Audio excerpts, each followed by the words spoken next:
欢迎收听5分钟心理学的平台。今天给大家分享这本书《躲在蚊子后面的大象》。序言：有时候，一件芝麻绿豆般的小事就足以让我们恼火。一只蚊子在黑暗中嗡嗡作响，我们挥舞手臂一通乱赶，甚至耳光打到了自己的脸上。无奈之余，我们不得不起身开灯，去搜寻这个讨厌的小东西。就像这只蚊子一样，日常生活中小小的困扰、误解、摩擦不断袭来，让我们无法摆脱，而我们的怒火也是一触即发。这时候，类似不要小题大做的忠告根本无济于事。因小事而生气，我和我身边的人都有过类似经历，这也是我在为客户提供心理咨询时经常涉及的一个问题。值得注意的是，大多数人只希望在这样的时刻保持冷静，很少有人会考虑他们生气的原因，或者更为形象地说，打开灯去寻根溯源。他们更多的是对自己的敏感感到恼火。然而，通过精神分析的认知和最新的行为疗法、认知行为疗法、模式疗法、情绪焦点疗法、策略行为疗法，我们可以看到，在所谓的小事和由此引起的情绪中，蕴含着深层次的意义。我从我的心理治疗工作和日常观察中，选择了一些故事来阐明它们之间的联系。我对这些故事中一些无关的细节进行了删改，一方面排除了对具体人物的推断，另一方面又保证了内容的真实可靠。最后说一下为什么要写这篇修订版序言。本书首次出版时间是2009年，主要是因为我的很多患者、朋友、熟人和同行积极反馈，这本书对他们很有帮助，同时也给我提出了改进的建议，对此我非常感激。我特别希望将一些段落写得更加具体，更容易理解。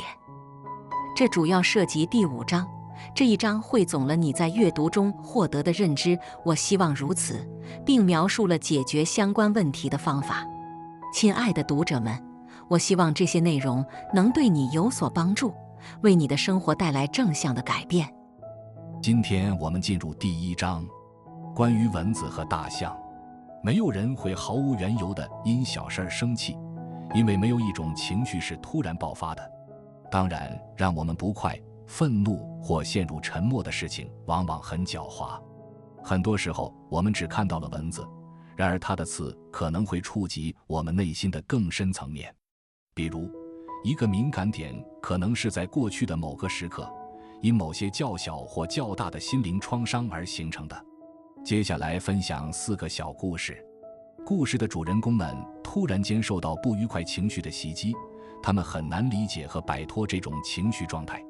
这导致了多重沮丧，他们自己感觉不好，得不到理解，不知道这些事件之间有什么内在关系，无法控制自己的情绪反应。小事造成的压力。4个小故事。无端的指责。丽莎的故事。丽莎和丈夫住在一套出租公寓内，他们与邻里关系和睦。有一天晚上10点了，她的丈夫还没有回家，丽莎正准备上床睡觉，突然门铃响了起来，声音刺耳且紧迫。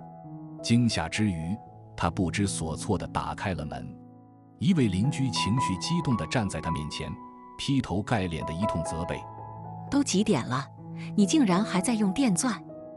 我不知道，可是我根本没有电钻呀。丽莎回答。那就是楼下那层的人，真是太没素质了，都这个时候了。这位邻居边说边怒气冲冲地离开了。丽莎咕噜了一句抱歉，然后合上了门。她气得一直发抖，脑子里的第一个想法是，但愿他能相信我，根本不可能是我呀。她上了床，激动的情绪久久不能平复。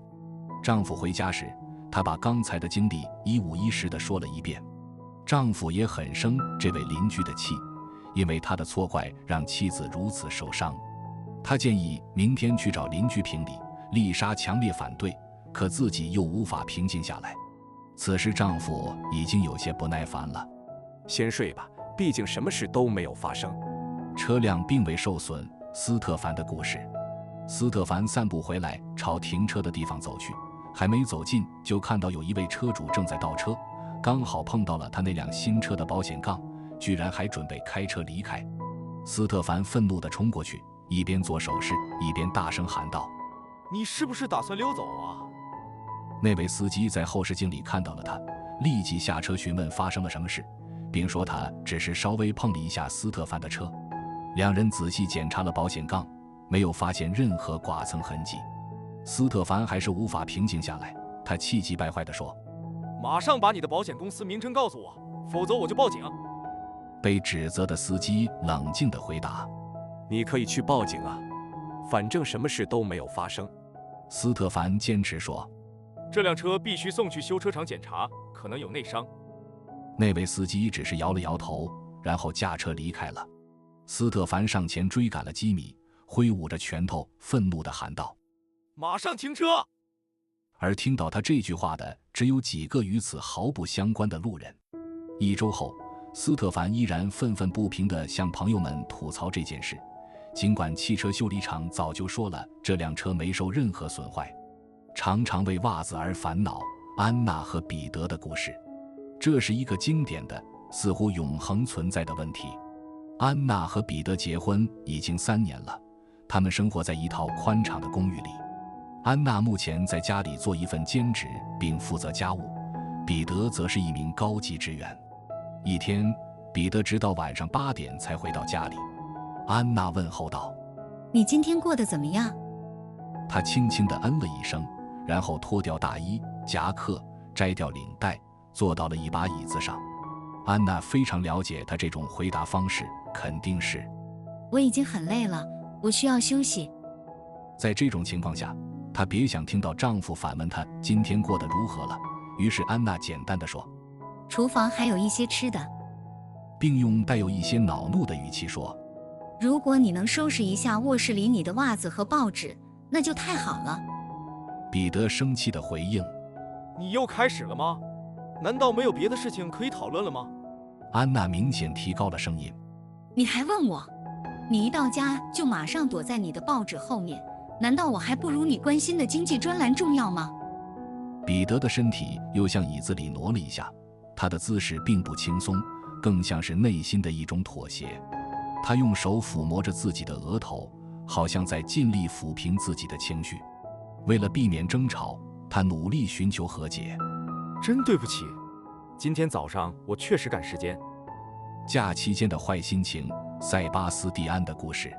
塞巴斯蒂安和他的妻子索菲亚一起去度假，他们和另一对朋友一起租了一间山中小屋。作为软件安装项目负责人，塞巴斯蒂安的工作涉及大量的公司内部冲突和权力斗争，既耗费精力又容易心累，因此他很高兴能有机会短暂逃离这样的高压环境。但同时他又担心同事们可能会在他度假的时候试图插手他的工作，或者可能会在他缺席的情况下做出什么重大决策。优美的雪景和收音机里播放的维瓦尔第的四季把他拉回到当下。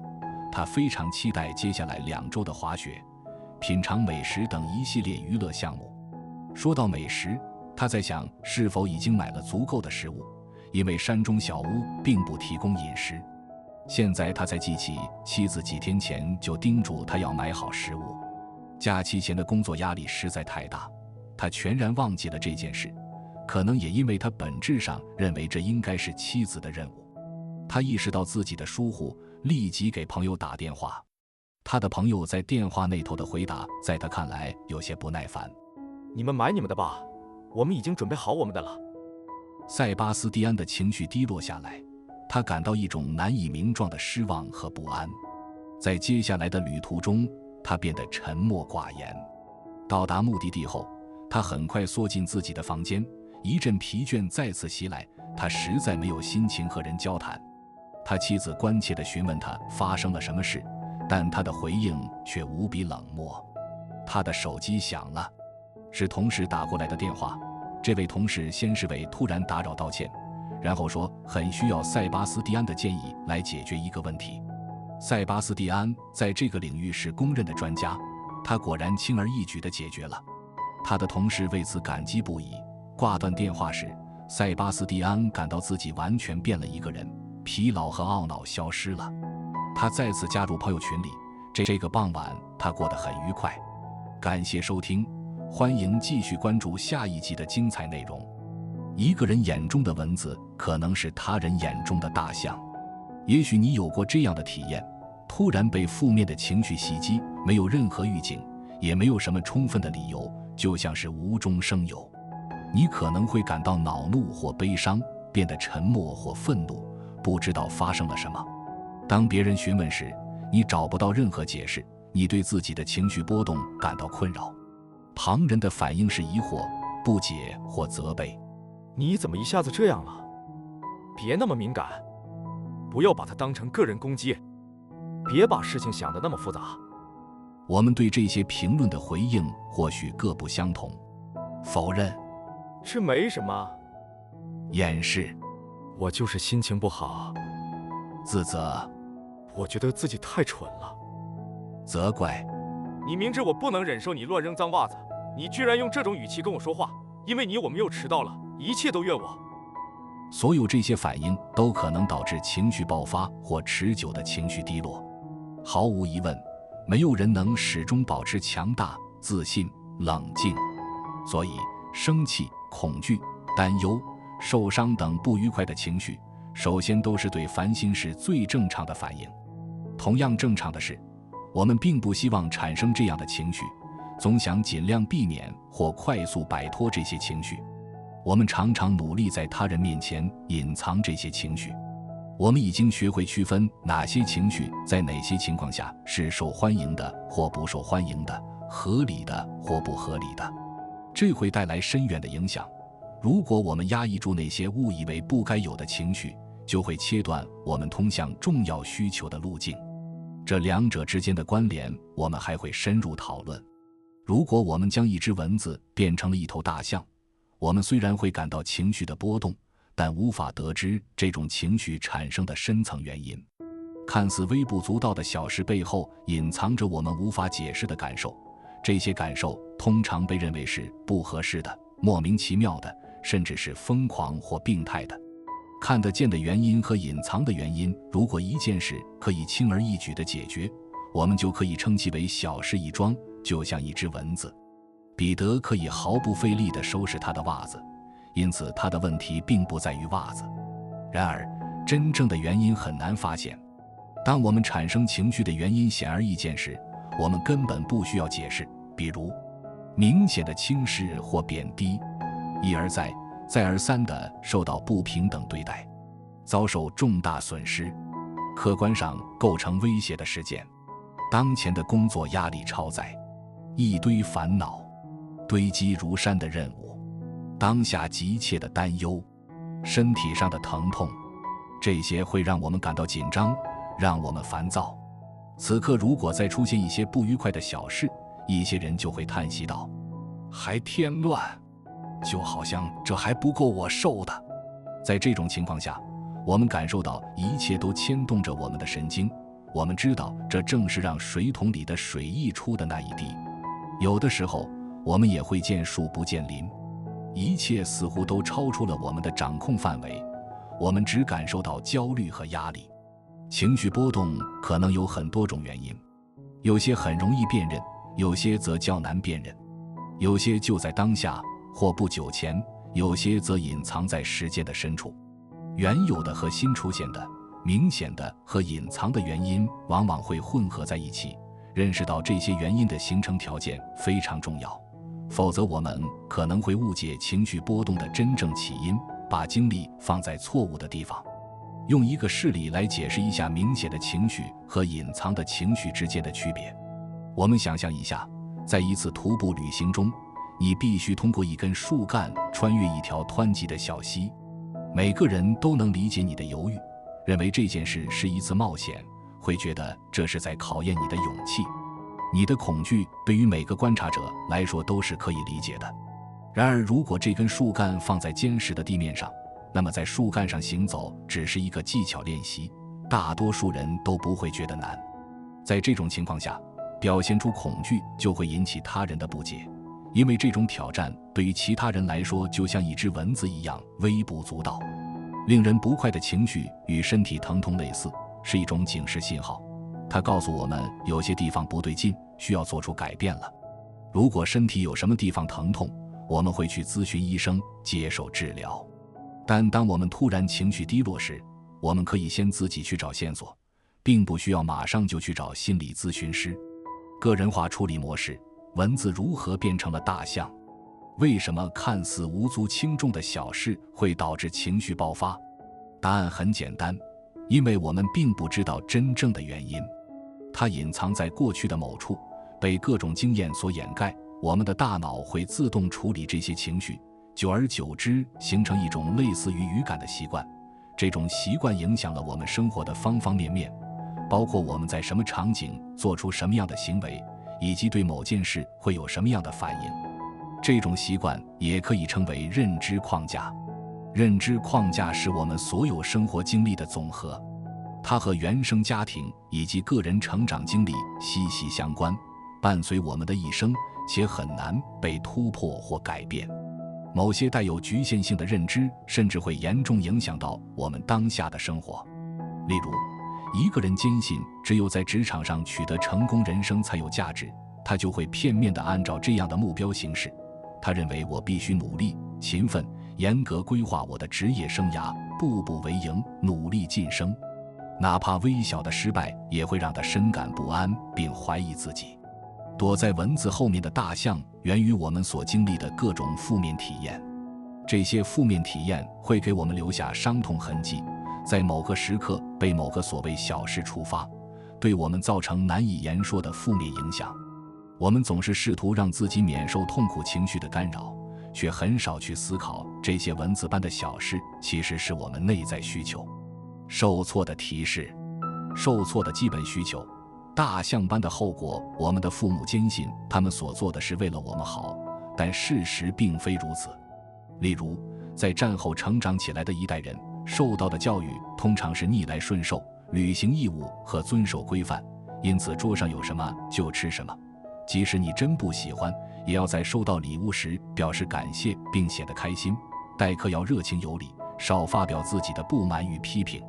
在孩提时代，我们就被灌输这样的观念，满足他人的期望比表达自己的感受和需求更重要。在这种观念中长大的人不会明白自己真正想要的是什么，可能会一直处于不快乐状态。在某种程度上，我们关闭了对自我感受的认知，只剩下对他人期望的敏感度。这种情况在职场上尤为突出。白天我们受到角色和规则的约束，到了晚上就只想安静一阵儿。这实际上是我们仅存的那一点点可怜的愿望。如果我们当初能够允许它们存在，那么我们的生活会丰富很多，内心也会更加从容。在这样的环境下，最微小的刺激都可能使我们暴跳如雷。我们将种种不满直接表达出来，通过解释和澄清来应对可能的指责。他人可能觉得我们小题大做，把蚊子说成大象，但如果没有这种审视内心活动的视角，我们就没有机会理解情绪背后的深层含义。那些隐藏在我们生命中的痛点总会一次次显露出来，并激活那些陈旧的应激反应，从而引发不愉快的情绪。这就像在某些掷骰子的游戏中，我们掷出的骰子落到一个写着返回到的格子里，引起一连串的蝴蝶效应。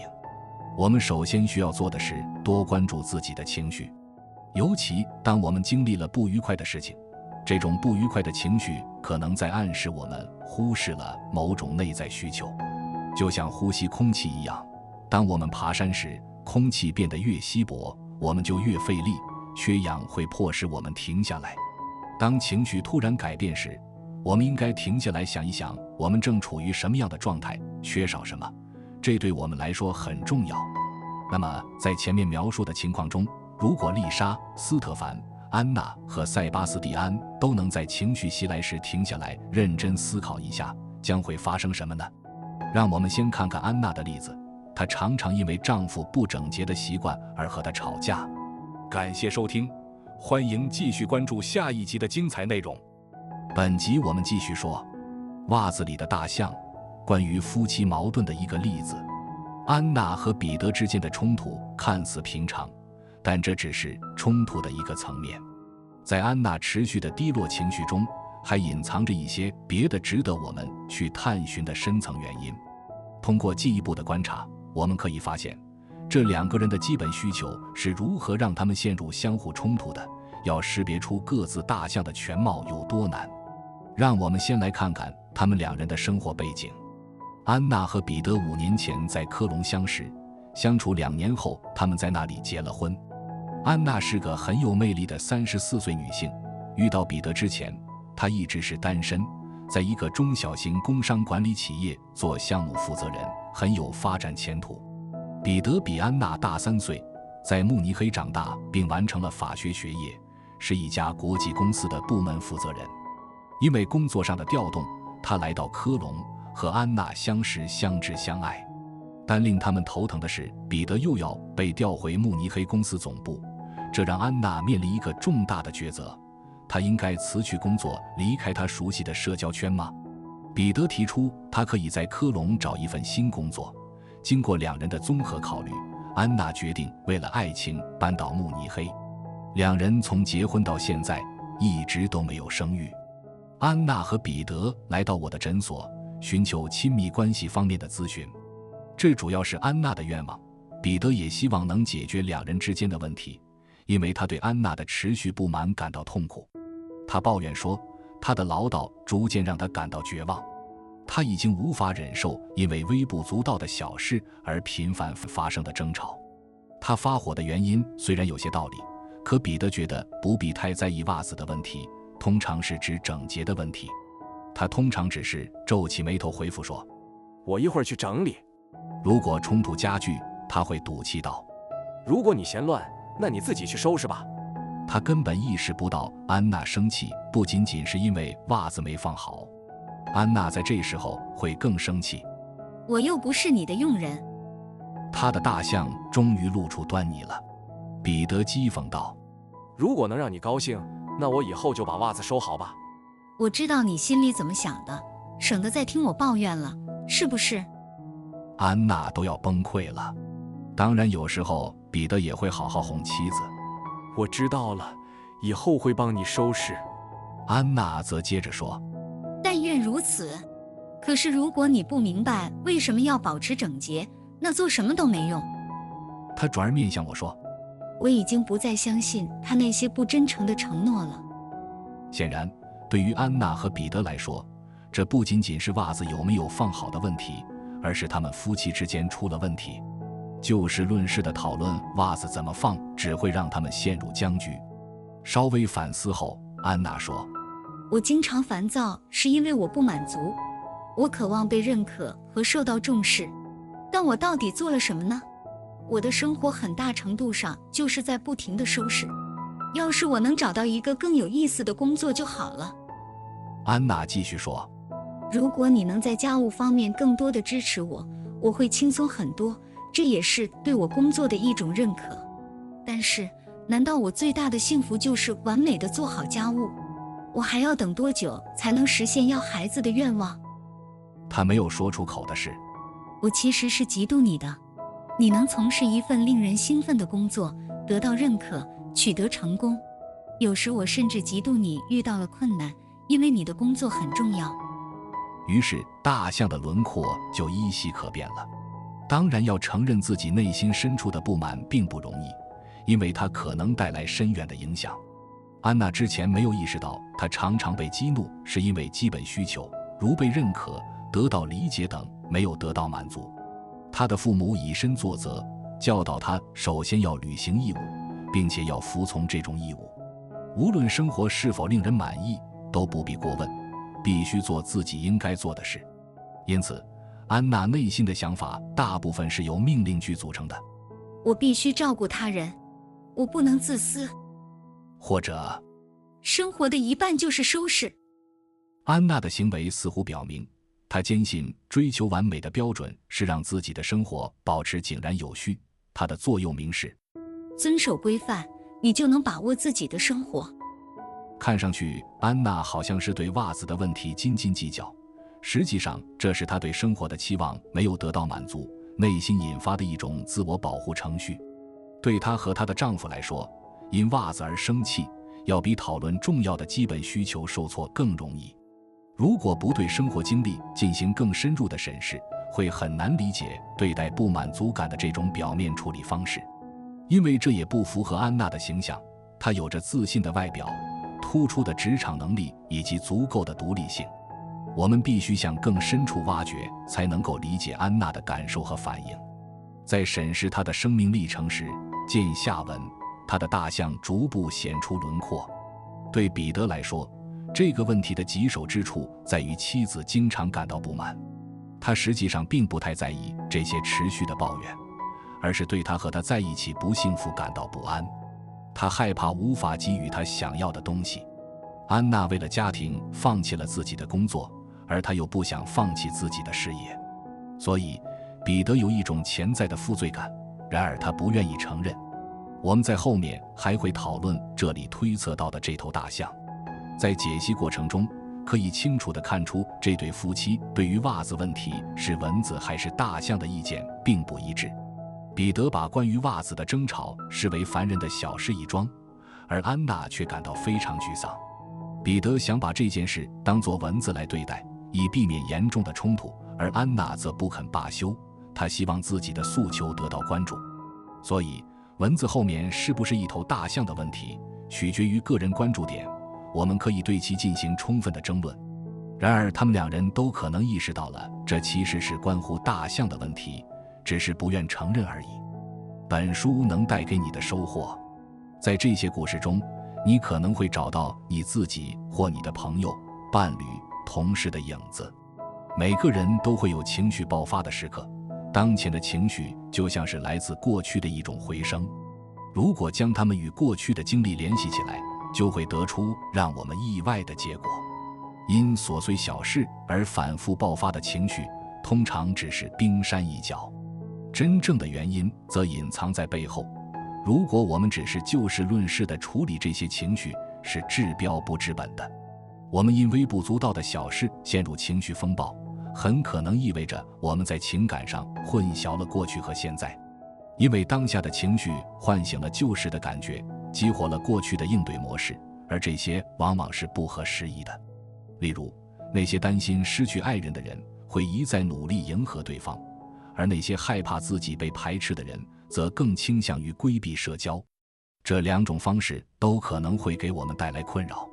当我们感受到威胁或不安全时，往往会自发启动旧有的身体保护程序。每个人都知道，在压力重重的情况下，尝试新事物有多么困难。希望这本书能逐步加深你对小事引发情绪的理解。本书会以我们开头提到的几个真实故事为例展开分析，希望能够解答你的一些困扰。我将在第2章详谈隐藏的大象。什么是基本需求？如果这些需求未被满足，意味着什么？痛点是如何产生的？可以采用什么样的方式来避免再次受到这样的伤害？当痛点受到刺激时会发生什么？为什么躲在蚊子后面的是一头大象？当我们把本书开头讲述的故事与一些相关生活经历的拼图结合起来时，就可以清楚地看到这种追溯多么有帮助。这一点你在安娜和彼得这对伴侣的冲突中已经了解到了。我还将以此为背景来探讨丽莎、斯特凡和塞巴斯蒂安的故事。随后的章节将帮助你寻找自己的大象，寻找合适的对应方式，这将对你大有益处。在第3章中，你可以测试哪些基本需求对你来说很重要，以及你是否忽视了某些基本需求。通过回顾你的生活经历，你会弄清楚在你的生活中是否也有基本需求没有得到满足的情况。在第4章中，你可以了解到如何追踪自己的那头大象。你是否也时而陷入那些无法解释的负面情绪中？你的痛点在哪里？你采取了哪些应对方式？有哪些充分的理由让你因一些琐事而动怒？在第5章中，你意识到了负面情绪的意义，不再因为它们乍看起来难以理解就将其轻描淡写，这也会加深你对他人情绪的理解。书中提到的许多指南和练习会教你如何走出困境，摆脱情绪困扰，帮助你找到心理平衡。在某些情绪冲突中，满足基本需求并不是非此即彼的问题。如果你知道自己的真正需求是什么，你就可以审视一下自己是否将精力投到了重要的生活目标上。也许你会发现，你完全可以放弃那些对你的满足感贡献不大，对于充实的生活并不真正重要的愿望和活动。举一个例子，现在很多人在互联网上寻找满足感，希望获得关注，找到某种归属感。互联网不仅为我们提供了各种虚拟的可能性，还能了解用户可能会喜欢什么。手机、电脑等电子产品因此成了很多人的好朋友，他们花在这上面的时间和精力远远超过了与现实中的人互动的时间。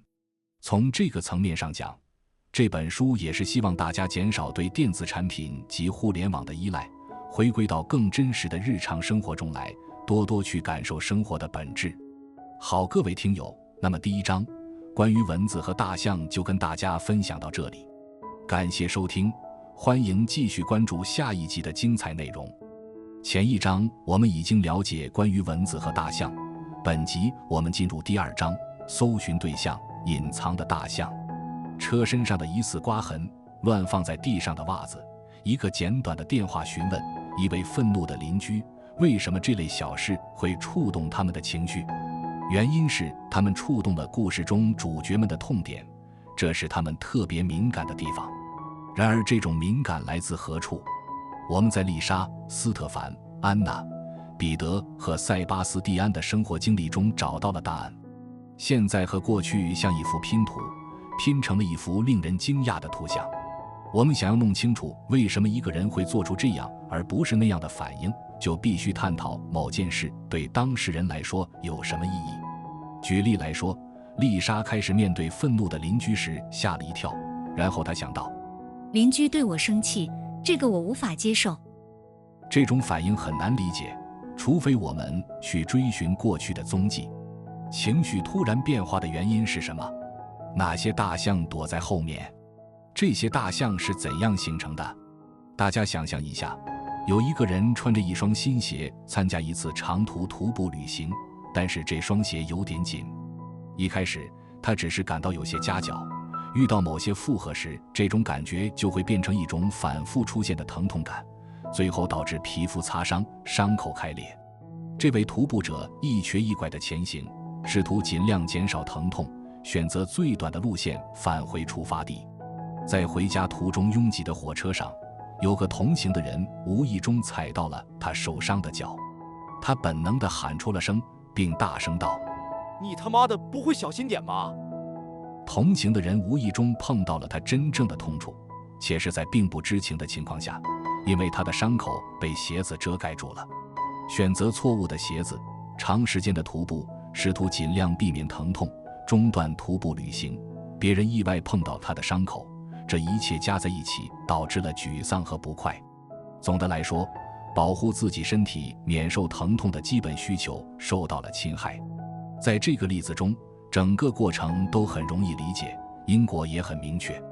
这位徒步者可以很容易地向同行者解释为什么他会做出如此激烈的反应。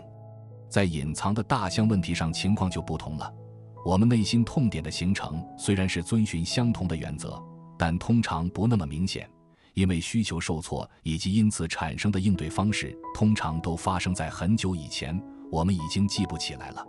当触及这些旧时敏感的地方时，我们有充分的理由感到恼火，但可惜的是我们很难解释它。在这种情况下，找出真正的痛点在哪里，可能会对我们有所帮助。正向发展的基石，满足基本需求，当事情符合我们预期的样子，我们就会感到愉悦，这表示我们当前最重要的需求得到了满足。但情况相反时，就会产生不愉悦的感受。然而，我们是否总是知道自己需要什么呢？通常来说，我们更容易回答我们不再想要什么的问题。例如，我们不再想忙得不可开交，不想生气，不想害怕，不想无聊，也不想再担心。那么，当我们的情绪陷入逆境时，我们如何才能意识到我们真正需要什么呢？哪些需求受挫或受到了威胁？人类普遍的基本需求到底是什么呢？基本需求对于理解隐藏的大象至关重要。有些需求在我们出生时就已经存在，而另一些需求则在以后才发展出来，并通过文化环境影响形成个体的特征。满足这些需求，尤其是在儿童时代，对一个人的身心健康是不可或缺的。对此，神经科学研究已经提供了有力的证明。如果没有一个持续的、有爱心的陪伴者提供安全、温暖、启发等，幼儿的大脑发育会受到损害。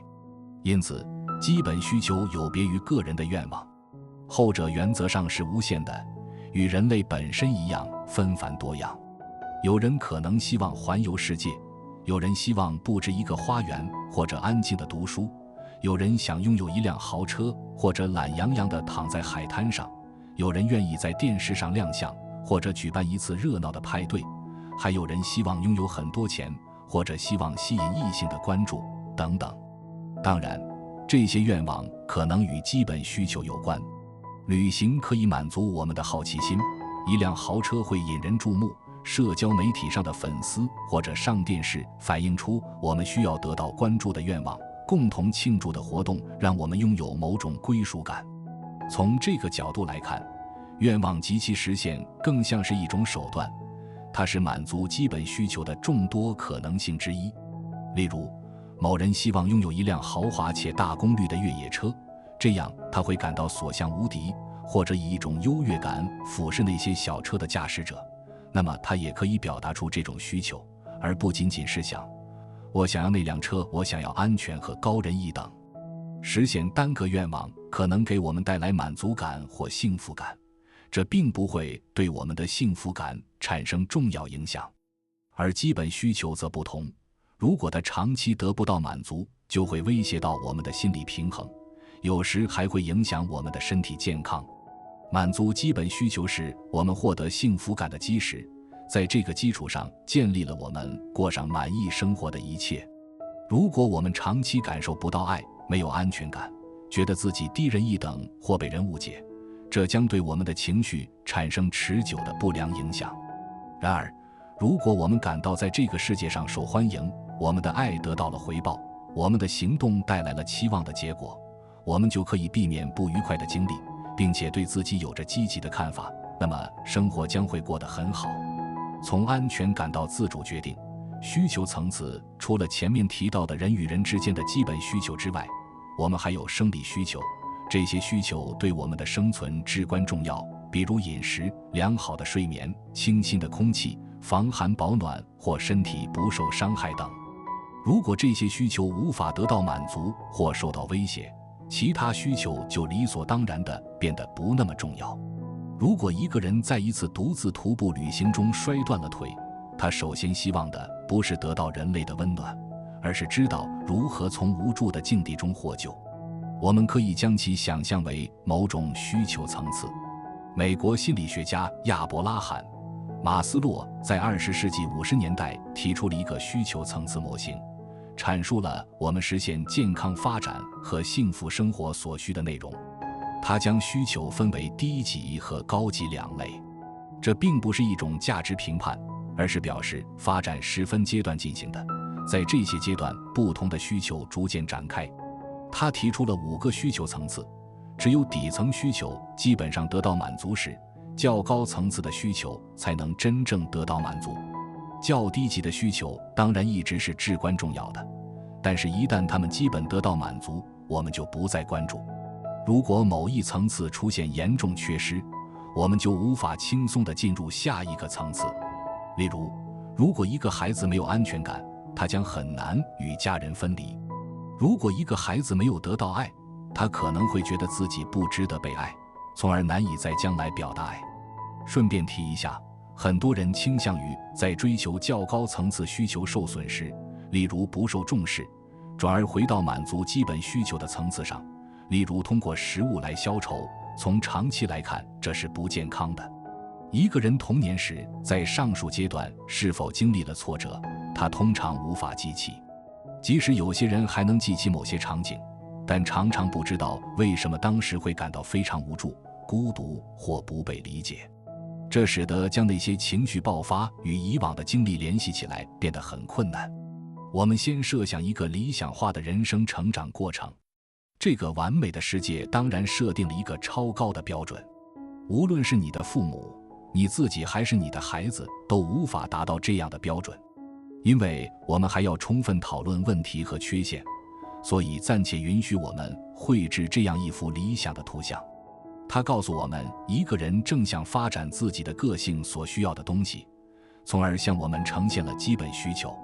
关于基本需求，我会在后面详细阐述。与此形成鲜明对比的是，如果不能充分符合这一理想化的原则，会有什么影响？我们若能得到所需要的一切，那该有多好啊！我们出生的时候，首先需要安全和温暖。我们的父母或其他与我们关系稳定的亲人喜迎我们的到来，并悉心照料我们。在理想情况下，他们相互支持，彼此尊重。当我们需要他们时，他们总是在身边。他们对我们哭声的细微差别有着敏锐的感知。当我们需要关怀时，他们不会忽视我们。我们与他们建立了深厚的情感联系，能够辨认出他们的气味、声音和微笑。似乎在这个时期，一切都围绕着我们转。我们慢慢长大，逐渐变得充满好奇心，到处触摸，把东西放进嘴巴，爬来爬去，模仿别人，学走路和说话。父母通常都在附近，当我们遇到危险，他们会赶过来；当我们跑开时，他们的目光会跟着我们走；当我们感到害怕或受伤时，他们表示理解并安慰我们。我们的生活空间越来越宽广，我们开始尝试新的事物，独自一人玩游戏，或和兄弟姐妹一起玩耍，在托儿所或幼儿园里学到新技能。我们的努力受到赞扬，父母并没有对我们的初次失败感到失望，他们在我们需要帮助时支持我们，他们不会过分要求我们，也不会用成人的视角阻碍我们的想象力。他们认可我们的感受，特别留意我们的需求，尽管这些需求并不总是得到满足。这样我们就学会了忍受挫折，并受到鼓励，去努力实现长期的目标。我们逐渐形成了自己的意愿，希望能够自己做出决定。我们执拗的不字会被认真对待，父母能够接受我们对他们的反抗，他们不滥用权力，而是与我们交流。他们也为我们规定了界限，明明白白且贯穿始终，使我们能够明白深浅，找到方向。在与父母和同龄人相处的过程中，我们学会了对待他人要有同情心，要合作和团结，同时也学会了坚持自己的立场，并尊重自己的需求。我们也感受到我们的父母很在意公平和平等，每个人都会得到同样大小的蛋糕，没有人会受到不合理的惩罚。父母会解释给我们听，为什么有时候我们需要退让。他们教导我们要顾及他人，也不让我们有受到不公待遇的感觉。随着每一次的学习，我们获得了更多的独立性。我们对自己的行动充满信心，我们学会了如何照顾自己，解决日常问题，并迎接新的任务。我们的父母给予我们自由，并不干涉我们，我们有了独立性和自信心。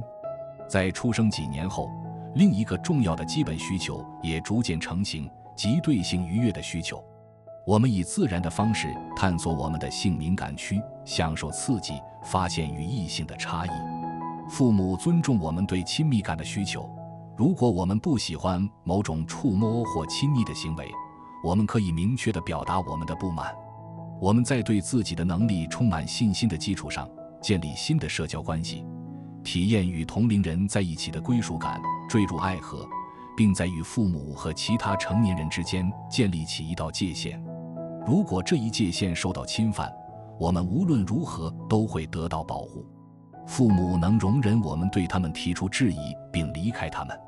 虽然我们无法避免危机、冲突、疾病、恐惧、愤怒、悲伤和自我怀疑，但父母的耐心和爱心给我们提供了重要的成长动力，我们由此获得力量，变得更加强大。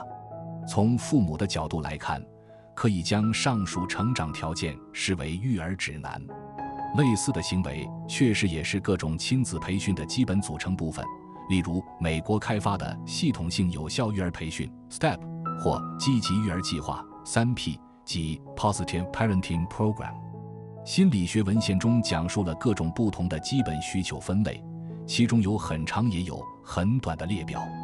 我选择了一个中等的版本，并参考了马斯洛的需求层次和苏尔茨 Souls 的目录，得出下面的分类结果。作为读者，你可能会发现其中缺少了你个人认为非常重要的需求，或者你认为还缺少人类的一般需求，例如对生活意义的需求，对宗教精神的需求，对美学的需求。这些话题可以花很长时间来讨论。我在这里主要专注于那些在我们的文化圈内可能具有普适性的需求。这些重要的基本需求在生命的不同阶段侧重点有所不同，它们分别是稳定的情感纽带，包括爱、呵护、温馨、归属感和被理解；重视和关注；平等和公平；情欲和性欲；安全感；好奇心；自尊、自决权；界定和相信自身能力的自主空间；抵达巅峰，独立的成年人。如果我们真的能生活在这种幸福的成长环境中，那么成年时我们通常就能过上满意的生活，拥有足够的童真、创造力、好奇心，因为我们形成了一个独立自主的价值体系。在生活中，我们的需求和兴趣保持和谐一致，有一种稳定的自我价值感，相信我们的能力，并且感到一切尽在掌握之中，允许自己表达强烈的感受，也敢于示弱，可以建立令人满意的人际关系，非常自信地面对不同角色的期望值，比如作为同事、商业伙伴、主宾、陌生文化中的游客等，感到自己是社会共同体的一部分，可以用恰当的方式应对困难的挑战。我们最重要的需求得到了满足。在这个背景下，蚊子就是蚊子，大象就是大象。我们不必操心那些痛点，我们可以将不愉快的情感合情合理地归咎于当前的情况。我们的内心不会因为旧时的伤害而发出情绪警报。丽莎会因为她邻居的行为生气，但过一会儿气就消了。斯特凡也会很快平静下来，因为知道他的车没有受损。安娜和彼得也不会因袜子争吵不休，而是会讨论安娜真正的需求。塞巴斯蒂安也会以合作的方式和他妻子沟通，商量一下为了度假还要再买点什么。如果一切都那么简单的话就好了，我们就不需要考虑我们的隐藏情绪了。我们可以放下心来，毫无戒备，就像一个身体健康的人，没有理由去考虑他的肝脏是否正在释放必要的酶。心理治疗师也会失业，我也没有必要写这本书。然而不幸的是，我们在成长的过程中往往会经历失望和挫折，我们没有足够的能力去应对这一切。尤其是在童年时，我们试图应对各种大大小小的灾难，然而这些尝试往往不足以解决问题。当我们面对难以掌控的高压时，往往倾向于回归旧式应对模式，而不是尝试新的方式，这样蚊子就变成了大象。如果我们意识到哪些需求受到了损害，知道用什么方式做出回应，那么我们就会很好地理解为什么我们会因为小事大动肝火。需求受挫，大象的产生。我们的生活道路上有许多岔路口，每个路口都有虚拟的路标，指引我们在特定情况下应该做什么或者选择哪条路。这些路标可以提供帮助，例如重视你的需求，放手试试看，不要人云亦云，正视你的感受，相信你自己的判断力。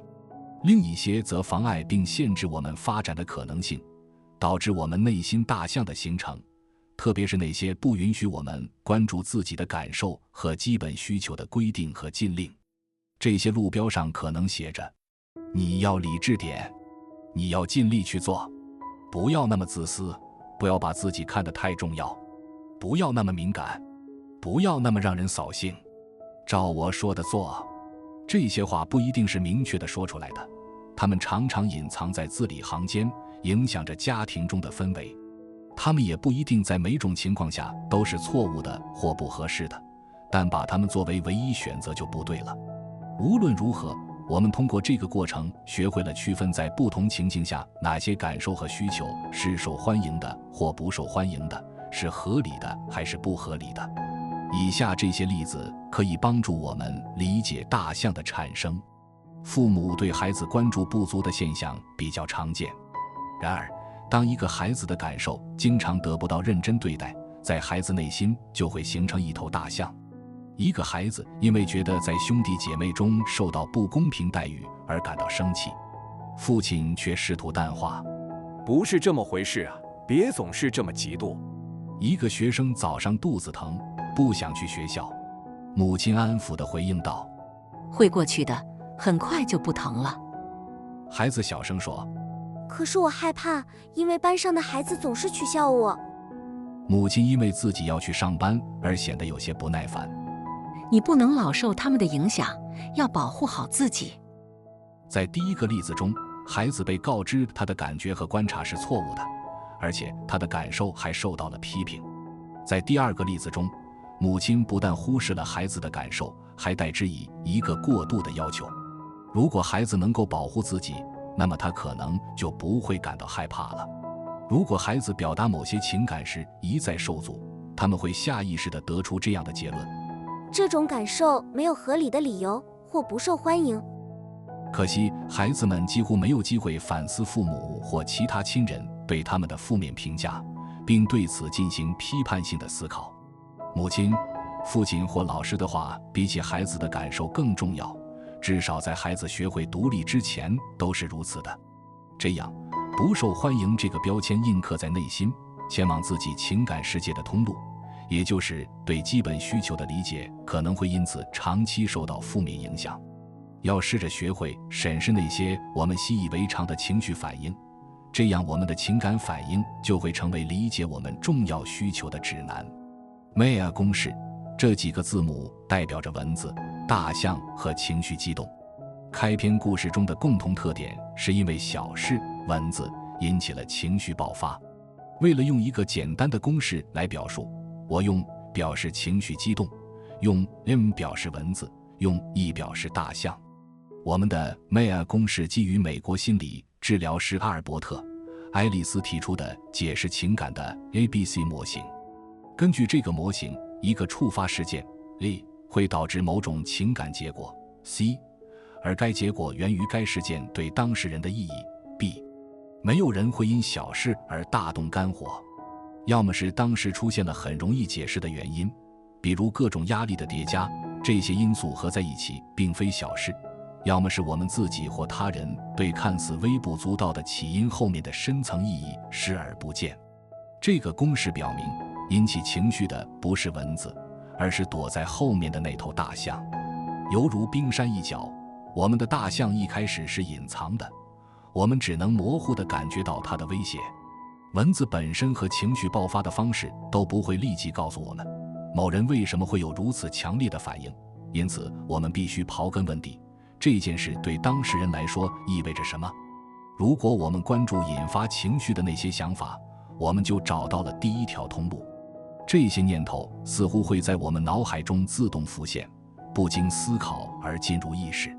美国心理学家亚伦·贝克将其称为油然而生的想法。尽管我们常常几乎注意不到它们，但它们却随着每一次情绪反应而出现。因此，反思一下，在某种特定的情绪出现时，你的脑海中闪过的那些念头会很有帮助。举个例子，假设你的上司突然要求你去谈话，这时你会产生一种什么样的情绪？什么样的念头会在你的脑海中闪过？你可能会感到不安，你会这样想：他肯定又在挑刺儿。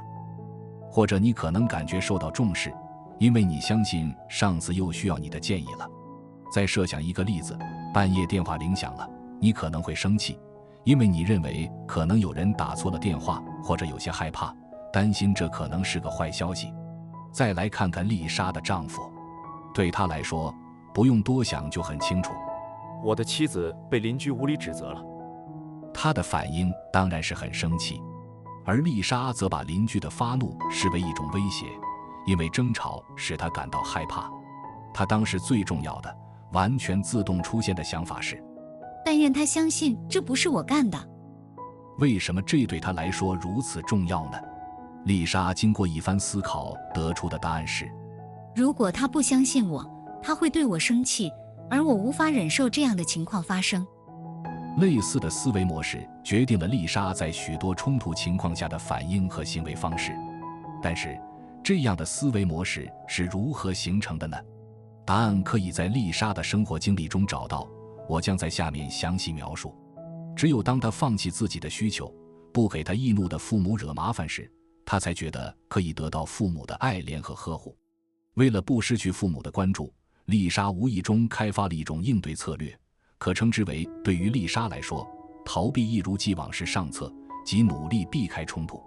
自我保护程序遵循固化的信念和行为模式，旨在避免需求再次受伤。我们可以从中悟出什么道理？我们的行为通常由各种规则和既定流程所决定，在我们的生活中，这些规则和流程被证明是有用的。因此，我们不必每天早上都重新思考为什么要锁门。我们知道我们应该做什么，也相应的付诸行动。在压力大的情况下，我们需要有快速、本能的选择正确行动的能力。然而，这些模式也限制了我们的反应能力。当我们的需求受到侵犯或威胁时，我们在一定程度上遵循一种内在的必行语句，即根深蒂固的观念。这些信念告诉我们可以做什么或者不能做什么以应对危险。随之而来的不安感促使我们采取对应措施，这些措施通常来自我们的学习经历和遗传基因。它们主要可分为逃跑或者攻击、逃跑、隐藏、装死或者抗争。有时候我们也不知道该做什么，在不同选择之间陷入冲突而无法行动。不管我们选择逃跑还是攻击，都遵循着以往的策略。如果逃避，那么我们选择的是努力远离危险的局面，希望可以钻入地下或者把头埋进抽屉里，尽管这一切都是徒劳的。顺从也可以看作一种逃避，因为在这个过程中，我们否认了自己的合理需求。如果选择攻击，我们会采取一系列行动，包括责怪他人，要求他人满足我们的需求，采取惩罚措施，比如冷落、责备、抱怨或贬低他人等。为了避免误解，我提示一下，自我保护是一个正当的诉求。然而，我们这样做可能会为自己和他人都造成很大的麻烦。保护程序的某些结果可能非常有破坏性，比如贬低他人，甚或发生肢体冲突，遵守攻击是最佳的防守原则，或者滥用权力等等，这些都是有害行为的实例。而借助躲避或逃避来保护自己，也不能真正稳定局面，因为我们忽视了自我，丢失了自尊。我在第4章会再次探讨这个问题。痛点，碰触到痛点就会启动自我保护程序。这个痛点所指的是基本需求确实已经受挫，或是担心基本需求会受挫。在愤怒爆发时，真正的威胁会逐渐显现出来，但通常一开始只能猜测到。我们感受到的往往是灵魂的一阵刺痛，发出受到伤害的预警，随之而来的是我们内心的失衡。有时会出现无助、自卑、模糊的恐惧、羞愧或愤怒等情绪。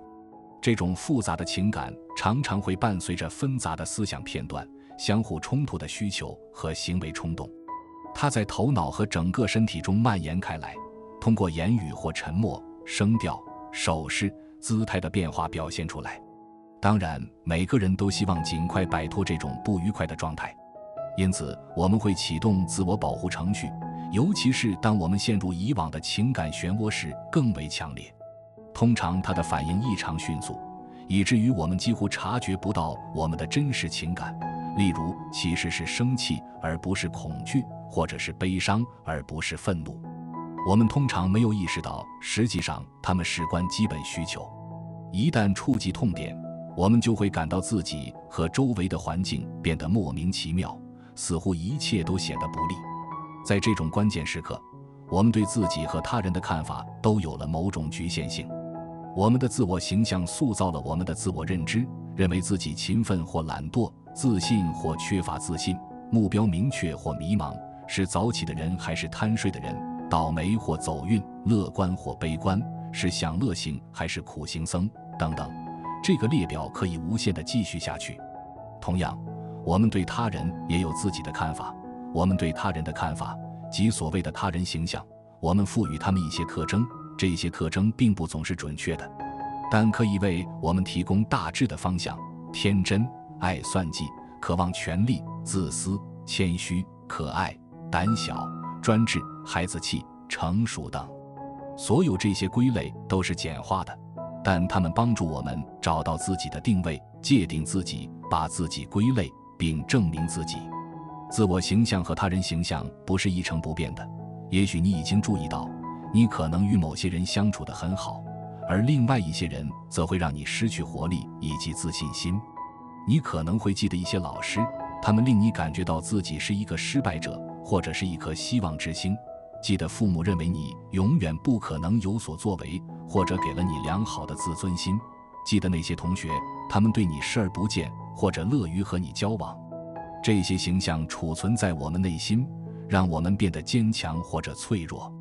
大象出现的时候，我们会立即陷入一种状态，它让我们再次体验到曾经的某种伤痛。在上面提到的故事中，丽莎推导出自己的形象是：如果我坚持自己的观点，我就会不受人喜欢。这种态度当然不是通过有意识的思考，而是无意识地形成的。亚伦·贝克把这种对自身基本而持久的看法称为基本设想。这种自我形象显然对丽莎的自尊心产生了负面影响，它也可能影响她与其他人的关系，因为通常友善的外表下隐藏了她真正的感受。同时，对于丽莎来说，这也形成了一种他人形象。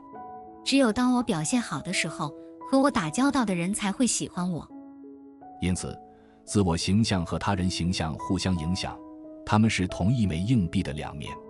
丽莎的大象源于希望得到无条件的爱和安全感，但这个基本需求没有得到满足，因此她逐渐描绘出一种与她负面经历相符的自我形象和他人形象。为了避免进一步的失望，久而久之形成所谓讨好型人格。这个痛点显示了丽莎由于无法处理好自己与他人之间的关系，常常会陷入一种自我保护状态。这个痛点的根源在于需要曾经受到过创伤。这种关联并不是显而易见的。我们的认知框架决定了我们如何感知事物，以及如何应对当前的挑战。一个突发的难堪局面可能将我们置于一种短暂的童年模式，我们在身体和心理上感觉像一个孩子，其导致的后果是无法解释的无助、恐惧、愤怒、悲伤、受到伤害等情感。那些对我们不利的认知框架形成了那些躲在后面的大象。然而，并不是每次基本需求受挫都会自动留下痛点，有时新的正面经验可以矫正不良的自我保护程序。在情绪激动的那个瞬间，自然不容易意识到痛点因何产生，以及我们该如何保护自己。注意到我们的自我形象和他人形象发生了不利的变化，回忆起痛点在以往经历中的根源。我们困囿于当前的情绪状态，很难真正关注到自己的内心。接下来讨论的大象故事将逐步帮助我们了解这些内在过程。我们的目的是通过了解我们的大象，认识到在关键情况下我们真正需要什么。为了达到这个目标，我们要偶尔停下来，去感受我们的基本需求，意识到在情绪爆发时做什么对我们有益，看看是否有更好的方式来恢复我们的内心平衡。当我们学会坦率地表达自己的敏感和脆弱时，对方才会有机会更好地理解我们，我们也能更好地理解他人的痛点。顺便提一下，我们的大象与通常说的滤镜有些相似，这种滤镜让情人眼里出西施。每个人都知道这种滤镜非常影响我们的思维方式。不过，与日常琐事导致的压力相反，这种思维方式的结果令人愉悦，前提是爱得到了回报。戴上滤镜后，我们的行为不仅会受经验的影响，还受到荷尔蒙的影响。以下示意图概述了大象的各个部分。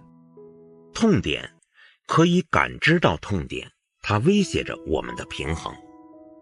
自我保护程序，它由僵化的信念和行为模式组成，目的是避免需求受损。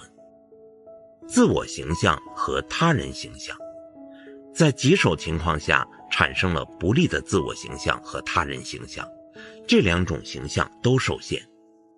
产生于生活经历，从前的伤害、恐惧和与基本需求相关的冲突。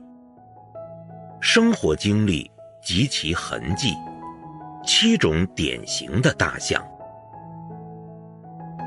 深度困扰产生于基本需求反复受挫，这种受挫主要是在童年时期形成的，因为那个时候孩童完全依赖于他们的亲人。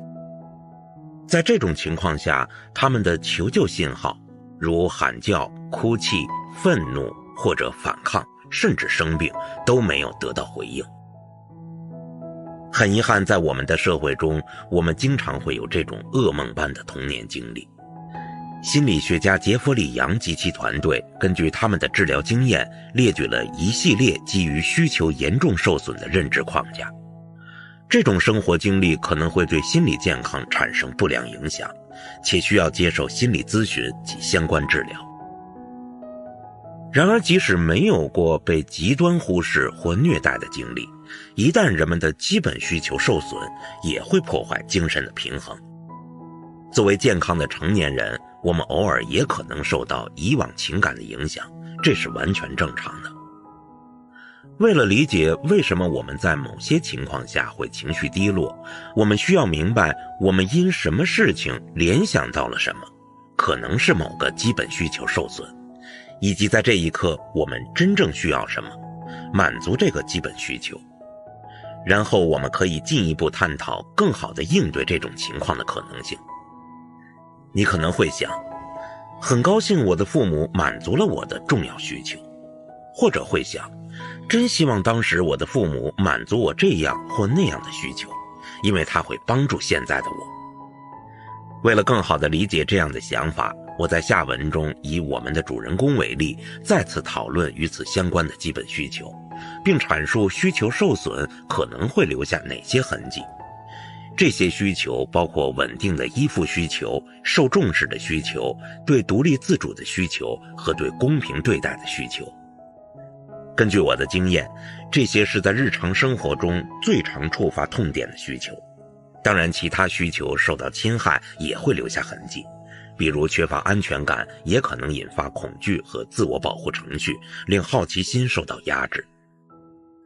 你可能会在其中一些大象身上找到自己，而对另外一些感到陌生，请选择你熟悉的或认为与你有关的大象。丽莎是一个想让所有人都对她满意的人，她对别人一向友善，从来不惹麻烦，也能够很好地理解别人。每个人都可以向她倾诉自己的问题，她乐于助人，有点讨好型人格。她甚至没有注意到深夜电钻的噪声，更不用说向邻居投诉了。她丈夫对邻居的不满以及宣称要和邻居理论的话，加剧了她的恐惧。然而她也不敢阻止他，因为这可能会引起他对她的不满。丽莎和比她大5岁的姐姐一起长大，他们的母亲20岁就结婚了，从没有上过班，婚后直接做了家庭主妇。丽莎的父亲是一名建筑承包商，家里的大小事都是他说了算。丽莎的姐姐从小就桀骜不驯，青春期更是叛逆。父亲的咆哮、打骂，甚至是数天的家庭禁闭，都无法压制她的反抗精神。有时候父亲威胁她，如果她不听话，就把她送进福利院。12岁时的一次经历对丽莎产生了深刻的影响。他父亲和当时已经17岁的姐姐发生了激烈争吵，尽管父亲明令禁止，姐姐还是出去了。当他回来时，发现父亲在门厅里怒气冲冲地等着他。姐姐不耐烦地说：“你无权对我指手画脚。”父亲气急之下打了他一个耳光。正在门口擦鞋的丽莎没能像往常一样及时躲开，她在害怕父亲和同情姐姐之间犹豫不决，大哭着紧紧抓住了父亲。父亲明显感到不知所措，也不能使劲推开他。此时姐姐趁机跑进他的房间，并反锁上了门。父亲的骂声逐渐转变成对丽莎结结巴巴的解释，说他为什么不能容忍丽莎姐姐的这种行为。随着父亲的愤怒情绪逐渐平息下来，丽莎感到了一种自豪和满足感。这是一件对她影响至深的事情。从她记事以来，她总是去关心那些弱势群体，并展现出惊人的勇气和反抗精神。而这些特质在处理事关自我利益的问题时，并没有表现出来。丽莎的大象，她的文字是邻居因晚间噪声做出的无端指责。他的大象是激动情绪，受到威胁的柑橘。油然而生的想法是，但愿他相信不是我发出的噪声。他的痛点是害怕冲突，害怕眼下邻居的愤怒，害怕被拒绝，害怕失去保护。他的自我保护程序，他根深蒂固的观念是，我可不能惹麻烦。我无法承受有人对我生气，我不愿失去他们的友爱和认同。导致他的行为模式对所有人都很友善，尽量避开冲突。他的自我想象，我必须一直听话和保持友善，否则我就不讨人喜爱了。对他人形象，我如果反叛，就会受到惩罚。他的生活经历是缺乏稳定的关系，害怕别人发脾气，不知何时能自己做主，自我决定和服从他人的界限不清晰。我们可以很快勾勒出丽莎的大象。在缺乏独立性的母亲和反抗父亲权威的姐姐身上，姐姐的形象令她害怕。她看到了个人的独立自主这个基本需求会威胁到另一个更基本的需求，即对爱和呵护的需求。她母亲非常害怕和父亲发生冲突，并教导她要避免一切可能会激怒父亲的行为。为了应对这种情况，必须培养自身对危险信号的敏锐触角，因此他的策略是对他人更多地表现出同理心。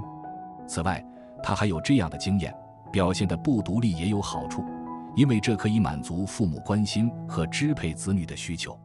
接下来我们继续分析大象2。我没有受到尊重，斯特凡的大象。斯特凡生气不仅仅是由于车身是否被剐蹭这个不确定因素，还因为那位车主的处理方式。对方无视他对自己新车的担忧，他认为这是不尊重他，伤害了他的感情。斯特凡出身于一个普通家庭，上面有哥哥，下面有妹妹。他觉得自己的童年很平凡，没有什么特别的经历。他的父亲是一名汽车修理工，母亲在孩子出生后放弃了工作，成了家庭主妇。他们一家人住在祖父母留下来的房子里，房子周围是广阔的草地。后来这些草地被豪华住宅填满，各种炫耀身份的汽车挡住了孩子们踢足球的场地，但从未有车主出来为此道歉。反倒是那些邻居经常在斯特凡的父母那里抱怨孩子们踢足球会碰到他们的车子，这令他们一家人感到非常尴尬，因为他们觉得自己低人一等。在这种地位差异面前，低调、谦卑变成了他们最重要的座右铭。斯特凡记得最使他感到羞辱的是，有一次他迫于父母的压力，不得不亲自向一位邻居道歉，因为一颗湿漉漉的足球又一次落在了这辆豪车的引擎盖上。这当然不是他故意的，这种被迫的谦卑姿态伤害了他的自尊心。其实当时的他更想发泄一下自己的愤怒。斯特凡等待着父母有一天会站在他这一边，毕竟早在这些心腹把一切都占为己有之前，这里是他玩耍的地方。斯特凡还记起另外一个和汽车有关的故事。10岁的时候，他曾经去他父亲的工作车间。他的父亲正在试驾一辆豪华轿车，斯特凡一同乘坐，那些路人嫉妒的眼光给了他一种难以忘怀的兴奋感。到了青春期，他本来就已经很脆弱的自尊心又一次受到了打击，他的朋友都转学去了更高级的学校，大家也不再踢足球，而是选择骑马或者打网球。斯特凡引以为傲的球技无处可施。在职业选择上，斯特凡走上了父亲的职业道路，成为一名职业汽修技师。现年31岁的他在一家高端汽车制造商的公司有一份体面工作。他的文字是：他的新车被误认为受到了损害，另一位车主对此过于冷清和理性的反应。他的大象是激动情绪、愤怒和持久的怨恨。油然而生的想法是：我不能接受别人对我这种的态度。痛点的是感觉自己被忽略和羞辱，不被重视和尊重。他的自我保护程序，根深蒂固的观念：我必须自我防卫，否则我就不会被人认真对待。导致行为模式：大声捍卫自己的权利，寻求别人的认可，贬低他人。他的自我形象是：我比别人差，别人都更优秀。对他人形象：大多数人都很傲慢，因为我的出生瞧不起我。他的生活经历因社会地位差异而受伤，缺乏他人的理解和保护。车上的所谓划痕以及对方司机冷漠的反应，威胁到了斯特凡渴望受到尊重的基本需求。对方的傲慢行为唤起了他的旧伤，他感觉自己像个被抛弃的蠢孩子，他和他的6缸发动机都没有得到任何尊重。即使他威胁要报警，也毫无效果，警察是不会来的，就像过去他的父亲不会站在他这边一样。感觉受到别人居高临下的对待，这对斯特凡来说是一个痛点。即使拥有备受尊敬的职业和能象征身份的物质条件，比如新车和房子，他的自尊心仍未得到修复。通过这种应对方式，他的自尊心仍然有赖于他人的认可，而当他失望时，他会将怨恨发泄到这些人身上。大象3，我无法划定自己的界限。彼得的大象。因乱放的袜子导致伴侣的争吵，源于2头大象的相遇。在本书开头的章节中，安娜的大象是焦点，这可能让人误以为夫妻之间的问题主要源于安娜的不满。如果她不经常挑剔彼得，并承认他有更重要的事情要考虑，而不是那些未整理的袜子，那么一切都会没问题。这种肤浅的看法符合彼得最初对问题的评估，如果安娜不再抱怨就好了。彼得认为，如果他整天在公司辛苦工作，那么晚上他就有权让自己，包括他的袜子，放松。他感到疲劳，需要休息。从这个角度来看，他希望对方满足他对得到理解的基本需求。然而，妻子的责备也引起了他的担忧。他很清楚，安娜为了搬到慕尼黑做出了多大牺牲，她多么惦念自己的工作，空着的儿童房间时刻提醒着她未实现的生育愿望。而且，他们之间的浪漫时光也渐渐减少，他几乎不再是一个体贴的伴侣。他感到自己对这种局面是负有一份责任的。但为什么对他来说，谈论这些问题并一起寻找解决方案如此困难呢？为什么他要用报纸遮掩自己的内疚感呢？为了进一步理解，我们再来看一下他的生活经历。彼得是一个独生子，父亲是一名火车司机，由于工作原因很少在家，教育孩子的工作主要由母亲承担。彼得成了他的生活中心，他的一切。他总是精心为彼得准备生日派对，尽量让他感到开心难忘。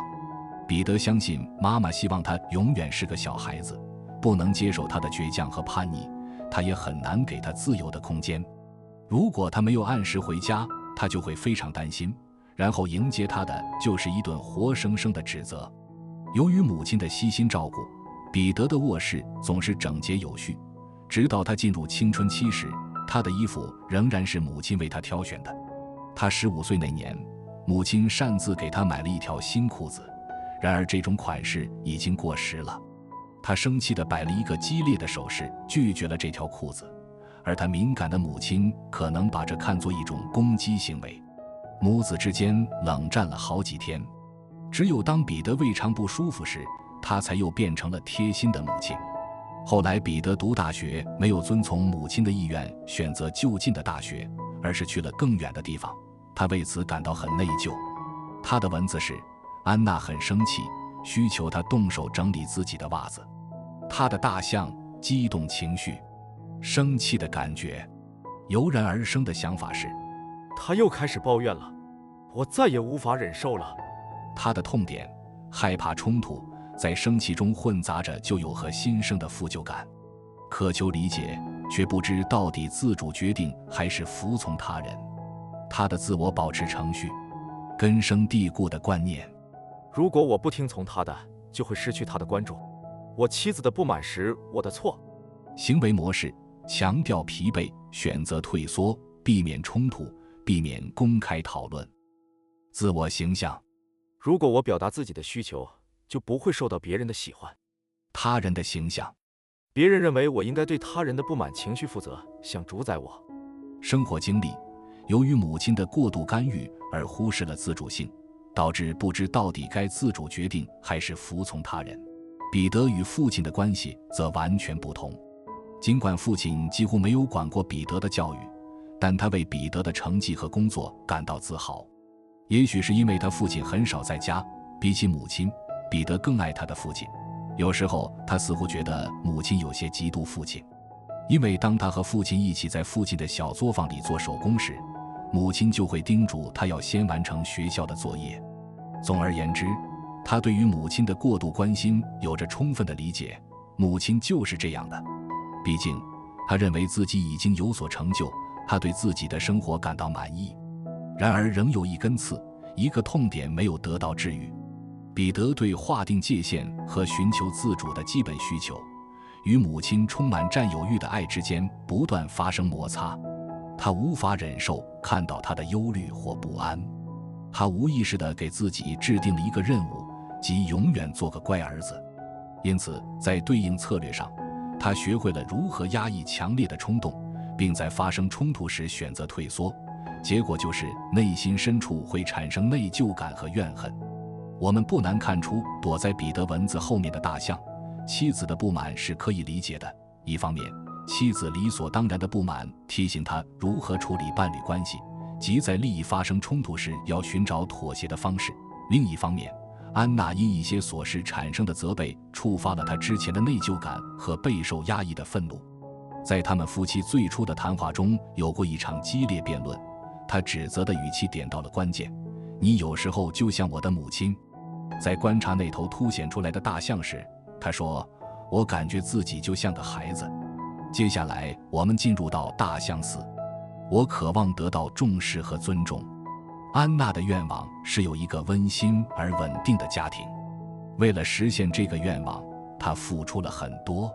在她还单身时，她能够满足自己一些重要的基本需求，如保持个人独立性和从工作中获得尊重，但这是以不断符合他人的期望，也就是符合该公司的规定为代价的。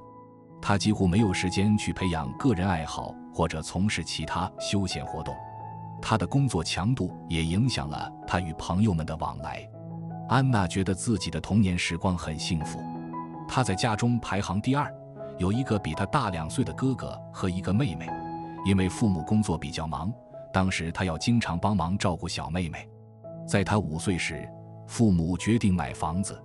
由于财力有限，只要公司不忙，父亲就到建筑工地帮忙，母亲也要经常加班。由于不断的工作压力，家庭氛围变得越来越沉闷。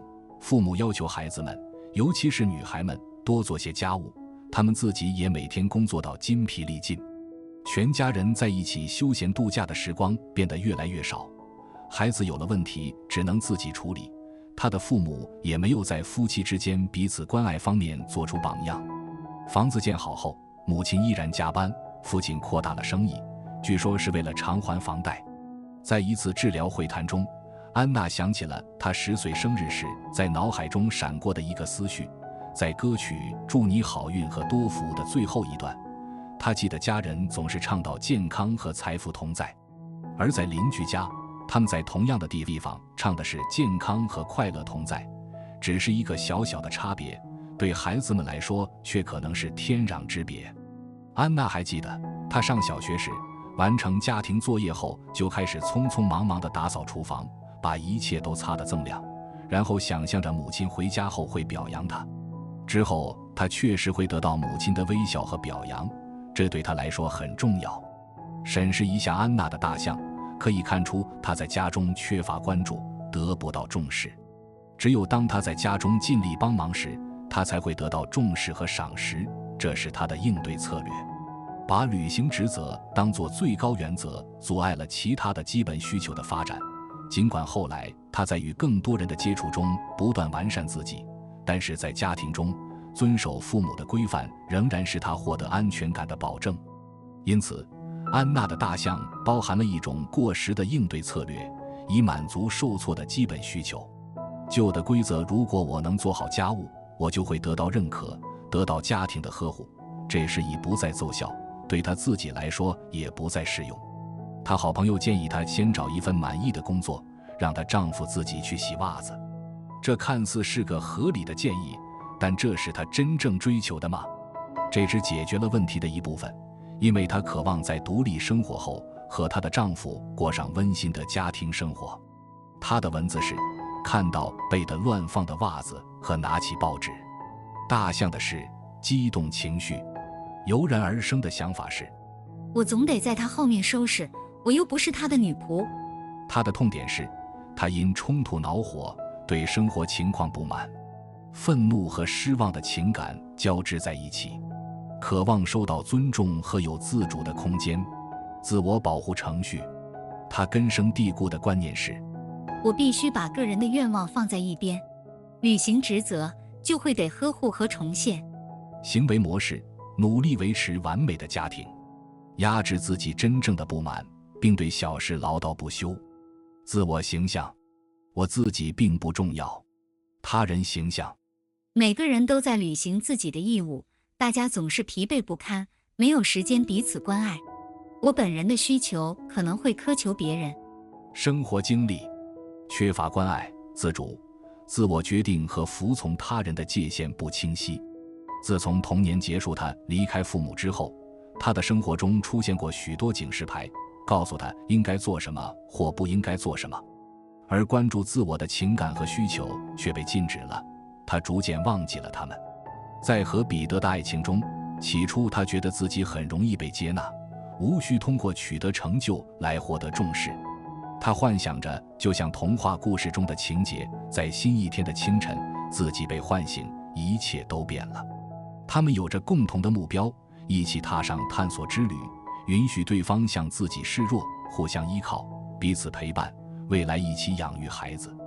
然而，在与彼得的冲突中，他感到深深的失望和无助，因为原有的应对策略，如履行义务和抑制自己的感情，不再奏效。而且，他选择的男人像他母亲一样，面对压力选择的是逃避。彼得和安娜都在努力满足各自的重要需求，尽管他们不能立刻明确地表达出来。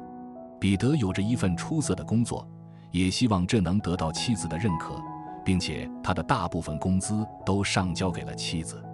按照他自己的说法，他没有足够的精力来参与家务，也没有办法消除安娜对自己生活状况的不满。彼得已经觉察到问题不仅仅是乱放的袜子，但他避开了争吵。他觉得自己就像回到了童年，他的愤怒既针对自己，因为他无法摆脱小时候留下的负疚感，也针对他的妻子，因为是他唤醒了他的这种负疚感。他试图找到一种解决方法，如我在财务上照顾你，你在家务上照顾我，但这种方法显然行不通。对于安娜来说，和彼得关于袜子的争吵，先是因为他很生伴侣的气。彼得没有尊重他对整洁的要求，也没有认识到他为营造一个温馨的家所付出的努力。与此同时，他童年时的应对模式不再适合他作为成年女性的自我认知。为了母亲或丈夫的微笑而打扫，直到一切都锃光瓦亮，就是他现在最大的幸福吗？这个等式早已不再成立，因为它反映出一种童年的依赖性，而他认为自己通过独立生活已经克服了这一点。他也很生自己的气，因为他感到无助，不知道拥有自我主动权的生活应该是什么样子。在父母家中，他找不到榜样，得不到理解，不知道如何去感受和表达自己的需求，如何在面对他人期望的同时尊重自己的需求并得到爱和呵护。在这个背景下，乱放的袜子就不再是小事，因为他们唤起了旧时的情感和无效的防御机制，而这些机制反过来又伤害了对方的基本需求。因为两人都采取了各自的自我保护程序，而导致了冲突，整个局面越来越激化，所以相互理解变得越来越困难。由于无法意识到深层的需求，因此也就没有共同话题了。大象5，我感到格格不入。塞巴斯蒂安的大象，还记得吗？在那次准备旅游食物的短暂电话后，塞巴斯蒂安有一种模糊的失落感，与朋友共度假期的欢乐突然消失了。他感到疲倦，心情不好。他脑子里产生的第一个想法是，实际上他们并不想和我们在一起，所以他们只买了自己的食物，至少我是不受欢迎的。另外，他不太愿意想到的一点是，这些人本来都是我妻子的朋友，我只是附带品。他的思绪被一位同事的来电打断，但他并不认为这是干扰。他给出了解决问题的正确建议。他自然而然地想，没有我，他们就束手无策。这使他确信自己是被需要的。他们会很高兴我回来。在心理疗程中，塞巴斯蒂安意识到他经常抱有这种想法。他的反应方式遵循着根深蒂固的观念，就像在2次通话中那样，只有他们需要我时，我才能确定自己属于其中。为了避免自己的归属需求受到伤害，他采用这样的方法来应对。只有我特别努力时，人们才需要我，所以我会努力。这种复杂的反应模式可以归结为这样的自我形象：如果我什么都不做，我这个人就没有多大价值。这样我们就勾勒出了大象的轮廓。但塞巴斯蒂安对自身的看法并不总是那么消极的，他非常清楚自己有许多优点，很少会受到这种自我怀疑的困扰。他为自己的成就感到自豪。然而，他内心早已形成的认知框架偶尔会被激活。为了探讨这种认知框架形成的原因，先来看看他童年和少年时代的故事吧。塞巴斯蒂安的父母拥有一家木工作坊，工作繁忙，他和他的弟弟妹妹从小就帮忙打扫作坊。父母性格非常内向，两人之间的关系也比较疏远。他猜测母亲可能是因为生计困难嫁给了作为手工业企业主的父亲。一开始，塞巴斯蒂安作为父母的心头宝贝备受疼爱。然而，随着弟弟妹妹的接连到来，他被推下王位。有一段时间，他表现出强烈的嫉妒，但他的父母很不理解。你比他们大很多，所以要更懂事。这样的话让塞巴斯蒂安很失望。母亲非常重视孩子的教育。小学毕业后，他和弟弟妹妹都去了距离家10公里远的一所中学。塞巴斯蒂安以出色的学业成绩满足了母亲的期望，而父亲对他的成绩并不感兴趣，因为相比之下，他弟弟的手工技能更符合父亲的期待。看到父亲夸奖弟弟并教给他手工技能时，他感到很痛苦。我并不是他理想中的儿子。在这种困境中，他又能做什么呢？于是他觉得，如果我在家里和作坊里多帮忙，那么我就是被需要的，我就是家里不可或缺的一份子。他的文字，一位朋友听上去不友好的简短回答。大象是突然感到失望和困难，油然而生的想法是，他们不需要我。痛点是害怕被拒绝，害怕失去稳定的关系。自我保护程序，他根深蒂固的观念是，我不受欢迎，当我做出成绩时，他们才需要我。行为模式，因为害怕失去而选择逃避。自我形象，我现在这样不够好。他人形象，他们需要我的时候才对我示好。生活经历，缺乏归属感和他人的理解。他在学校成为局外人也有很多原因。由于当地既没有幼儿园，也没有和他同龄的孩子，所以他没有像其他孩子一样在幼儿园里学习到如何交朋友，不知道如何在同龄人中找到自己的位置。但是塞巴斯蒂安是班上成绩最好的人之一，他能够帮助同学们解答一些课堂难题，这种时候他就很受欢迎。不过这又引起了一些同学的嫉妒，他们不择手段地来整他。塞巴斯蒂安在接受治疗期间回想起一件到现在依然让他羞愧和愤怒的事。一次课堂上，坐在他后面的同学大声喊道：瞧，塞巴斯蒂安的头是木头做的。出于尴尬，塞巴斯蒂安用手摸了一下头，一些木爆花轻轻地飘落到他的桌子上，他顿时觉得天塌下来了一样。所有人都在笑话他，甚至那个他一直欣赏的同学也在笑他。难道他要解释一下，是因为自己早上帮忙打扫了父亲的车间吗？他在家里那么勤快，就是为了不落在弟弟后面。塞巴斯蒂安连续几天都沉默不语，直到一个数学不及格的女同学请他帮忙，他才找回了内心的平静。塞巴斯蒂安后来通过努力完成了高中和大学学业，有了一份不错的工作，也遇到了自己的人生伴侣。然而内心深处的痛点一直存在，在人际关系中，他不能明确地肯定自己是否受欢迎，而这会导致他产生不可控制的情绪。在上面的这个故事中，我们不难看出塞巴斯蒂安的思维模式，觉得自己被需要时，他就会感觉良好；当他对此有疑虑时，他的大象就会出现。在接受治疗之前，他并没有意识到自己的固有认知给他造成了困扰，他的争强好胜令他疲惫不堪。他尽量避开一切社交，这虽然让他免于受伤害，可也让他无比孤独。在治疗开始之前的2年，他遇到了一次严重的危机。他此前负责的部门在一次企业重组中解散了，他被安排了新任务。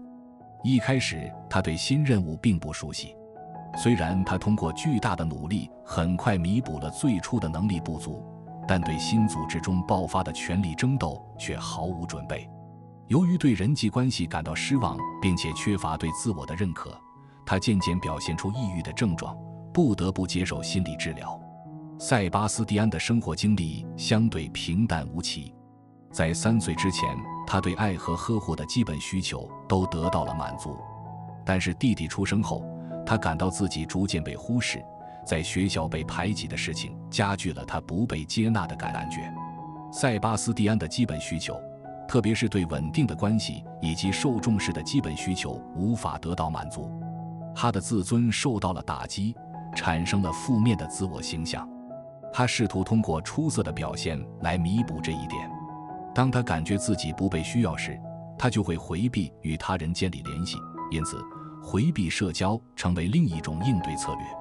这些自我保护的方式只能短期内起到作用，从长远来看，他们阻碍了塞巴斯蒂安对其他技能的获取，例如掌握社交技巧的能力。当触及痛点，不确定自己是否受欢迎时，他的情绪就开始不好了。塞巴斯蒂安能从这些认知中获得什么好处呢？首先，他知道了需要认真对待自己的感受。其次，他通过了解自己的大象，更深刻地理解了自己为什么有时会陷入负面情绪。他学会了在面对情绪时停下来，去思考它的真正原因。他知道了自己在度假时为什么不开心，他当时在担心什么，也知道了自己内心深处在渴望什么。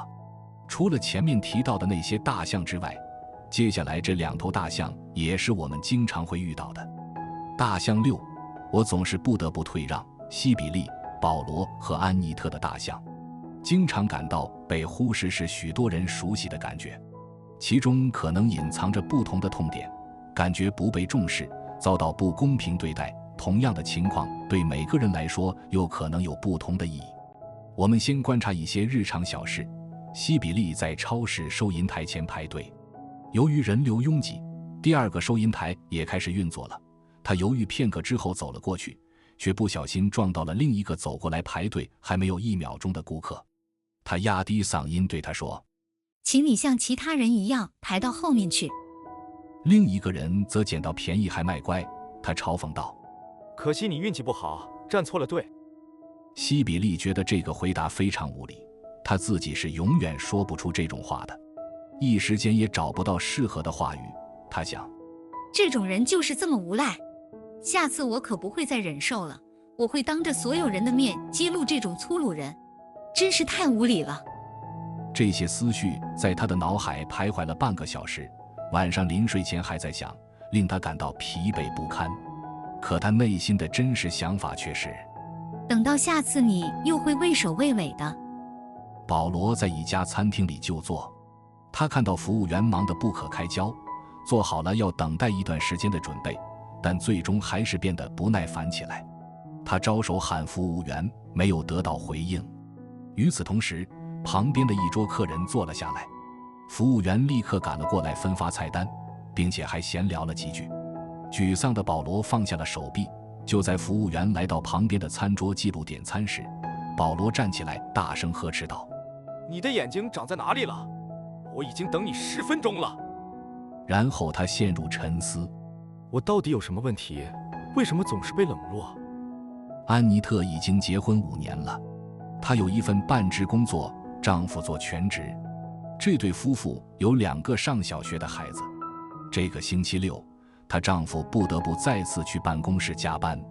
她的工作压力很大，她在前一天晚上已经开始抱怨了。早上道别时，她突然想起自己不能像往常的周末那样去购物，于是对妻子说：你可以帮忙买菜吗？我今天实在没时间。安妮特想，居然还有这事，他现在总是去加班，我又得去做那些破事。她说，那我该买点什么呢？随便买点，买什么不重要，你想做什么饭就买什么菜。她明显激动了起来。你为什么认为我应该做饭？她的丈夫一只脚已经跨出门了，此时语气也带着烦躁。你看不出我很赶吗？我现在没有时间讨论这些。安妮特生气了，买菜和做饭对她来说实际上不是问题，让她生气的是这样一种想法：对她的丈夫来说，她的工作总是排在第一位，照顾家务就理所当然地成为她的事。这种分工不公平。在之后的几个小时里，她的情绪都很差。在这3种情况下，当事人都感到被忽视或受到不公平的对待。如果不是因为陈旧的认知框架作祟，他们可能会用这种思考方式来处理这种情况。我以后不会再容忍这种情况。我的退让没有得到尊重，下次我会更早的让人注意到我。是的，好像我今天生的气还不够似的。但西比利、保罗和安妮特不是这样的。这种令人生气的事件引发了一种内心不平衡的情感。我总是不得不退让，而别人就可以轻而易举地如愿以偿。类似的想法在头脑中一次又一次地浮现着，因此我们有理由推测这里隐藏着一头大象。为了进一步勾勒出这头大象，我们来看一下这3个人的主要生活经历。实际上，西比利本来可以轻松地插到队伍里，说句抱歉，我非常着急就好了。然而，西比利的父母是背井离乡的人，父母言传身教，告诉他要谦让，绝对不能自私。因此，他不会插队，不会只考虑自己的利益，也不会迅速利用每一次机会。这些对他来说都很陌生，因为这一切都违背了严格的行为准则：要谦虚，要体贴，宁愿让步，不要自私。上幼儿园时，他从来不跟小朋友们抢玩具，在类似抢椅子的游戏中，他总是第一个被淘汰。后来上小学，哪怕他比别的同学更早知道问题答案，也不愿举手抢答，他总是本能地选择忍让。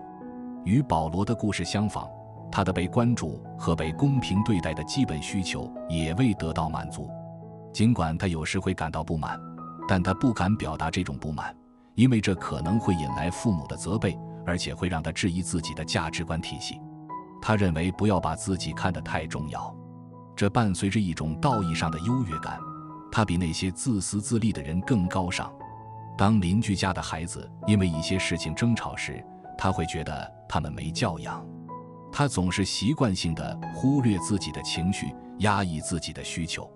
因此，在收银台排队等待时，西比利的问题不在于想节省时间，而是因为插队的顾客让他对忍让这种美德产生了质疑。他内心深处无法容忍他人的自私行为，却又不知道该如何去应对。我到底有什么问题？为什么总是被冷落？保罗心里很痛苦。其实就当时的情景来看，一大群人要比一个单独的客人更容易被忙碌的服务员关注到。但是有个来自过去的声音告诉他，他觉得自己不如其他人重要。保罗的父亲在母亲怀孕时就离开了他。据说如果母亲同意堕胎，他的父亲可能会留下来。从某种程度上讲，保罗似乎就不该来到这个世上。由于父亲的缺席，他的母亲不得不独自承担起养育孩子的责任。他租了一间可以住宿的小店铺，在那里开了一家改衣店。如果有顾客光顾，他就会停下手中的一切，把孩子放在一边，然后去忙。常常忙起来就忘记了时间。对于一个孩子来说，这段等待时间可能会显得漫长无比。他记得自己有时候还会叫妈妈，试图引起他的关注。然而他会紧张地回应，现在不行。他很快就沉默下来，继续等待或者返回自己的游戏世界。保罗常常觉得自己像一个边缘人物，他在受邀参加活动、庆祝等事情上异常敏感。这实际上印证了他的内心想法。对于别人来说，我并不那么重要。那种别人一出现，自己就要被忽视的感觉，给他留下了心理创伤。为了引起他人的关注，他经常带着糖果去学校分发，似乎他总是需要借助别的东西才能有一些存在感。安妮特和比他小2岁的弟弟一起长大，弟弟身体不好，需要父母特别的关注和照顾。安妮特有不满情绪的时候，父母会说：“你就知足吧，你的情况比你弟弟好多了。”然而当时他只有6岁，哪里懂得这些？后来有一次，他生气地说：“那个讨厌的家伙又生病了。”于是他被父母禁闭了3天。从他的角度来看，弟弟受到了过分的照顾，所有繁重的家务都是由他和母亲完成的。他有时候向父亲抱怨，但父亲早出晚归，回家的时候已经疲惫不堪。他得到的回答总是类似安抚的话语，比如：“我们都必须尽最大努力去生活，我的工作也不是那么轻松的。”安妮特希望得到公正和平等的对待，希望受到重视的需求显然受到了伤害。如果他提出反抗，就可能危及更基本的需求，得不到父母的爱和赏识。在这两难境地中，他学会了理智和体谅，将自己放在次要位置。在小时候的安妮特眼里，别人比我更重要，我必须放弃自己的需求满足他人，这就是她对世界的看法。长大结婚后，她自然而然地总是把丈夫的需求和工作放在第一位。出于不同原因，西比利、保罗和安妮特都感到在付出和回报上不对等。他们倾向于把原本无伤大雅的挫折视为个人未受到重视，这就持续地滋养着内心不公平的感受。他们没有学会自我防卫，因为这与他们坚守的道德准则相矛盾，因而导致了愤怒情绪的积压，产生了心理压力，就像一座随时可能爆发的火山。西比利的大象足以说明这种情况。他的蚊子，另一个顾客插队，而且还为他自己占了遍，以沾沾自喜。他的大象激动情绪，生气升级为愤怒。然而生的想法是，我总是被挤到一边。他痛点，自己的愤怒与克制的教条相冲突，害怕引起关注，追求公平和尊重的基本需求受到伤害，自我保护程序，他根深蒂固的观念：我不能插到前面，我不应该让人感到不快，谦让终究是一种美德。行为模式，避免冲突升级，咽下在想象中发泄出来的愤怒。自我形象，我是谦虚和体贴的，从不自私。他人形象，大多数人都是自私的。生活经历，不被允许突出自己，严苛的教条要求把自己的需求放在次要位置，这与自己和划定个人界限的需求相冲突。好，我们继续大象期，没有人在乎我。马库斯的大象。马库斯以前是个物业管理员，后来退休了，就在自己的小排屋里独自生活。他和住在附近的姐姐几乎没有联系，唯一的朋友是他的狗。每个星期天上午，他都会去跳蚤市场溜达。一天回到家后，他决定做面条吃，却发现家里没有盐了。他想去姐姐那里借点盐，但她总是那么不友善，几乎从不理睬他。我真的要向他求情吗？他即便是给我盐也是很勉强的。他继续发着牢骚。实际上我根本不需要他，他和大多数人一样自私。马库斯的脑海里浮现出姐姐的一系列自私行为，越想越气，越想越觉得自己很孤独。马库斯觉得最好不依赖任何人。他对安全感、理解、信赖的需求从未得到过满足。在他童年时，他的父母经常让他独自一人，他害怕被抛弃，害怕在面对问题时缺少可以倾诉的对象。他认为他的依赖需求是个人的弱点，因为他过早地被要求自己承担起责任。他的独立性是不得已的选择，不需要依赖任何人成了马库斯的自我保护机制。寻求帮助有可能遭到拒绝，而他害怕被拒绝，于是选择独善其身。他对姐姐的自发愤怒也符合这个模式，他总是对她不友好，这就证明了不必期待她会有所付出，这个理由足以让他去拒绝她。此外，生气要比被冷落而产生的痛苦更有利于达到情感的平衡，因此他选择了生气。他的文字是求人帮忙的必要性。他的大象激动情绪，怒气升级，油然而生的想法是：我的姐姐对我不好，我向她戒盐肯定会让她厌烦。痛点是孤独，害怕被拒绝，缺乏稳固的关系，自我保护程序。他根深蒂固的观念是最好不靠任何人。行为模式：自己照顾自己，深居简出，带着攻击性贬低他人的心理，保护自己，以免感到失望。自我形象：我只能依靠自己。他人形象：每个人都把自己放在首位。生活经历：缺乏亲切可靠的关系，缺乏安全感。马库斯的大象在许多人身上都存在，他也在保罗·瓦茨拉维克一则有名的故事中出现过，《幸福指南》中锤子的故事。在这个故事中，一个男人本来想从邻居那里借一把锤子，因为他想要挂一幅画。然而一想到这个邻居，他就想起了各种负面的事情，于是他产生了一种想法，认为邻居对他不友好，因此他绝不会求邻居帮忙。他越想越生气，最终冲到邻居家门口，按了门铃，并大声喊道：锤子你自己留着吧，你这个混蛋。这是一个典型的难以解释的行为案例，也是一个自证实预言的案例。他对他自己创造出来的他人形象做出反应，且没有给邻居一个纠正偏见的机会。根据我们的梅尔公式，这种行为完全可以理解为过去的需求受损之后的一种自我保护机制。情绪状态就像天气一样，有稳定的高压和低压，也有突然的气象变化。就像气象学家可以在了解大气影响的基础上预测天气变化一样，当我们了解了自己的弱点和大象后，我们的情绪变化就能可预测和可理解。好，各位听友，本集分享完毕。接下来的2章，我们将一起探寻你自己的基本需求踪迹，以及它在你的生活中是否得到满足。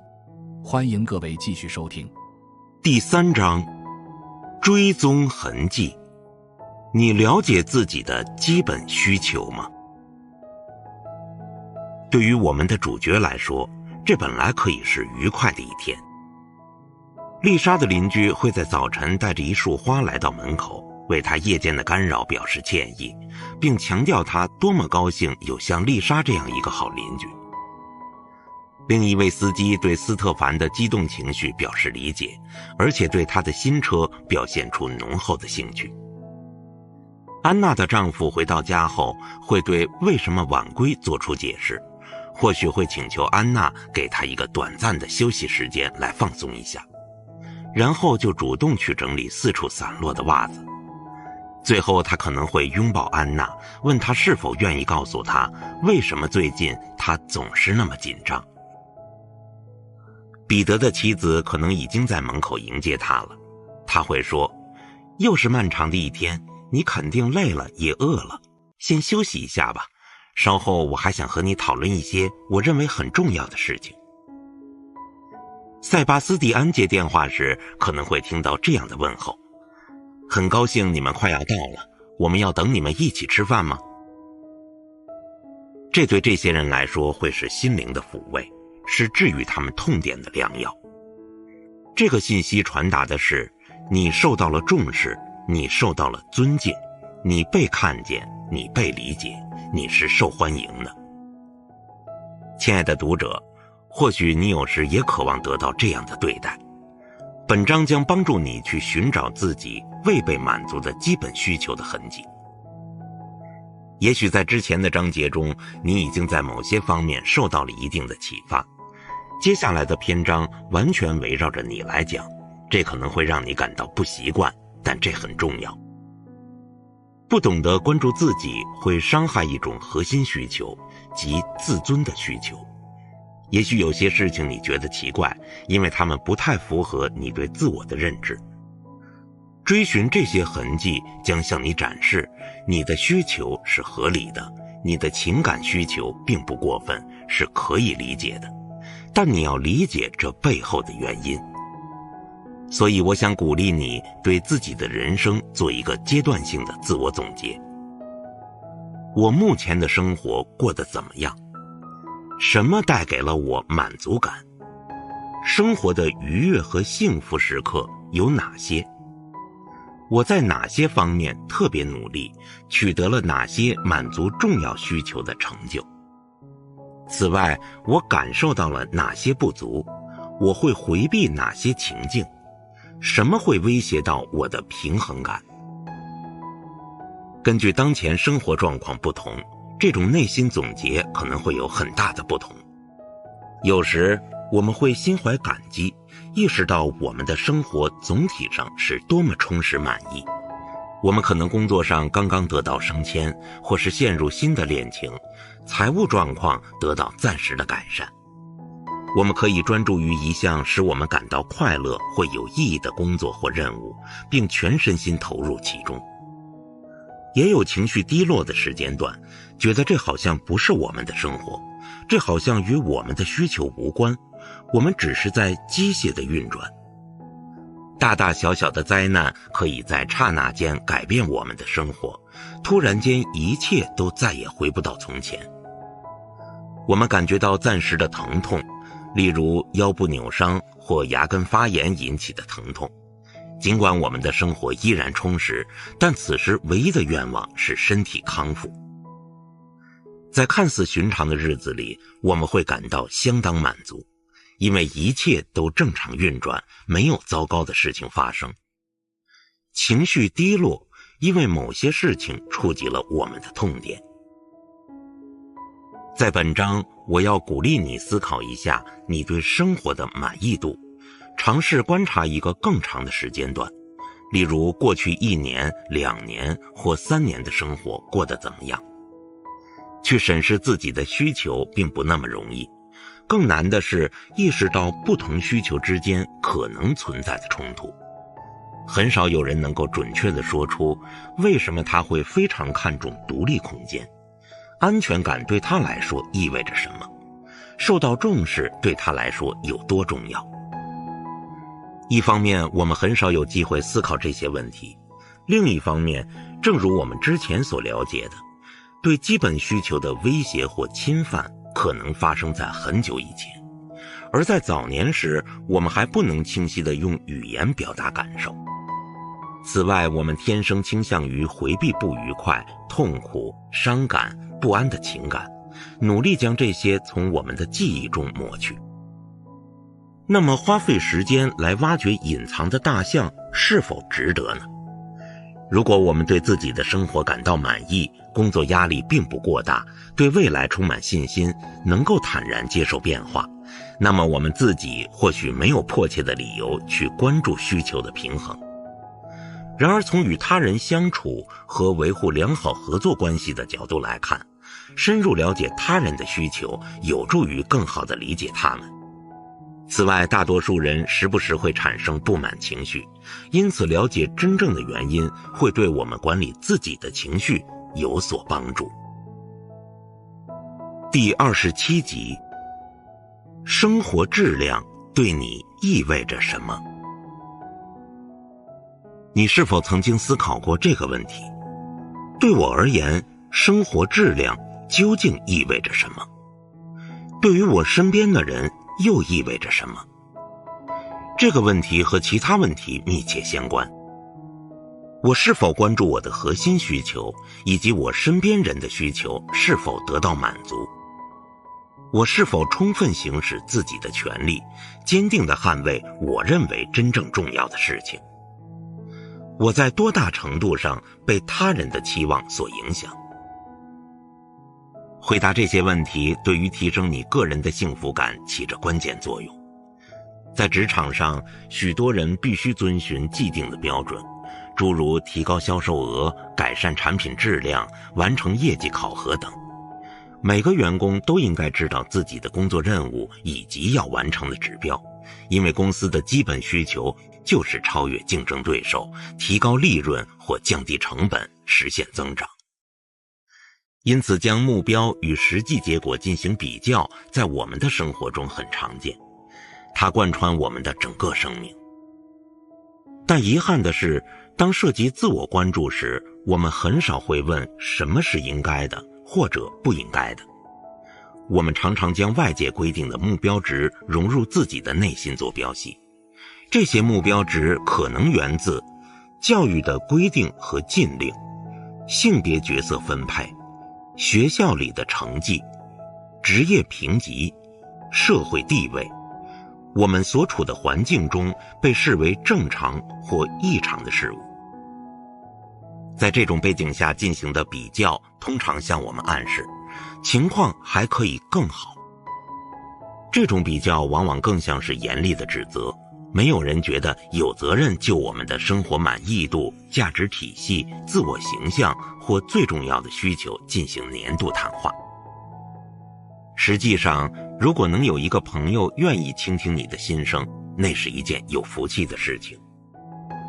这本书无法替代与伴侣、父母或朋友的谈话，但可以为这些谈话提供良好的基础。我将为大家介绍2种方法。问卷调查可以帮助你了解过去和现在哪些基本需求得到了满足，这些需求对你有多么重要。切蛋糕图表可以帮助你了解如何分配你可用的时间和精力。第28集，你在生活中真正需要什么？对于基本需求满足的定位，我们需要一些坐标来确定自身的现状。如果我们希望有所改变，就需要明确阐述目标，也就是记录所期望的状态。当现状与愿望之间存在差距时，我们会察觉到需求的存在。在我们看来，杯子经常更像是半空而不是半满的。换句话说，相对于已满足的需求，我们更容易注意到未满足的需求。我们最重要的基本需求，如稳定的人际关系、被重视和受关注、平等待遇和公正、情欲和性欲、安全感、好奇心、独立自主，通常可以分为2类。一类是主要依赖于他人行为得到满足的需求，这些需求赋予我们某些依赖感。另一类可以分为稳定和变化2个极端。这样一来，我们有了2条轴线，形成了4个象限。我们可以将这些基本需求分别放置在这些象限中。这几个概念之间存在着一种张弛有度的关系。每一个概念都是人类生活的本质特征，但需要通过其对立面来进行补充。这也适用于我们的基本需求。如果我们单方面的努力满足单一需求，它们之间就不会保持平衡。根据生活阶段的不同，这种平衡可能会发生变化。为了确定在你的生活中基本需求得到满足的程度如何，我们准备了一些简单的调查问卷。在这些问卷中，你会找到关于各个基本需求的描述。所有的问卷都分为过去和现在两部分。因此，你首先要问自己，我的童年和青少年时期是怎样的？然后再问自己，现在的我在多大程度上同意这些结论？请在每一项旁边填写一个0到10之间的数字，其中10表示完全同意，0则表示不同意或不重要。从各个答案的平均数总和除以10中，可以大致评估出这个需求在过去或现在满足的程度。你的回答完全取决于你的直觉评估。第29集，稳定的人际关系。父母无条件的爱，成年后来自伴侣的关爱，朋友之间的长久友谊，可靠的同事关系，这些都能满足我们对稳定人际关系的基本需求。这些关系越是建立在自愿的基础上，就越能带来满足感。用著名的伴侣治疗师卢卡斯·莫勒的话来说，爱是自由之子。对安全感的渴望也许在我们眼里显得太孩子气，但对于一个小孩来说，这无疑是一种生存条件。缺乏安全感和保护会令我们的内心失衡。每个人体验安全感的方式非常不同，比如在爱人的怀里入睡，得到家人的陪伴，或者与亲密的朋友交谈等，都可以给我们带来安全感。所有人都渴望获得某种归属感，而归属感的需求是否得到满足，取决于各种各样的经历。比如，我们是否受到父母的欢迎，他们是否能够关注我们的幸福。当我们与他人的期望不同时，我们就特别需要别人的理解。我们希望他人不要忽略我们的感受，不要把它不当一回事，不要独断地决定什么是真实的、正确的或错误的。获得理解的经验是培养理解他人能力的基础。稳定的人际关系，同意度0至10分。过去，我觉得我最重要的亲人理解我。在家庭中，彼此能够互相信任。我在我的社交环境中有归属感。在我需要支持的时候，我最重要的亲人保护我，支持我。在家庭中，我感受到了彼此间的细微关怀。我感到我最重要的亲人无条件地爱着我。我体验到温柔和温暖。我认为我是父母期待得到的孩子。我最重要的亲人有足够的时间陪伴我，在我需要他们的时候，在我身边。如果家庭中发生争吵，我们也会再次和好如初。所有评估值的总和，这一需求的满意程度如何，10项答案的平均值。同意度0至10分，重要性0至10分。现在，我和我最重要的亲人之间的关系是稳定和可靠的。我在亲密关系或家庭中感到安全。其他人喜欢我，也接受我。我觉得最亲近的人理解我。我觉得我在我的社交环境中有归属感。在我的朋友或家人中，我觉得自己很受欢迎。我周围有可以倾诉和让我打开心扉的人。我有一个无条件爱我并支持我的伴侣。有人总是为我腾出时间，并在我需要时提供帮助。我重视的人也需要我。所有评估值的总和。左栏，这一需求的满足程度如何？右栏，满足这一需求对你有多重要？10项答案的平均值。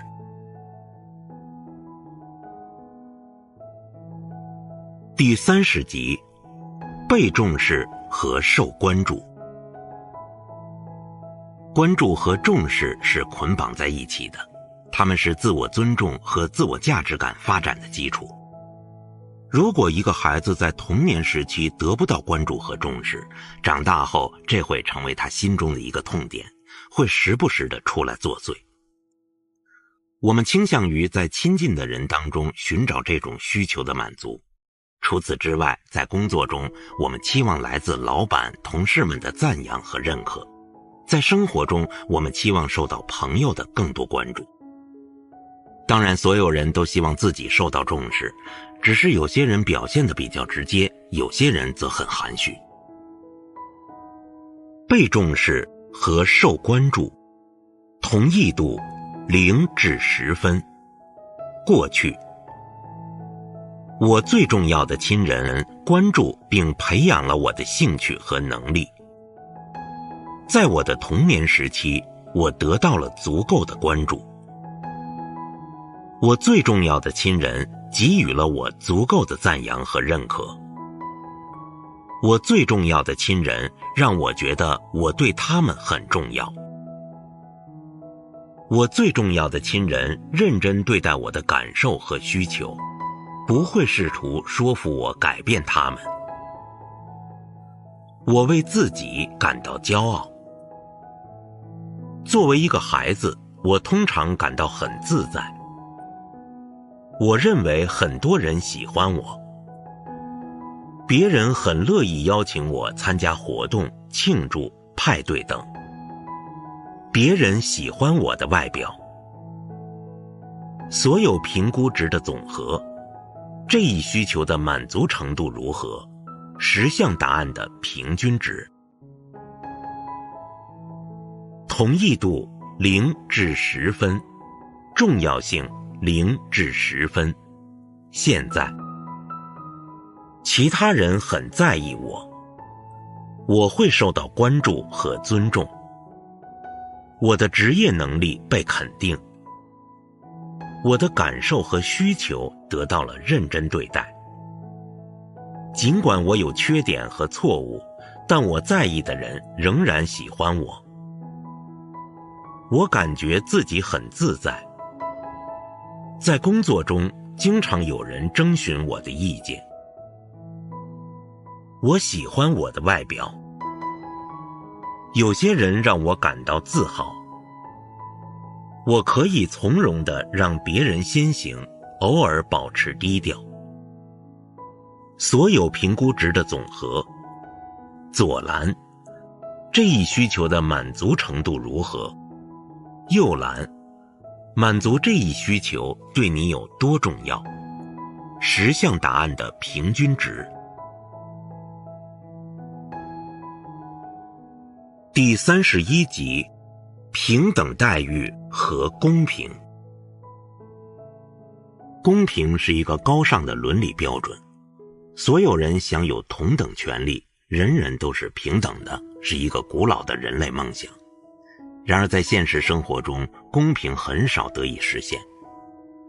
冷餐会上的争夺战，男女之间的不平等薪酬，不公平的税收等，甚至包括对全球资源的争夺，这都是不公平的体现。公平和平等作为一种伦理基本价值观，通常是通过教育传递给我们的。与之前提到的其他基本需求不同，公平和平等不是先天性的，其基础在于人类有共情能力。这种不平等源自权力、财产、性别、国籍、教育、才能和年龄等因素。关注公平和平等需求的，通常是那些遭受不公平对待的人，他们期望他人和社会来满足自己的这些需求。遭遇不公会给我们的内心造成伤痛，进而会影响我们的自尊心。我们试图通过各种不同的方式来应对这种困境，反而加剧了问题的严重性。我们为琐事争吵，变得固执己见或疑心嫉妒，这时候大象已经在打招呼了。平等待遇和公平，同意度0至10分。过去，我的需求通常和他人的需求一样受到重视。没有人由于某种莫名其妙的原因抢在我前面被选中。我不必忍受不公平的惩罚。在我的家庭里，没有人被压迫。在我的家庭中，公平和平等是重要的价值观。我始终觉得自己很安全，没受到不公待遇。在我的家中，有人做出了公正的榜样。我乐于与他人分享。我最重要的亲人在我受到不公平待遇时会支持我。我会轻松地放弃某些东西，或能礼让他人。所有评估值的总和，这一需求的满足程度如何，10项答案的平均值。同意度0至10分，重要性0至10分。现在，我的需求和他人的同样重要。在私人关系中，我觉得自己会受到公平对待。我很少感到嫉妒。在我和我的同伴之间，给予和获取是平衡的。如果我觉得合适，我可以让别人优先。我不觉得受到了不公平待遇。我很愿意与他人分享。我对不公平的待遇很敏感，即使这跟我无关。我在私人生活和社会中致力于维护公平正义。总体而言，我觉得在职场上受到了公平对待。所有评估值的总和。左栏，这一需求的满足程度如何？右栏，满足这一需求对你有多重要？10项答案的平均值。第32集，情欲和性欲。从生物学角度来看，性是为了繁衍后代而存在的。如果仅仅如此，我们的满足感应该主要来自成功的受孕。然而幸福感并不仅限于此，我们在理想情况下可以享受性爱的各种可能性。当然，这需要从儿童时代开始，我们就可以毫无禁忌地探索我们的性敏感区。我们的父母不会因为我们的探索冲动而感到惊慌或给予惩罚，并会在适当的时候回答我们的问题。他们尊重我们对亲密关系的需求。当我们被亲密关系困扰时，他们会支持我们，而不是强行干预，或者对我们进行道义上的批评。不幸的是，尽管经历了20世纪中叶的性解放运动，我们仍然距离这个理想状态十分遥远。父母们告知孩子要为自己的情欲感到羞耻，要压抑自己的性欲。他们谈性色变，觉得这是一种禁忌与羞耻。满足个体对情欲和性欲的需求，或者仅仅是认识到这些需求，并不是一件容易的事。情欲和性欲，同意度0至10分。过去，我最重要的亲人对我进行过坦诚的和适龄的性教育。我最重要的亲人告诉我，性欲和情欲对于幸福生活很重要。我最重要的亲人允许我无忧无虑地探索和解答我儿时的性好奇。作为青少年，我感到自己的身体魅力得到了他人的认可，其他人尊重我的隐私，我总可以向某些人倾诉这方面的问题。认为性是肮脏或罪恶的态度并没有影响到我。电影或网络视频并没有成为自己性行为的标准。没有人试图强迫性侵我。我有可以谈论情爱之事的朋友。所有评估值的总和，这一需求的满足程度如何，10项答案的平均值。同意度0至10分，重要性0至10分。现在，在我的生活中，情趣和性爱有着重要的地位。我对与我不同性取向的人并无偏见。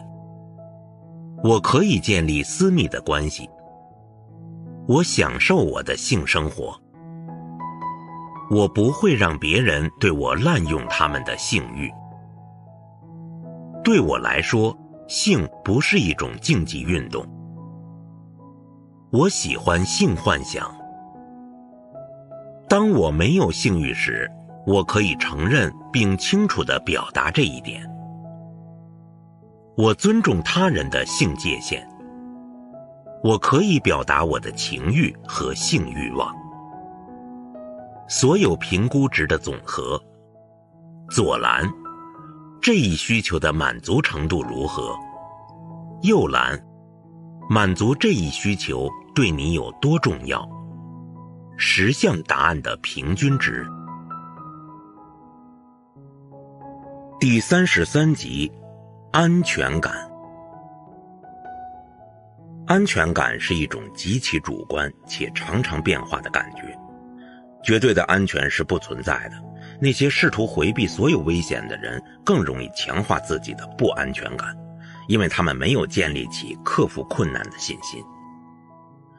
被过度保护的儿童只有父母在附近才会感到安全，没有人鼓励他们迈出脚步走向独立，其后果可能是长大后对自己的生活没有安全感。而内心的安全感偏偏来自一次又一次的自愿放弃安全感，这听起来很矛盾。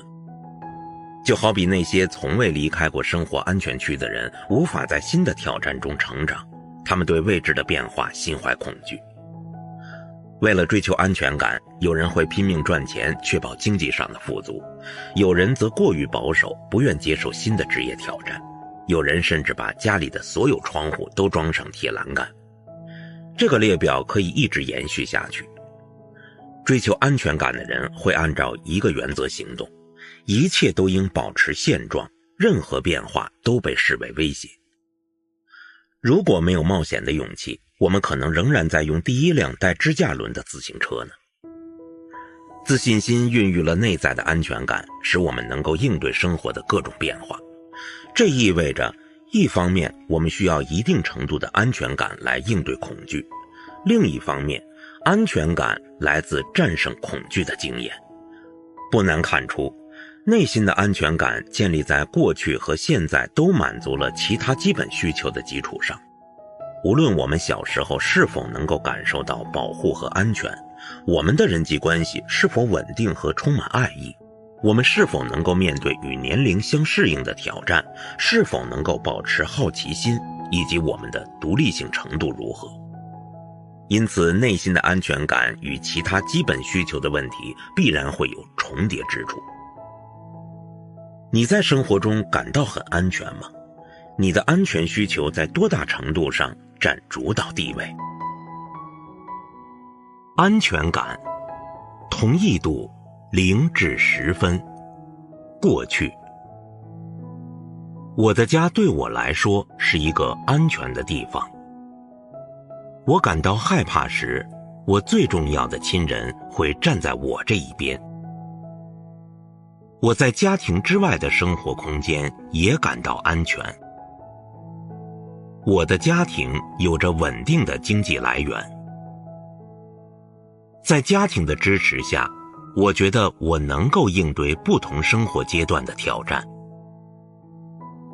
我受到我最重要的亲人的保护，且不是过分保护。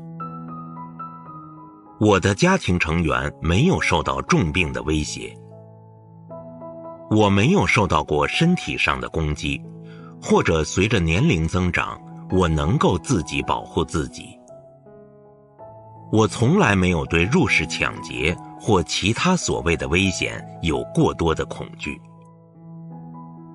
我对自己能够承担哪些风险有着准确的判断。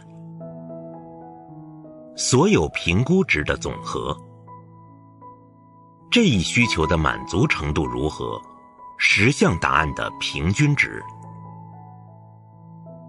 同意度0至10分，重要性0至10分。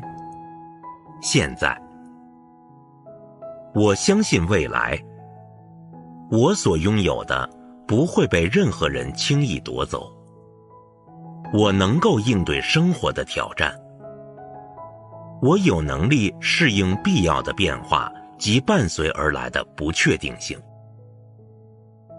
我在私人生活和职业生涯中可以信赖我最重要的亲人，他们也信任我。我学会了正确评估危险。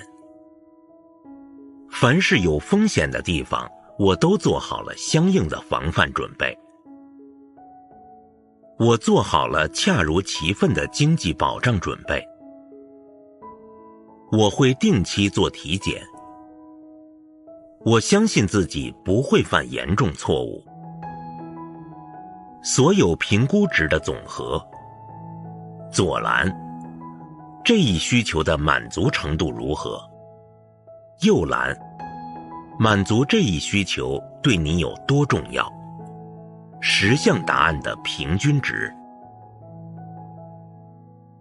第34集，好奇心。好奇心意味着探索世界。对于小孩子来说，好奇意味着尝试做这样或那样的事情会发生什么。例如，试试多少块积木叠在一起不会倒下来，拉狗的尾巴看看会有什么反应，在儿童游乐场上滑滑梯看看会是什么感觉。所有新事物都有吸引力，只有父母允许孩子在安全范围内探索自己的能力并保护好孩子，这种吸引力就不会泯灭。随着年龄的增长，我们对周围很多事都感到好奇，想要一探究竟。让我们怀着好奇心去探索一切陌生事情，学会尊重他人，理解和包容多元化的存在。好奇心，同意度0至10分。过去，我最重要的亲人支持我的好奇心和求知欲。我喜欢探索新事物。我最重要的亲人鼓励我培养自发能力。我最重要的亲人自己也对新事物持开放态度。我有足够的时间和空间来获得新的经验。我经常寻求新的挑战和冒险。当我最重要的亲人不知道我在哪里的时候，他们并没有过度担忧。当我想尝试新事物时，我也可以冒犯或激怒他人。即使我有时违背了最重要的亲人的建议，他们依然可以接受我。我喜欢意外的惊喜，对很多事情都感到好奇。所有评估值的总和。这一需求的满足程度如何？10项答案的平均值。同意度0至10分，重要性0至10分。现在，我喜欢尝试新事物。我喜欢接受新任务，我喜欢随性且充满童趣的生活。我头脑灵活，求知欲强，宽容开放。我喜欢结识新朋友，了解新文化。我喜欢新的挑战，让自己感到有活力。我敢于冒险。我对他人的观点充分好奇。我喜欢惊喜。我不断寻找新的目标，以便更好地发展自我。所有评估值的总和。左栏。这一需求的满足程度如何？右栏。满足这一需求对你有多重要？10项答案的平均值。第35集，独立自主。根据马斯洛的阶梯需求模型，如果底层的需求有了稳固的基础，我们就可以更好地应对生活中的转变。独立自主并不意味着一个人在生活中必须独立应对一切，而是能够在与他人的需求达成一致的情况下，保有自己的自由，以自己的方式生活，并且通过自由意志来决定自己的生活。精神分析学家阿尔诺·格鲁恩在《背叛自我：男性和女性在面对独立自主时的恐惧》中说道，独立自主并不是要求自己必须独立，而是让自己有体验各种生活的自由。他指出，有些人希望摆脱他们的人性，因为他们认为人性是一种障碍。对这些人来说，共情、体谅这样的人性能力会影响自己的职业生涯。年轻人中比较流行的高冷，就是对独立自主的一种误导。不轻易表露情感，从不示弱，这些被视为是强大的体现。但其实不是这样的，我们不是一定要时时刻刻保持强大自信，有些时候适当的示弱是为了更好地处理人际关系，拉近人与人之间的距离，要敢于示弱。在通往独立自主的道路上，我们需要足够的个人空间，而父母总是认为自己知道的比孩子更多，坚持采用自己的生活经验，帮孩子做出所有决策，为孩子清除所有困难。你还不能做这个，让我来做吧。或者你迟早会看到这会有什么后果。这些给孩子的信息往往源于不耐烦或恐惧，他们削弱了孩子对自己能力的信任。要允许孩子犯错，这样他们就能从中学习并总结经验，这些是培养自信和独立自主的基础。独立自主，同意度0至10分。过去，我最重要的亲人鼓励我表达自己的意愿。我最重要的亲人给了我适合我年龄的自由空间。只要是我觉得重要的事，我就会去做。我的父母和老师赞扬并鼓励我独立自主的行为。我可以接受我自己的样子。我对自己很自信。我允许自己犯错误。我有勇气捍卫自己的观点。示弱对我来说并不是什么大问题。我不会主动迎合他人的期望。所有评估值的总和，这一需求的满足程度如何？10项答案的平均值。同意度0至10分，重要性0至10分。现在，我想做什么就会去做。我对我的生活负责。我觉得自己可以独自做出生活中的重要决定。我关注自己的需求。我能够接受合理的批评。我能够与他人划清界限。我可以通过自己的努力去改变现状。我意识到并接受自己的界限，我尊重他人的界限和需求，我按照自己的价值观生活。所有评估值的总和。左栏，这一需求的满足程度如何？右栏，满足这一需求对你有多重要？10项答案的平均值。第36集，你的需求清单，你对自己的生活满意吗？现在请你总结以上调查问卷，看看你的基本需求在过去和现在多大程度上得到了满足，以及这些需求目前对你有多重要。请将计算出的平均值分别填写到以下表格中，作为你的需求清单。你的需求清单。过去，满足度0至10分。现在，满足度0至10分。重要性0至10分。稳定的人际关系，被重视和受关注，平等待遇和公平，情欲和性欲，安全感，好奇心，独立自主。你的需求清单上的分值一目了然地回答了以下问题：一、过去和现在发生了什么变化？当你将过去和现在的平均值进行比较时，你可能会注意到一些变化。例如，现在对独立自主的需求可能比童年时期更为重要。如果现在这个需求得到满足，你可以更轻松地应对挫折，不至于活在别人的期待里。有意思的是，以前得不到满足的需求，现在是否依然得不到满足？因此，你对于这个需求相关的事件会非常敏感。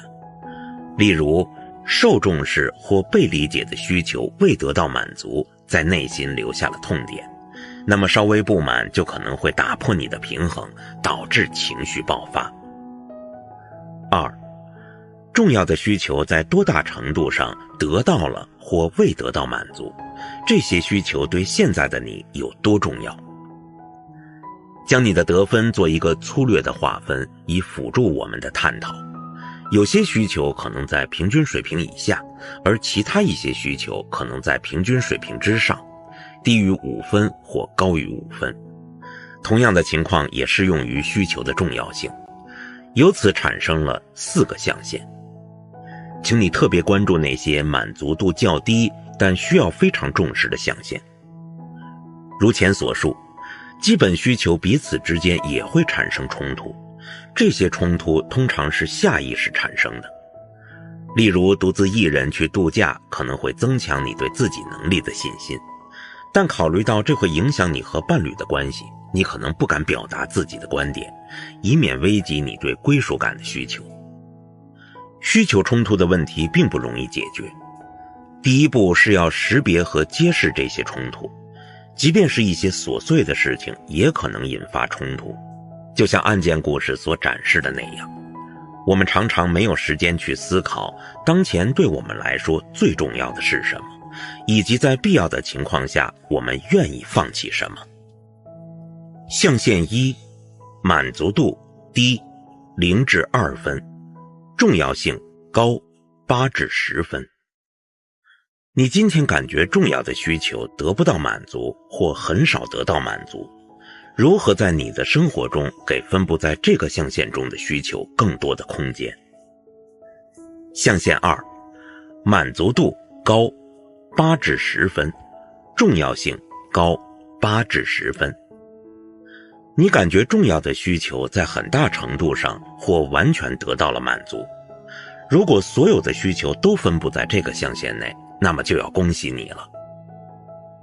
象限3，满足度低0至2分，重要性低0至2分。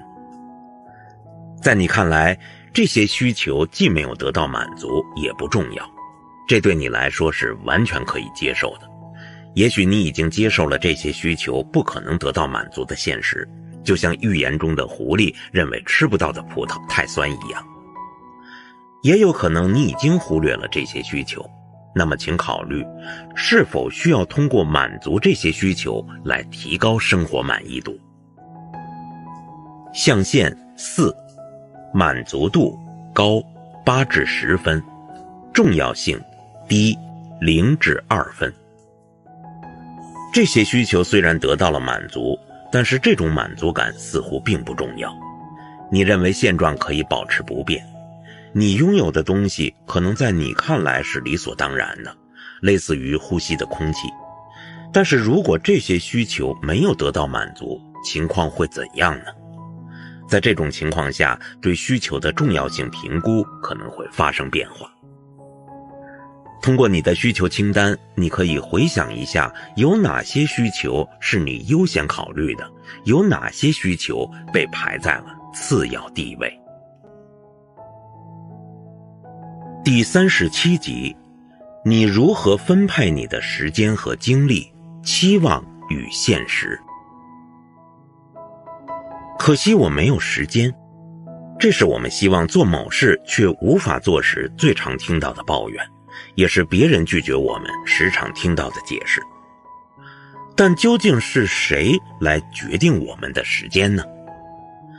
我们对自己的时间和精力分配非常适合用来了解我们的活动实际上是基于哪些需求来定的。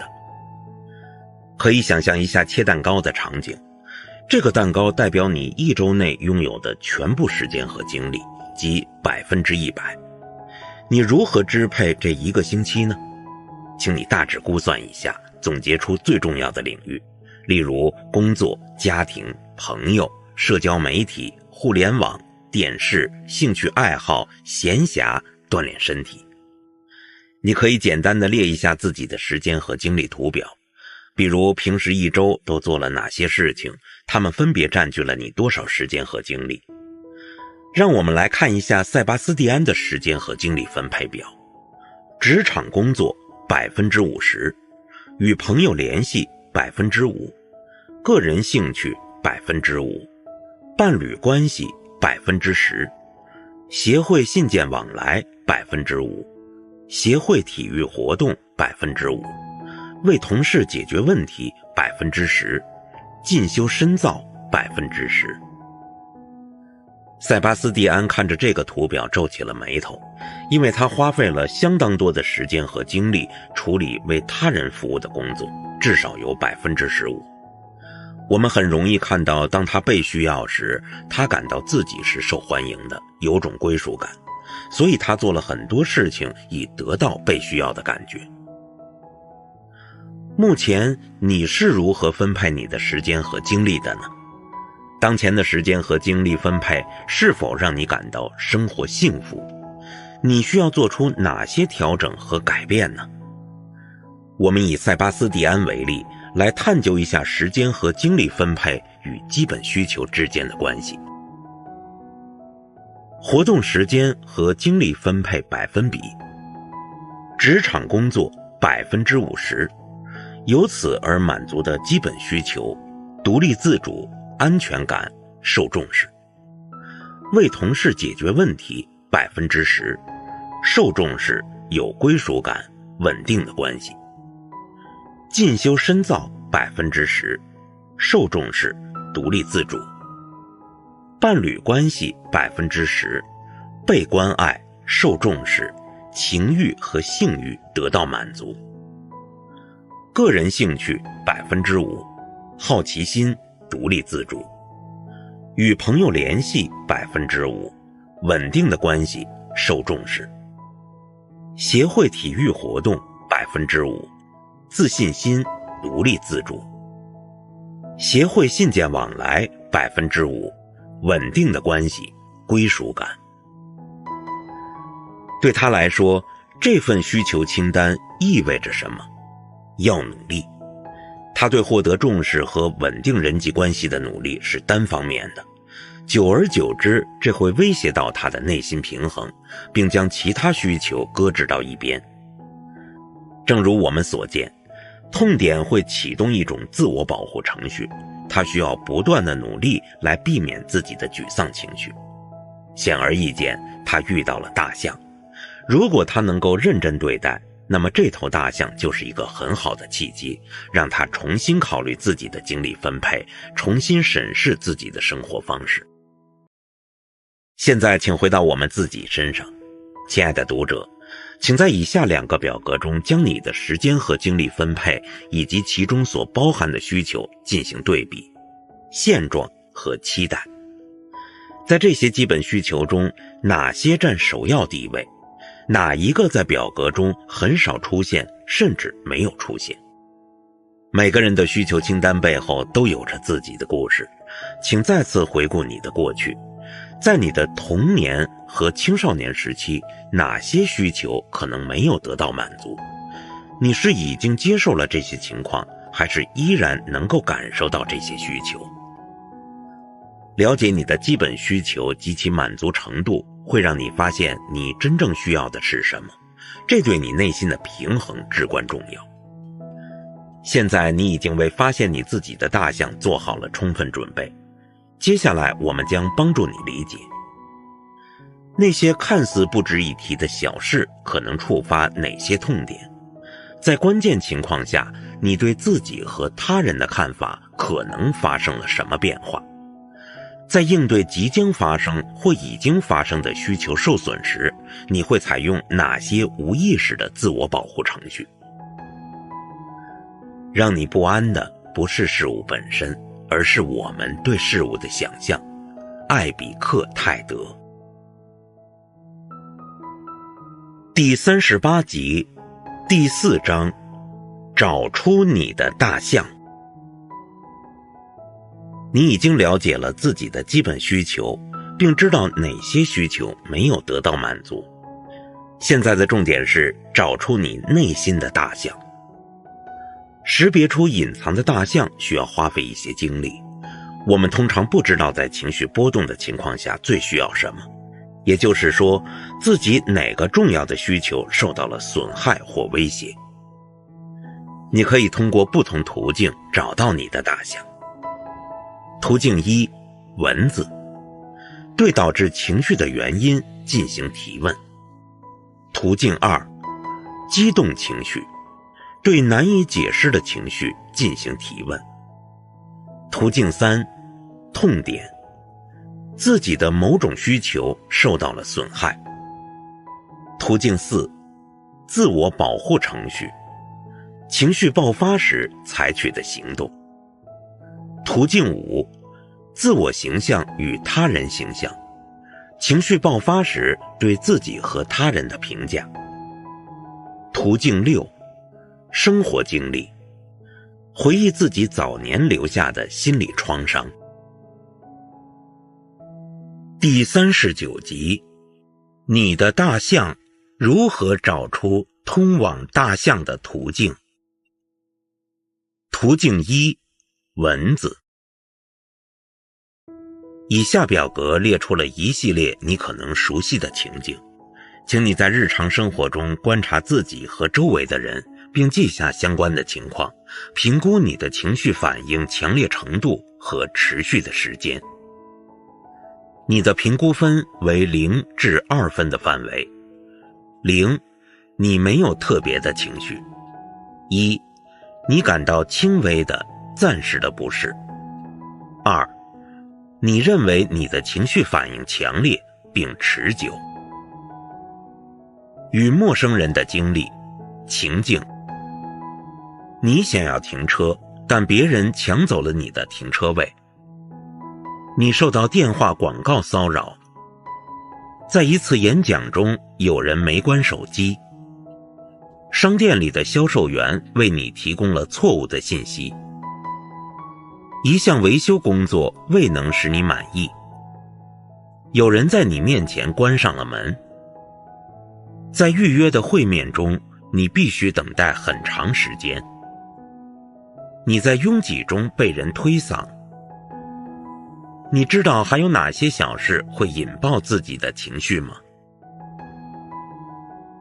与家人、朋友或熟人的经历。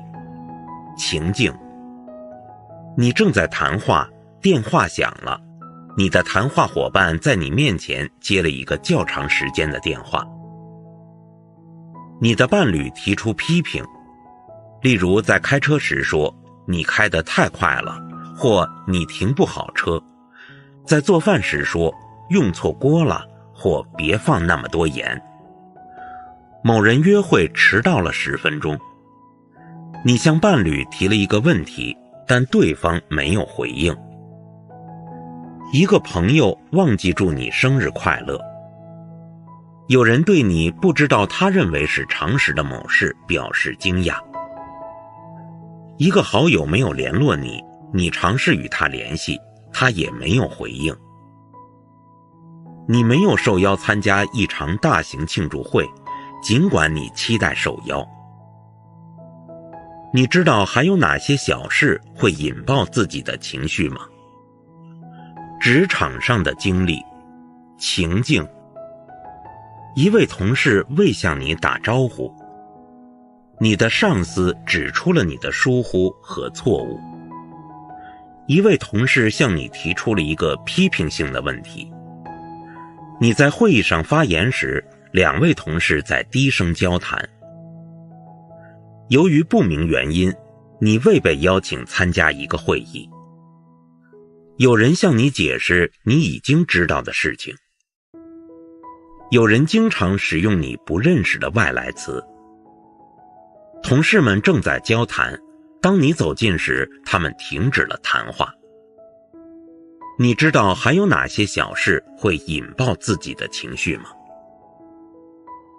你常常会在哪些情况下感到不满？你的情绪反应有多强烈？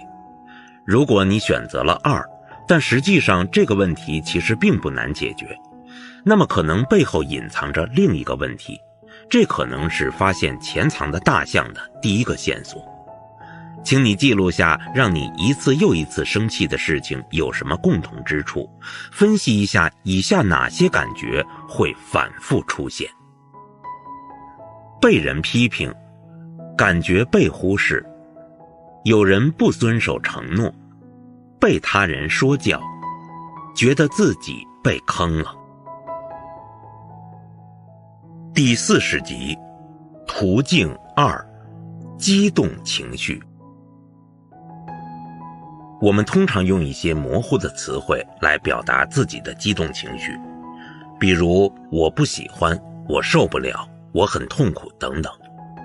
有些人甚至懒得说话，直接翻翻白眼，摇摇头，大声叹息或呻吟，或者砰地关上门。很多人不懂得如何正确表达自己的情绪，当然不会去探究这些情绪背后的原因。以下列表有助于我们找到情绪背后隐藏的原因：伤心、绝望、失望、内疚、空虚；害怕、担心、恐惧、羞愧、紧张；生气、愤怒、烦躁、不满、倔强；怀疑、嫉妒、无助、不如人、受制于人；充满厌恶、鄙视、嫉妒、恶心、拒绝。在激动的时候产生了什么样的感觉？这个时候你头脑中会产生哪些想法？把这些都记下来。第41集，途径3和途径4，痛点和自我保护程序。也许你已经意识到，你一再情绪激动与哪个痛点有关联。线索如下：随着激动产生的强烈感受，不同情绪之间的相似性总是发生在我身上。我反复出现的感受，我经常感到与你产生的想法的相似之处。我总是在思考这个主题。与过去需求缺失的类似状况，我又受到了不公的对待，或我又不受欢迎等。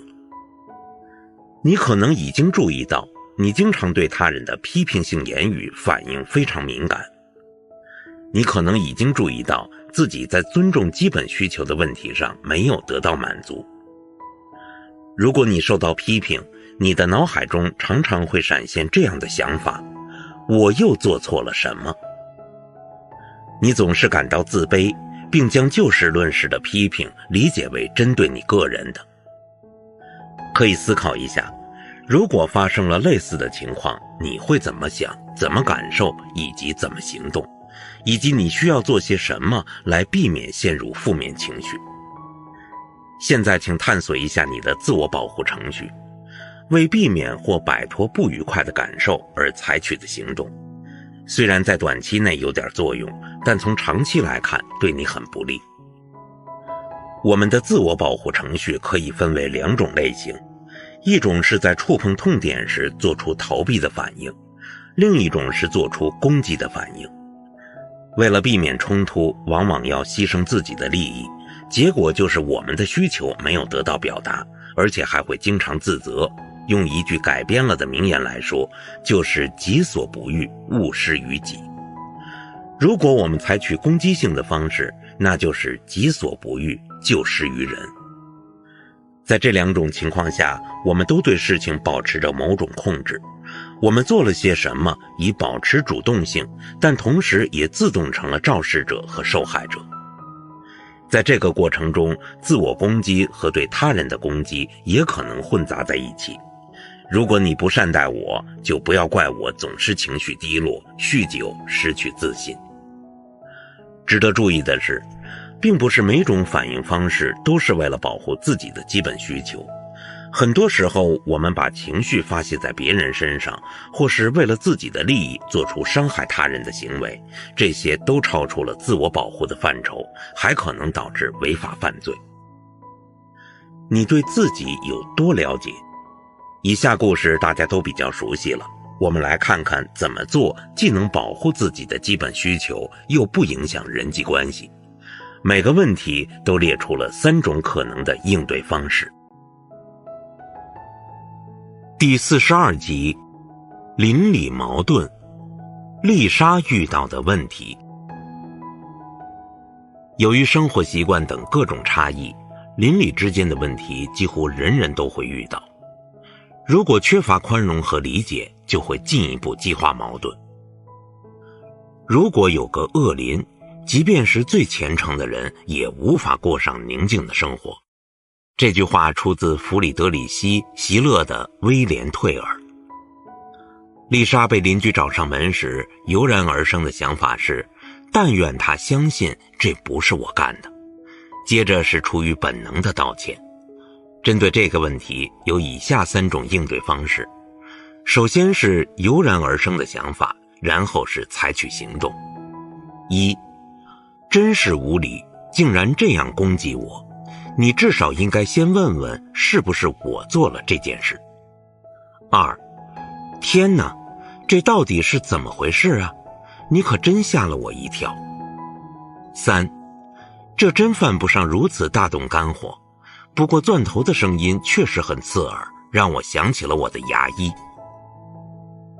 自我保护程序，逃避或规避，将错误揽到自己身上，想让每个人都满意，随时为他人着想，把自己的愿望放在一边，善待所有人，不招人讨厌，缓和气氛，让步，转身去玩电脑，上网，恐惧的退缩，换个话题或分散注意力，假装什么事情都没有发生，或者不予理睬，沉入受害者的角色中，抱怨自己疲劳或头痛，自我贬低，嘟囔自己的不满，只接受一种理性的观点，装出一切靠自己的样子，酗酒，服用镇静剂或其他药物，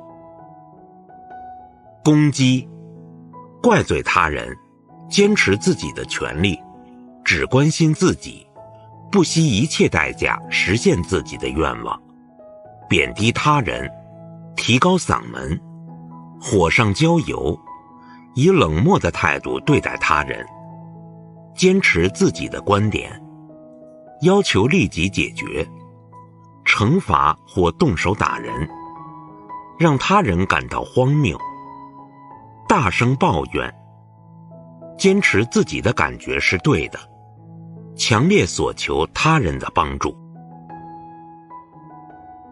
第43集，停车场中发生的争端，斯特凡遇到的情况。本来空间就狭窄，下一个人已经在等停车位，这时候可能会发生凭感觉倒车的情况。有些人可能会想，保险杠不就是起这个作用的吗？然而人对车的热爱程度却是千差万别的。斯特凡立刻蹦出来的想法是，我不会让别人这样对待我。他强烈表达不满后，好长时间都心情不好。针对这个问题，有以下3种应对方式。首先是油然而生的想法，然后是采取行动。1. 有些人就是那么肆无忌惮，沉默而愤怒地摇摇头。2. 先看看发生了什么，我的车被轻轻碰了一下，不会有问题的。3. 也许这个人根本没有注意到，记下对方的车牌号，以防万一。第44集，为整洁而发生的亲密关系冲突，安娜面对的问题。无论是袜子、报纸、早餐餐具还是垃圾桶，在亲密关系中经常会因为一个人没有完成任务或者分工不明确而引发争执，这是一个经典的例子。这常常是因为对秩序整洁的理解不同，一方很快被认为太邋遢，而另一方则被认为是有强迫症。然而这往往涉及公平、尊重、对自身工作的重视、对自身角色的不满等问题。这种情况你是不是觉得有些熟悉？安娜立刻产生的想法是，我总是得替他收拾。接踵而至的反应是咽下愤怒，开始抱怨。针对这个问题，有以下3种应对方式。首先是油然而生的想法，然后是采取的行动。1. 真是个邋遢鬼，下次把他的袜子塞进他的公文包里。2. 对他来说，整洁可能不那么重要，在适合的时机与他或朋友讨论这个话题。3. 他可能又在赶时间，轻轻地摇摇头，然后马上忘记。第45集，回家时的期待，彼得的头疼事。谁没遇到过这种情况？晚上疲惫地回到家，脑子里还满是工作上的问题，只想安静地待着，绝对不想再有任何人来打扰自己。这时小小的误解或微小的烦恼，例如伴侣的批评性评论，就足以让人失去所剩无几的耐心。彼得心里的想法是，他现在又开始抱怨了。他的反应是强调自己疲惫不堪，不想面对。针对这个问题，有以下3种应对方式。首先是油然而生的想法，然后是采取的行动。1. 我总是丢三落四的，真是健忘，表示对此事很抱歉。2. 他不可能知道我今早有多急，解释为什么会发生这种情况。3. 他总是在我回家的时候心情不好，建议2个人坐下来谈谈这个问题。第46集，与朋友的冲突，塞巴斯蒂安的苦恼。我们似乎从他人的话语中读出了一些弦外之音，其实对方可能并不是这样的意思。当我们扪心自问，一起度假的伙伴为什么做出如此简短的回答时，一丝不悦的感觉就在我们的心头产生了。我们试图为此解释一番，而我们所揣测的解释可能会让我们感到非常困惑。塞巴斯蒂安自然而然地想，他们不需要我。随后他的反应是沉默和逃避。针对这个问题，有以下3种应对方式。首先是油然而生的想法，然后是采取的行动。1. 总是这样，他们就只想到自己，认为对方是小气鬼，不知道分享。2. 他的回答为什么这么简短？直接询问。3. 我们本可以协调得更好，开玩笑地说，那我们的牛排就自己独吞了。接下来请回答以下几个问题。在相应的情况下，你有什么感觉？你会想些什么？你会做出怎样的反应？你会被哪些根深蒂固的观念引导？你重要的个人需求会受到威胁吗？无论如何，你应该追问一下自己为什么会有情绪波动。让我们想想那些所谓难以相处的人，与他们相处之所以如此艰难，是因为他们试图用一种方式来保护自己，而这种方式却让他人产生困扰。然而这些想法他们并没有公开与别人沟通过。采取这种自我保护方式的人，就算短期内感觉良好，长此以往终究会对自己产生不利的影响。马尔堡的心理治疗师雷纳·萨克斯谈到了功能失调的互动方式。这种互动方式会强烈限制互动伙伴在表达自己需求方面的自由。一本女性杂志讨论过这个问题，这篇文章被冠以颇有争议的标题“情感黑帮的卑劣手法”。讨论的焦点是如何与情感绑架者划清界限。当你的行为不符合他的期望时，他会让你感到内疚。这种贬低他人的做法当然收效甚微。想要和他人好好相处，必须要把双方最重要的需求都讨论到。所谓的情感绑架，即试图强迫他人满足自己需求的做法，实际上对自己也没有什么帮助。你对自己的痛点和自我保护方式有什么感悟？请你简要地做一个总结。第47集，途径5：自我形象与他人形象。每个人有意无意地设想自己的形象，自我形象，并相应地设想他人的形象，他人形象。这个设想可能让对方满意或者不满意。他可能会想，我很好，我其实不该这样的，或者我希望我是另外一个样子。实际状态和理想状态可能会有不同程度的差距，并且会随着情绪状态的变化而改变。正如我们所看到的，情绪状态不仅以戏剧性的方式影响我们对自我和他人的看法，而且会让我们感觉自己像一个孩子，激活过去的痛点或大象。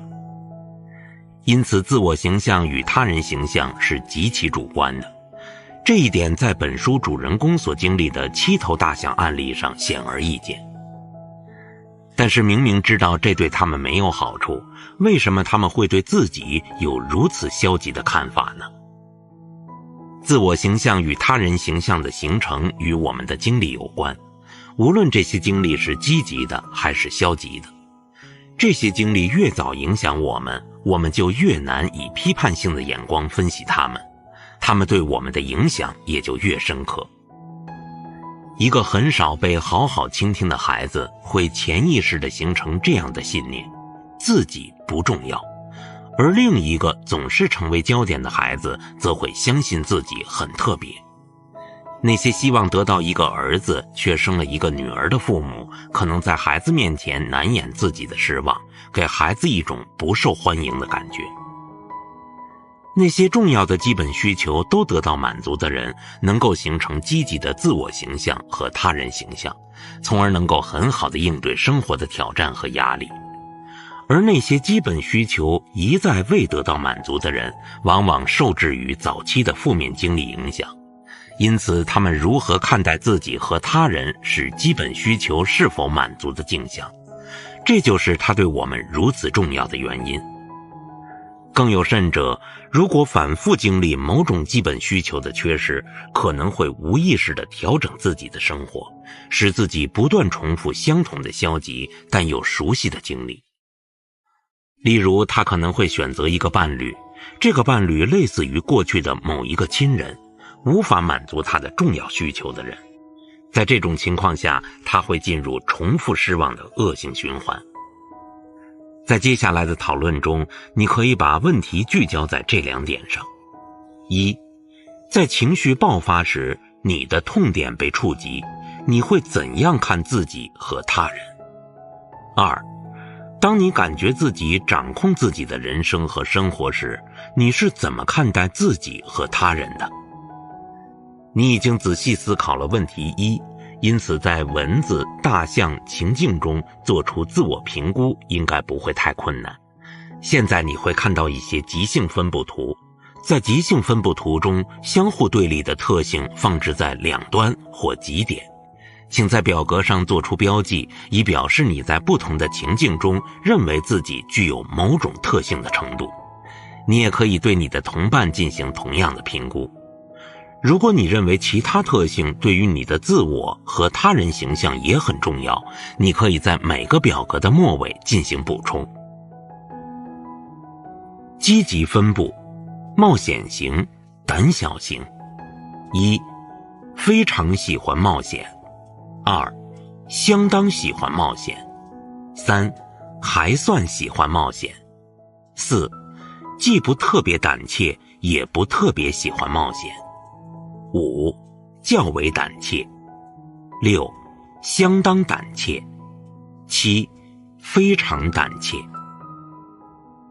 在突发情境中，你对自己的看法：受欢迎，不受欢迎；自信，不安；有能力，能力不足；成熟，孩子气；被理解，不被理解；有价值，无价值；被爱，不被爱；被需要，多余；自主，受他人支配；受重视，被轻视；自作主张，愿意服从；独立，依赖；受保护，不受保护；灵活，保守；乐观，悲观；坚强，脆弱；被平等对待，受歧视；受期待，不受期待；善于处理冲突，回避冲突；开放，封闭。你的补充：在突发情境中，你对他人的看法：体谅，无情；公平，不公平；乐于助人，自私；友善，不友善；重视，轻视；有同理心，无同理心；坚守如一，善变；充满爱心，无爱心；大度，苛刻；易于交流，不易交流；开放，封闭；可亲近，难以接近；有礼貌，不礼貌；霸道，屈从；善解人意，不解人意；善意，伤心；宽容，不宽容；讲道德，不道德；尊重他人的自由，控制他人；建设性的，破坏性的。你的补充：接下来的2个极性分布表涉及你在感到自己充满能量的状态下如何看待自己和他人。如果你无法轻而易举地感到自信，我在此为你提供一个小小的预备练习。你可以尽可能地回想起自己的许多长处。当你意识到自己积极一面的时候，你的自我认知自然会发生变化。你会马上体会到，你对自己和家人的想法实际上只是可变的设想。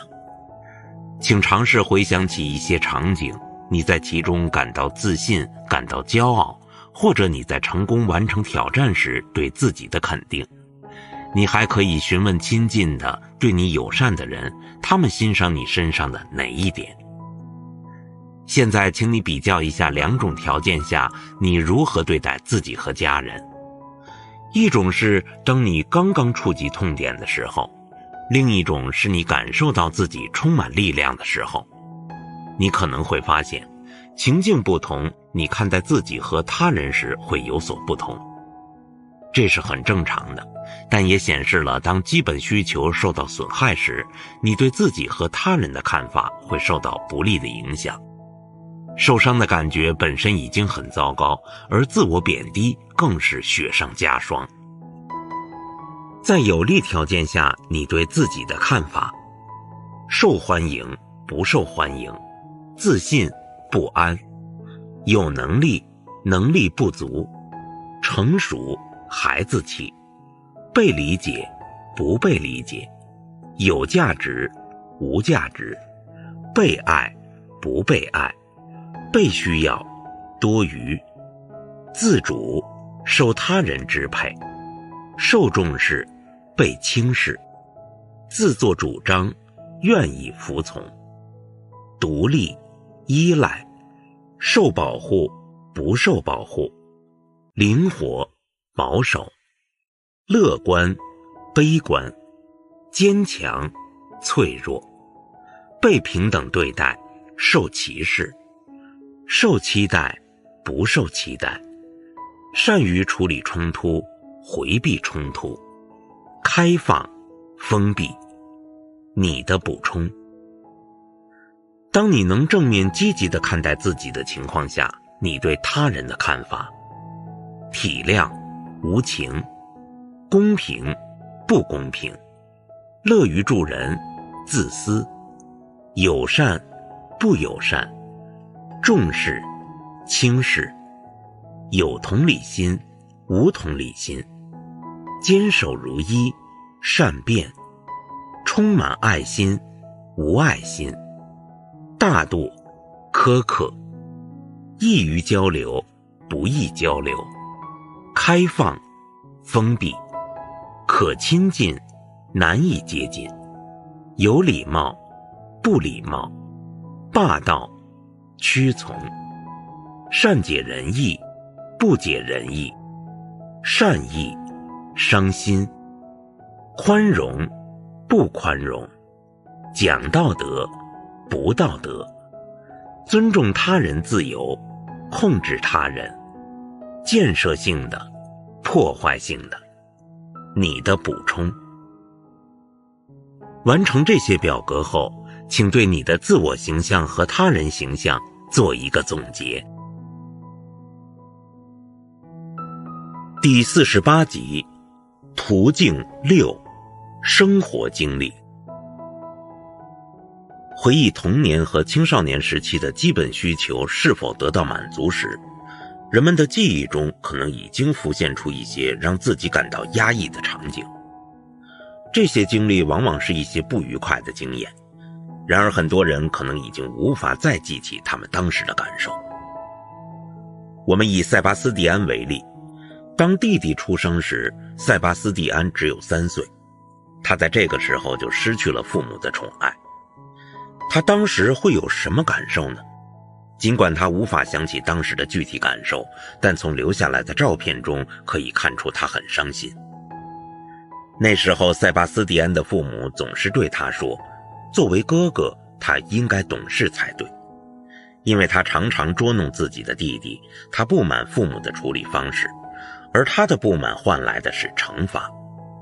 这让他不得不选择逃避，他感到愧疚又害怕，害怕自己不再像以前那样被接纳。压抑自己的真实感受，这是最早的自我保护措施之一。了解感受被压抑的过程，出于恐惧或羞耻，对我们来说非常重要，因为在这个过程中，我们在某种程度上失去了对这些感受的掌控。通过回忆童年或青少年时期的负面经历，我们的眼前展现出另一条寻找大象的直接途径。你可以将回忆逆推到那些你的父母一再设置严重警告的地方，这意味着你可能不得不一次又一次地听到特别的话语。作为孩子的你别无选择，只能屈服。如果反抗，会让自己陷入更为不利的境地，导致恐惧、羞耻、无助、不公平、愤怒或孤独的感受。如果愿意，请取出你过去需求表格的平均值，我们检查一下，在过去没有得到满足的重要需求中，哪一个最适合你所选择的主题。以下问题可以帮助你更准确地确定与最初感受相关的基本需求。根据目前的小事情中反复出现的痛点，你可以考虑自己是否遇到过以下这些问题。你是否感到自己没有被认真对待？你是否害怕被抛弃？你是否感觉自己受到了不公平对待？你是否不被理解？是否有人取笑你？你是否需要父母的援助和支持？你是否感到所受的惩罚过于严厉？如果没有你父母的严格禁止，你是否曾经想尝试做某事？你的父母有没有尊重你的意愿？你是不是觉得父母最好不要来管你？这些问题仅仅为你提供一个参考，因为每个人的经历不同，本书无法涵盖所有的情况。如果某个经历对你来说太痛苦，那就不要勉强自己去反复回忆，可以选择其他较为温和的方式来处理。你在童年的各个困境中所体验的最初感受，是否与你今天面对小事的感受相同？如果是这样，那么这种关联会变得非常直观。请尝试接受这种感受，因为这有助于你正确地理解它。你可以清楚地意识到，作为一个成年人，你不再是从前那个无助的孩子，你有更多的选择，也更有能力去应对一切。如果在回顾过去中没有浮现出明确的感受，你可以回想一下，在过去令人沮丧的情况下，做什么会让你感觉良好？现在请你给这个需求起一个名字，这是你根据基本需求列表揣测出来的需求吗？不必局限于预先提出的列表，请选择适合你自己的需求名称。你可能会发现自己有多个需求，它们之间可能很难协调。你现在对困扰你内心的大象有了全面的认知，现在的关键是用一些建设性的方法来应对这种困扰。接下来一章的思考和练习将逐步帮助你恢复内心的平静，帮助你缓解过去的伤害，用适当的应对模式取代过时的自我保护程序，修正你对自己和他人形象的狭隘看法。你还可以探索更多的可能性，关注你的基本需求以及身边人的需求，从而改善你的需求平衡。最终要记住，对生活的满足感越大，就越不容易受到心理压力的影响。我走在路上，人行道上有一个深洞，我掉了进去。我迷失了，我绝望了。这不是我的错，费了好大的劲儿才爬出来。我走上同一条街，人行道上有一个深洞，我假装没看到，还是掉了进去。我不能相信我居然会掉在同样的地方。这不是我的错，我还是花了很长的时间才爬出来。我走上同一条街，人行道上有一个深洞，我看到它在那儿，但还是掉了进去。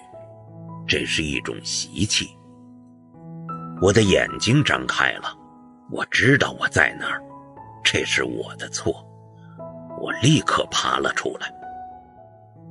我走上同一条街，人行道上有一个深洞，我绕道而过。我走上另一条街。波歇·尼尔森。第49集，第5章，重获内心平衡的途径。如果这些隐藏在我们身上的大象不来干扰我们也许会可怜它们，因为它们似乎只有负面的特征，诸如受限，我们如何看待自己和他人；受伤，我们的基本需求；根深蒂固的观念，我们的自我保护程序；内心的某处伤痛，某项需求曾经受到损害。如果我们已经认识到这些大象，那么接下来该怎么办呢？一头可见的大象与一头隐藏的大象大不相同。在之前的章节中，我们从不同的角度进行了分析。现在它不再是一个模糊的概念，而是有着明确形象的大象。通过自我观察和问卷调查的指导，你可以能够接触到其不同的组成部分。这些部分的总和解释了我们为何因琐事而产生激动情绪。因此，让我们将可见的大象视为聪明且强大的动物。它能识别危险，知道如何适当地保护自己，并且在关键时刻能够向你展示你真正需要什么。如果你由于某种原因过去一直试图将它驱赶走，那么从现在开始，你要欢迎形象崭新的大象，一只极具益处的巨兽。你可以为它贴上对你来说特别重要的标签，例如尊重、重要、关注、独立自主等。这将有助于你在日常生活中重新认识它，并给予它应有的关注。通过采取适当的行动来满足你的基本需求，你会发现由此产生的能量在关键时刻能够很好地派上用场，从而使你的生活不断走向积极的方向。每一个改变的步骤都必须始于目标的设定，这并不总是那么容易。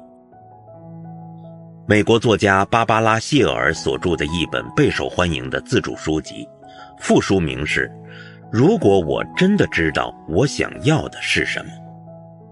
人们对寻找有意义的目标的浓厚兴趣表明，很多人都没有学会充分关注自己的内在需求，而你自己在此过程中已经取得了相当大的进展，至少你已经将更好地重视自我作为目标。你已经认识到哪些基本需求对你来说很重要，以及它们得到了多大程度的满足。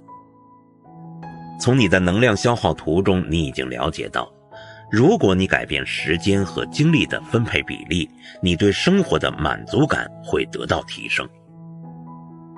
最后2点为你的内心平衡奠定了良好的基础，也令你将来不必再为小事而烦恼。我想从你现在看到的大象以及找到它的6条途径开始，针对这些可能遇到的问题，为你提供解决方案。通往你的大象的途径，途径1和途径2，文字和激动情绪。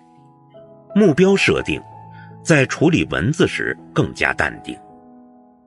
途径3和途径4，痛点和自我保护程序。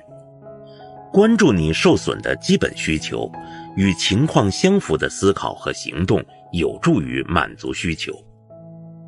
途径5，自我形象与他人形象，积极正面地看待自己和他人。途径6，生活经历，不再愤怒，宽容地回顾过去。这样一来，文字也变成了他们真正的样子，微小而无伤大雅的害虫。阅读本书时，你慢慢静下心来，从旁观者的立场去反思你的想法和回忆，捕捉感受，或者只是意识到基本需求的存在，而且这些需求是合理的。在这个过程中，你能更客观清晰地看待自己的情绪。越是深入研究调查问卷和评估表，就越有可能从中获益。第50集，不再害怕被叮咬，更加从容地应对蚊子。哎呀，天哪，你不能小心点吗？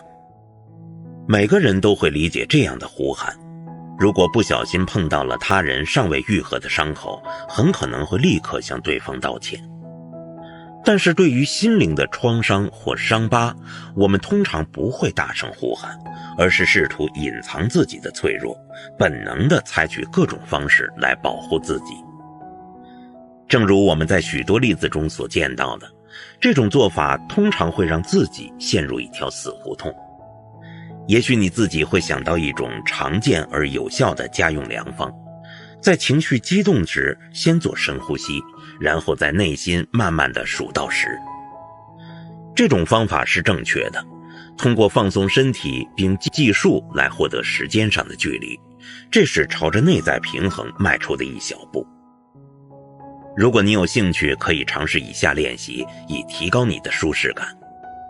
请你有意识地关注所有积极的日常体验，这些体验可以是小小的成功经历、放松的时刻，你送给他人的小小礼物或收到的小小礼物，或者是一份赞美。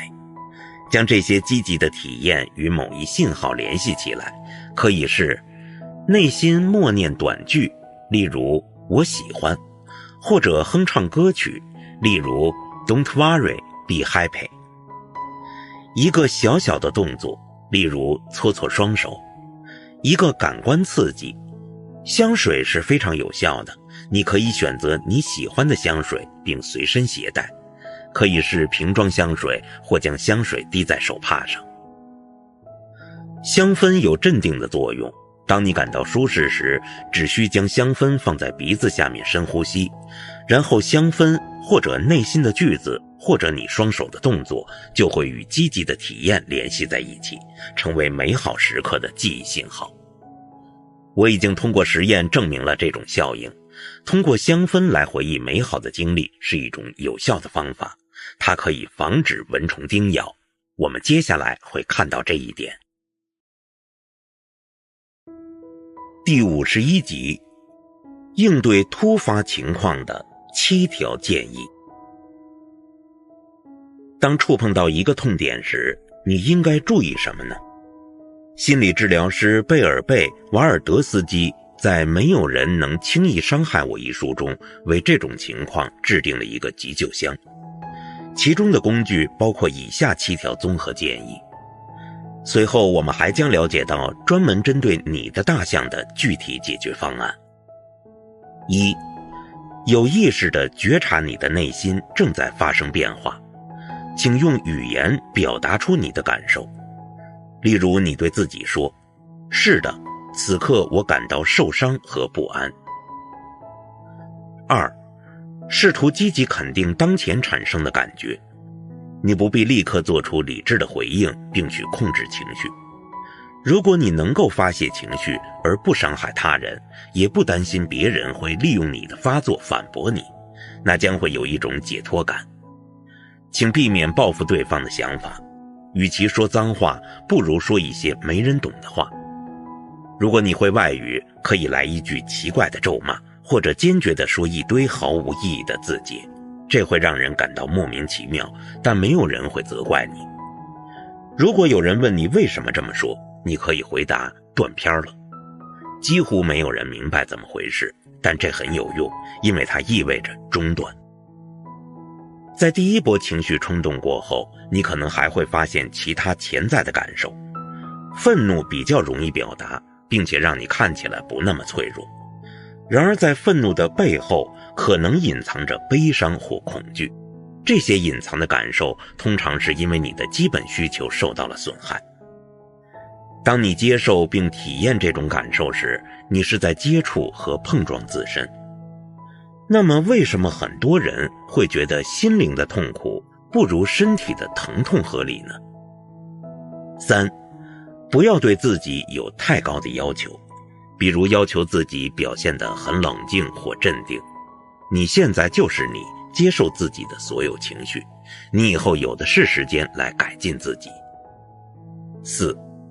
第一次爆发或者生闷气之后，请尝试着后退一步，重新思考刚刚发生的事情，你也可以从字面上去理解，前后走动一下或者离开房间，这样你就离开了紧张的环境，避免不必要的愤怒升级。当然前提是你已经向对方解释你需要一点空间，或者拿起你的幸福香氛，闭上眼睛，回想起让你感到幸福的时刻。如果你已经很了解你的大象，知道在突发的情况下需要做什么，不要等到那种已知的伤害情感全面袭来，而要迅速、友好而坚决地说出你想要什么和不想要什么。例如，我现在不想被打扰，或者这对我很重要，请不要开玩笑，或者这对我来说太重要了，我不想在这里草率地谈论它，或者我不确定你是否真正理解了我最关心的问题。5. 请记住，引发激动情绪通常是2个人的共同作用，并非1个人单独的责任。这样做有助于避免陷入无意的受害者、施害者的指责模式。例如，你总是踩在我身上，或者你从不认真对待我，或你根本不关心你怎么对待我。请反思你和对方在情绪激动时的角色和责任，并承担自己的责任，这才是真正的自主性的体现。6. 你对旧有的自我保护措施已经驾轻就熟，请你将注意力转向以解决问题为导向的替代思维，去对抗那些根深蒂固的观念。我们将在下面继续讨论各种可能性。不要再坚持那些对你不利的陈旧的行为模式，应该选择坦然面对而不是回避，选择澄清而不是盲目的攻击和责怪。7. 把你的感受和需求联系起来，想想你的长处，所有这些都会提高你的自尊心，而这正是你在受伤的时刻最重要的基本需求。在这里有几个关键提示，在某些情况下，处理自己的感受和需求时需要谨慎。虽然了解和尊重自己的基本需求总是有意义的，但确实存在一些情况，如果我们表达自己真正的需求，我们可能不会得到理解。在某些社会领域，满足基本需求与群体规范相矛盾，而这一现象通常发生在职场中。向员工、老板或客户表达感受或个人需求通常是不明智的，因为这可能被视为一种弱点。我们很少因此而受到重视，而是更容易让对方利用这种弱点向我们发起攻击。有些人试图攻击他人的弱点，以便贬低他们，从而获得自己的利益。对于这样的人，你应该隐藏自己的弱点，以免给他们提供攻击的机会。此外，不同人的基本需求可能会相互冲突，或者他们只能以损害他人利益为代价得到满足。在追求自主权的冲动中，存在压制他人的风险。广告中使用的独家这个词，其实意味着从中获得归属感，因为其他人不属于其中。例如，感受自己身处一个高端社交圈，住在一个豪华的住宅区，拥有一本其他人没有的护照。有时候需求只是表面上得到满足，别人的友善之举并不是为了我们自己，而是为了达到其他目的。比如在商业生活中广泛宣传的所谓以客户为导向，作为客户，你应该感到舒适，甚至应该被视为国王。销售员甚至可能对客户的爱好和客户家庭的爱好感兴趣，但他的目标仍然只是销售他的商品。在私人领域也可能存在这样的诱惑者，这些人操纵我们，以使我们感到舒适并产生信任，而他们的唯一目的是使我们顺从于他们的愿望。当然，我们会遇到那些完全不关心我们感受的人，或者缺乏敏感和同理心的人。这些人实际上就是自私、冷漠、喜怒无常、封闭或者不宽容的。无论他们是为了保护自己的自尊，还是出于其他原因，我们都不需要予以关注。因此，并不是你所觉察到的一切都是被旧有的模式扭曲的。请相信你的洞察力和观察力，如果有疑惑，可以考虑一下对方是否真的关心大家要相处愉快，也许他只关心自己的利益。告诉狼我们的保护需求，并理解它的饥饿是毫无意义的，因为它仍然会吃掉我们。第52集，重视基本需求，用适当的解决方式取代过去的自我保护程序。如果周边的人始终按照我们的需求行事，当然是非常美好的，这种设想也非常理想化。周边的所有人胸前都挂着兜售牌，我们只需从中取用。现在我想被认真对待，被理解，被爱，被尊重。有这种期望的人很容易陷入困境，因为爱、归属感、尊重、安全感以及所有其他基本需求都不能强求。即使父母或伴侣在压力之下满足了我们的某些愿望，如果这种满足不是出于自愿，那么核心意义仍会失去。此外，还要考虑到，拥有这样一种要求可能会使人重新陷入旧的依赖关系，而这与追求独立自主的需求背道而驰。我们也可以调整自己的沟通方式，更好地与他人相处，同时也让自己变得更独立、更完善。正如我们所看到的，在情感困境中，我们的自我保护程序是一个迅速运转的自动应急程序，似乎不能给我们停下来思考的时间。我们努力去避免不愉快的感受，而不是寻找有意义的解决方案。只有识别危险，才能排除危险。这种思想太简单了，应该补充一些内容。比如，就算识别到了危险，只有解决方案在手，才能排除危险。面对你的痛点时，你如何找到良好的解决方案呢？虽然改变旧有的思维和行为模式并不容易，但你可以将以下建议作为一种指导原则。一，你要关注自己的感受，即使它是不愉快的，这是一个相当艰难的练习，因为我们总是本能地试图摆脱它。在关键时刻，要接受你正在面临一头大象的事实，接受并肯定你的感受，比如愤怒、恐惧或羞愧。接受现实是迈向改变的第一步。二，尊重自己的需求，也尊重他人的需求。通过调查问卷和测试，你已经获得清晰的认知，知道自己真正需要的是什么，这是找到解决方法的基础。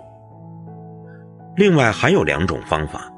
三，请检查你根深蒂固的观念是否在当前情况下有效。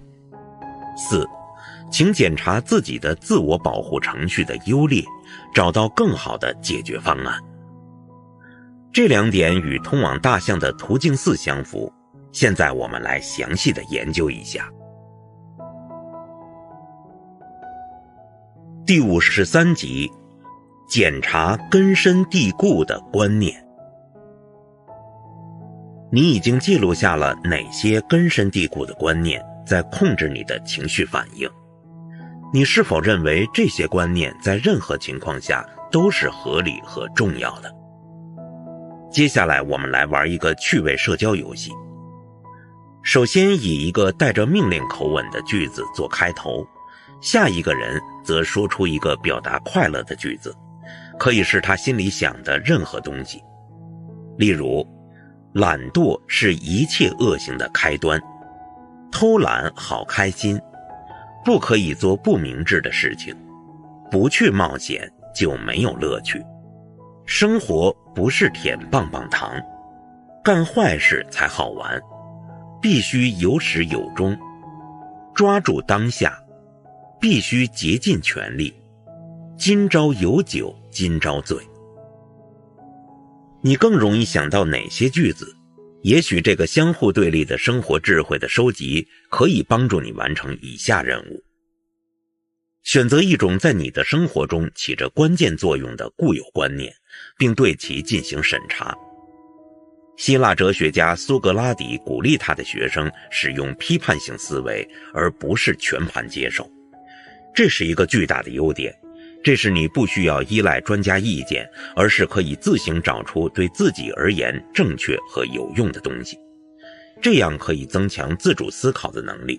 因此你按照这一原则和自己进行一次内心的对话。用以下问题来检查一下绝不能放弃这句话。一，你对这个设想的正确性有多大信心？请在0%到100%之间做一个选择。二，你是如何得出这个信念的？是否有证据证明它的有效性？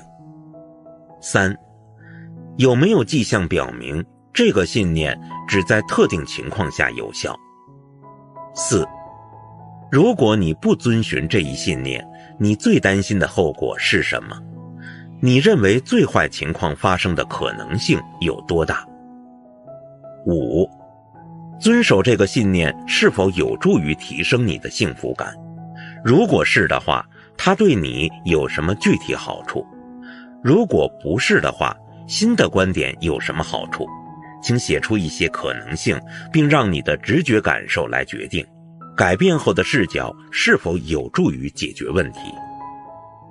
六，你现在对最初的设想的正确性有多大的信心？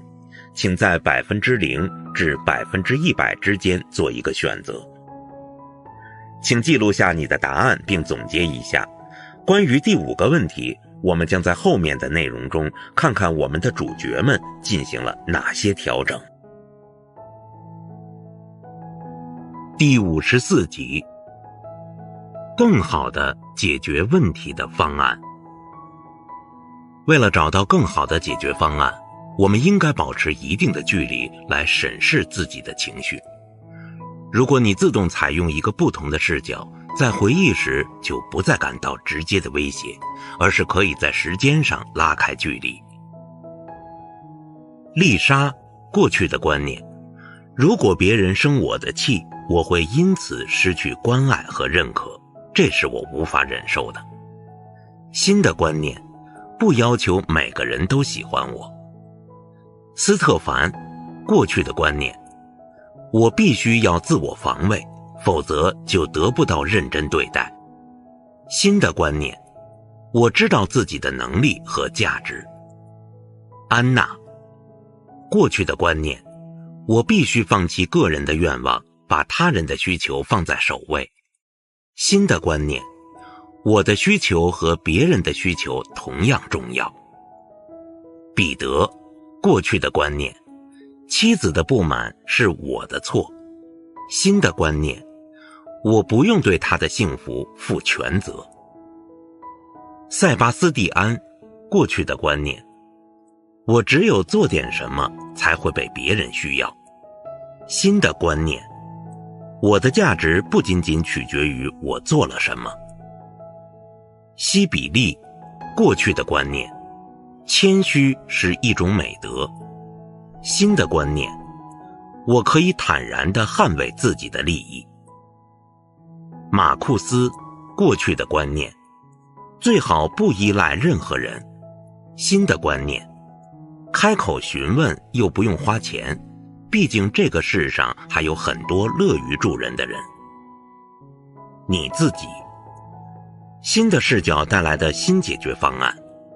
先将你能想到的所有解决方案都汇集起来，不必去检查它们的可行性，最好与你亲近的人一起去做这件事，因为他人可以提供自己的观点和想法，然后先选择那些符合你自己价值观的方法，再选出那些对你来说比较新的方法。例如，丽莎认为在邻居打扰她休息之后，第2天去登门拜访是个好主意。这次拜访的目的并非要指责邻居，而是要明确地告诉邻居，他对邻居的愤怒感到震惊，并同时强调良好的邻里关系对他来说很重要。然而在采取行动之前，想象一下可能会发生什么，有助于做好准备工作，减少恐惧感。思想准备，请详细设想一下你遇到躲在蚊子后面的大象的情况，包括每一个细节，对方做了什么，或说了什么？你感受到了哪些字里行间的信息？你的感受如何？你采取了什么行动？有什么效果？问题因此得到解决，还是恶化了？如果是后者，是否导致了问题升级，形成了一种恶性循环？在尝试新的方式之前，请集中精力关注你的优点，或者回忆一下你是如何成功应对其他困难情况的。充分发挥你的优势，然后设想一下如何用新的方式面对突发情况。在此过程中，你可以通过轻声或大声的自我指导来鼓励自己：我可以做到，我有权这样做，我不会躲藏，我会面对他人。请你在脑海中想象一种自信的身体姿态，双脚稳稳地站在地上，与对方保持适当的距离。现在按照新的解决方案去行动。这种感觉如何？你能想象你的对话伙伴会作何回应吗？设想一下，这个场景的结束会令你明显感觉到更轻松。现在你是否认识到你真正需要的是什么？无论如何，你给自己带来了一些收获，例如敢于表现出真实的自我，有足够的勇气去直面冲突，并能够承担由此带来的后果。实验测试。现在请考虑一下，如何把在脑海中演练的行为付诸实践。根据你的经验列出3种可能会令你困扰的情境，并按照难度排序。其中一种情况，刚刚你已经在想象中经历过了，在实际测试中从最容易的情况开始，或者你等待机会，直到再次遇到一个看似无关紧要的情况，试着用新的解决方式去应对突发情况。你对自己感到满意吗？你能列出自己取得了哪些积极的成果吗？你从中学到了什么？是否还有一些细节可以改进？请继续练习，尝试做出微小的调整，通过友善的内心对话不断强化练习。要珍惜每次小小的成功，自我夸奖很有益。第55集，我们如何看待自己和他人？我们对自我的接受程度因自身经历而异。童年和青少年时期得到的爱和尊重，可以让一个人更积极地看待自己。相反，如果经常受到批评或贬低，则会让一个人更加消极地看待自己。当你观察你的大象时，会发现在基本需求受到威胁的时候，你会突然感到比平时更加脆弱，更容易受到攻击，而其他人则显得更加强大和具有威胁性。但如果你意识到自己的优势所在，情况就不同了。你会淡定沉稳地应对威胁，绝不会怀疑自己。这种区别让我们明白，我们并不是一成不变的，我们对自己的看法取决于各自的经验和背景。如果我们想要让内在的平衡保持稳定，可以从现在开始，不再受自我和他人陈旧观点的干扰，而是将注意力集中在自己身上。所有这一切都围绕着2个问题：我们受到突发情绪困扰时需要做什么？我们如何让自己的内心保持平衡？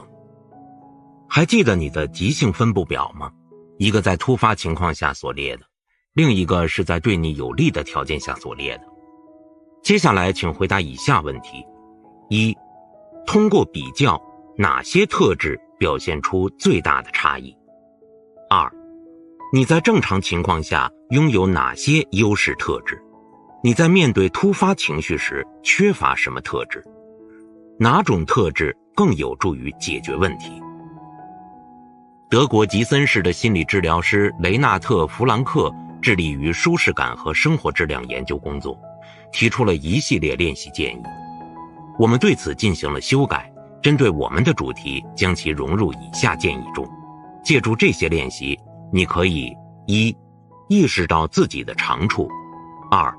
利用这些长处， 3. 接受并消除自己的弱点。第56集，意识到自己的长处并充分利用它。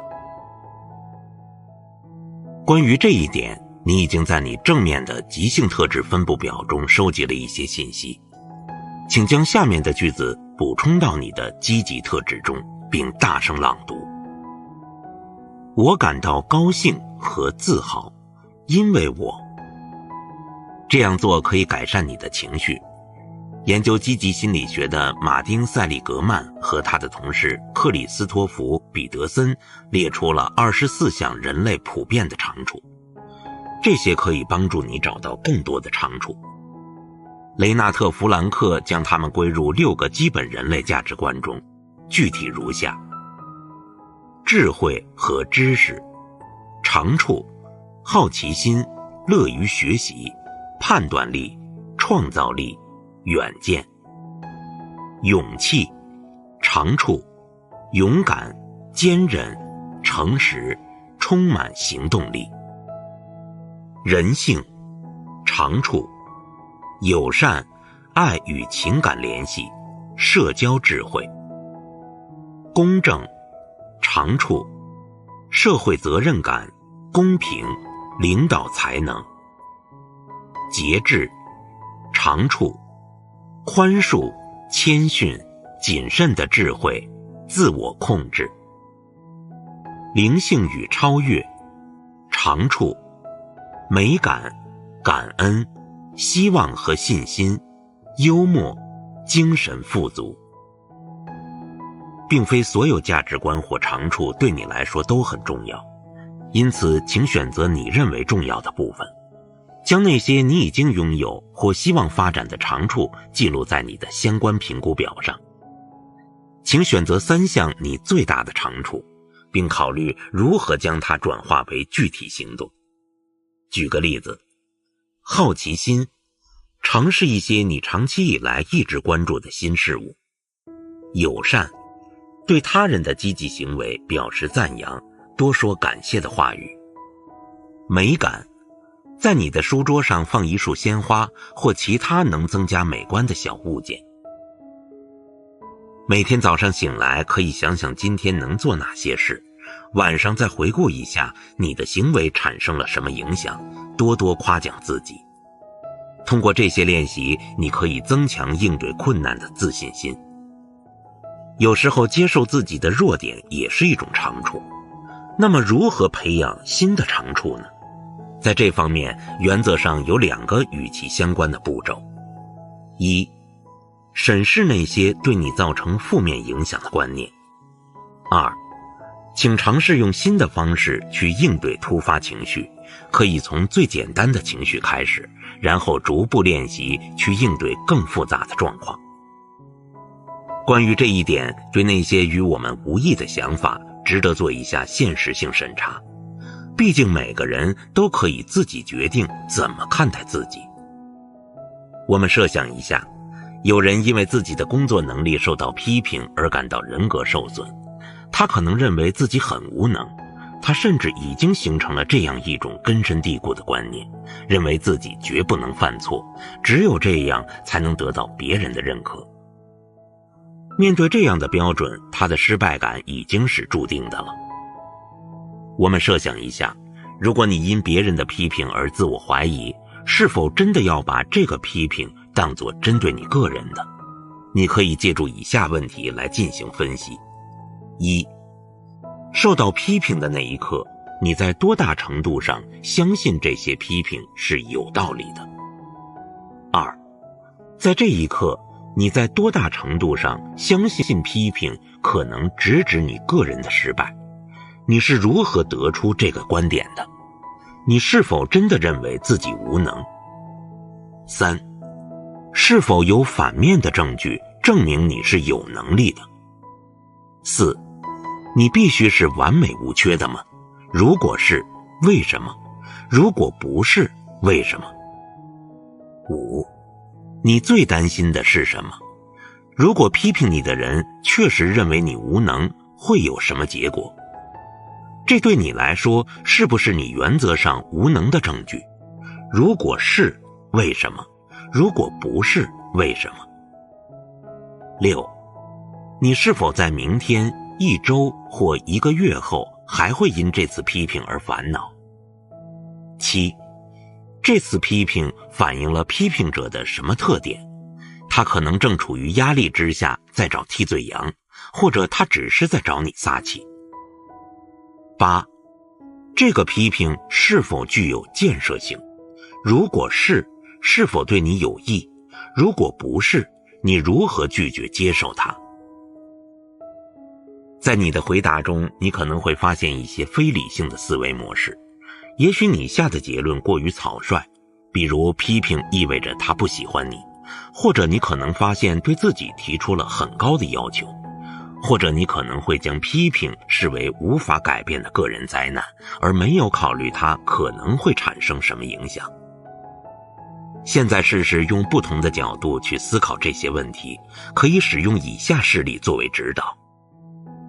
旧想法，我是无能的。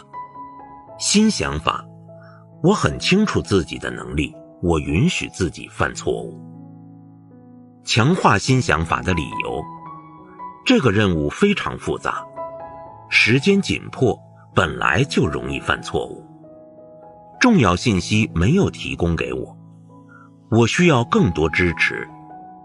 这个批评不合理，因为每个人是完美的。把这个任务交给我并非偶然，我做的事大多数都是成功的。请分析一下你表达新想法时的感觉，你是否感到有些释然？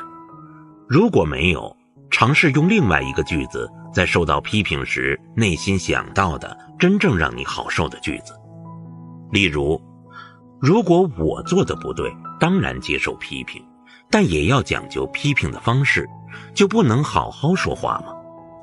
或者，如果对我有意见，就直接说出来，别这么拐弯抹角的。通过苏格拉底式对话的方法，你可以检查你对自己的所有消极假设，然后用合适的评价替代它。你会发现你拥有的长处比你意识到的更多。你还可以使用类似的问题来检查你在情绪产生时对他人的看法。你还可以假设你觉得上面事例中的批评者是傲慢的、伤人的或不体贴的。你在受到批评时对他人的看法。1. 你在多大程度上认为这些特质确实符合对方形象？ 2.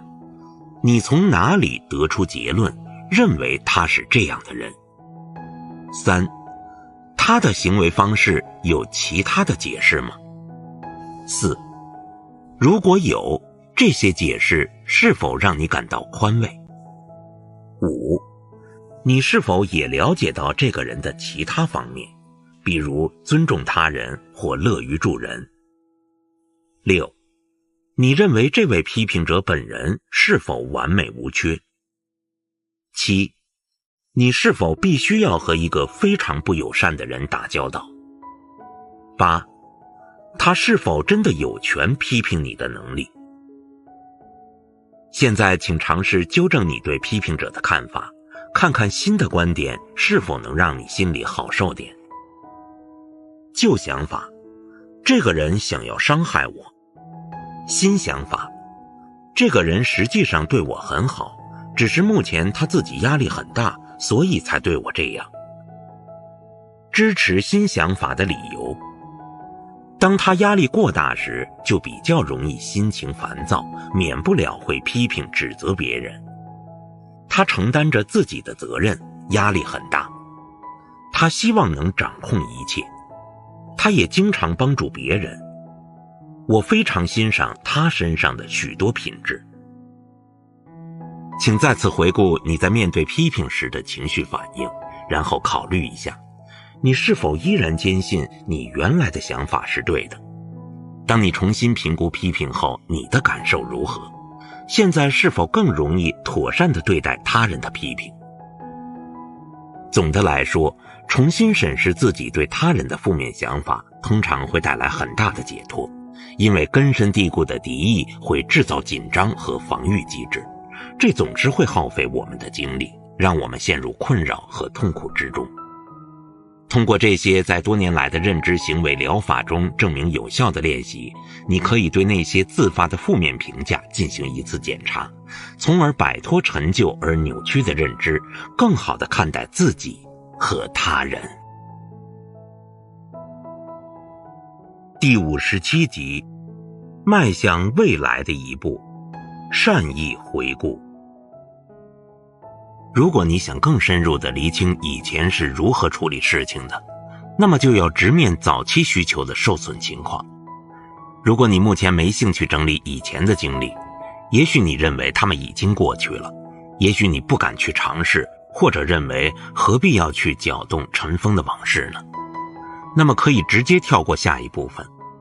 有人会在过一段时间后对此产生兴趣，或许你可以寻找一个陪伴你的人，例如一位心理治疗师，一起进行整个回顾过程。我想从对童年和青少年时代的正面回忆开始。虽然对未来的期待被认为是最美好和快乐的，但对过去愉快经历的回忆同样有助于提升我们的幸福感。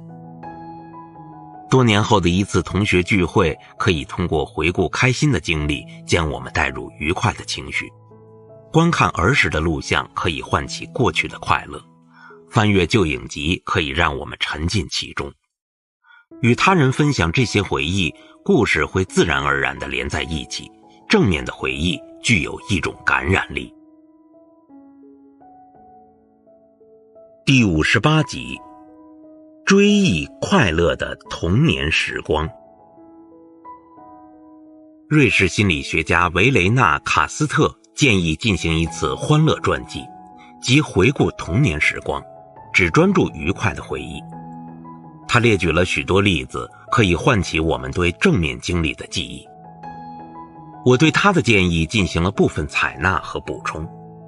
一、运动的愉悦，玩捉迷藏、攀爬树木、滑滑梯进入游泳池、欢乐跳跃、玩雪橇，你肯定可以想到许多。二、触觉和触摸的愉悦，在浴缸玩水，在沙滩挖沙子，泥巴大战、枕头大战、搏击或拥抱，这些都是美好的感官体验。三、拥有秘密，一个不让他人知道的藏匿之处，阅读父母禁止的读物，玩儿童医生游戏，偷樱桃和其他恶作剧，因为是被禁止的，反而觉得特别有趣。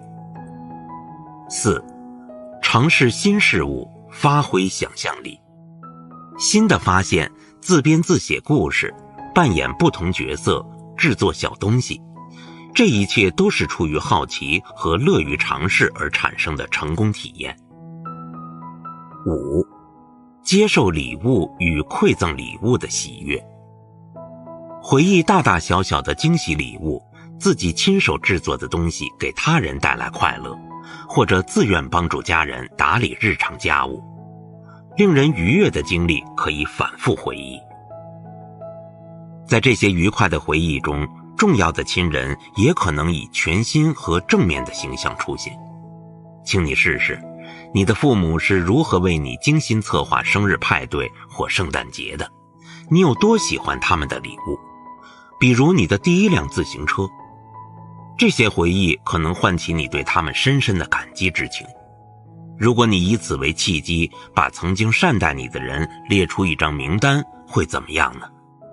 他们曾在困境中鼓励或安慰过你，称赞你取得的成就，曾支持或保护你，唤起了你对有趣话题的好奇心，教给你可以引以为傲的技能。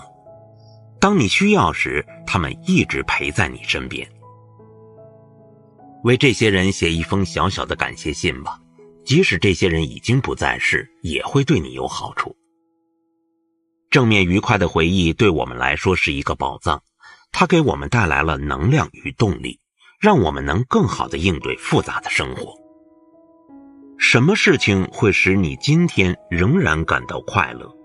哪些幸福的源泉被你忽视了？回忆起童年时的幸福经历，你对自己的周围世界的看法有什么改变？通过回忆，你是否能在现在的日常生活中发现新的快乐？你是否可以多做一些能让你开心的事情？没有什么比真实存在过的快乐更能让人心情愉悦。那些美好的、快乐的时刻值得反复追忆。第59集，关注自己内心受伤的小孩。虽然过去的事情无法改变，但可以让你意识到，与童年时期的困境相比，今天的你已经不再那么无助和缺乏保护了。我们已经成年了，对我们来说，以前的高墙现在看来只是一堵矮墙。然而有时人的记忆还停留在过去，无法用更成熟的方式去应对原本的障碍。我记得一条狗的故事，它被一条3米长的绳子拴在树上，它渴望奔跑，然而树上的绳子捆绑着它，它转来转去，活动范围却不断缩小。当我最终解开绑住小狗的绳子时，它继续沿着原路跑了几分钟，然后停下来犹豫不决。我看到它缩起尾巴，先是试探性地跑了几步，然后慢慢加快速度跑向远方。过了几天，我看到它已经融入了一群流浪狗的队伍。这条狗显然迅速意识到自己获得了自由。然而有些人似乎害怕自由，并且可能一辈子都摆脱不了他们心中的无形枷锁。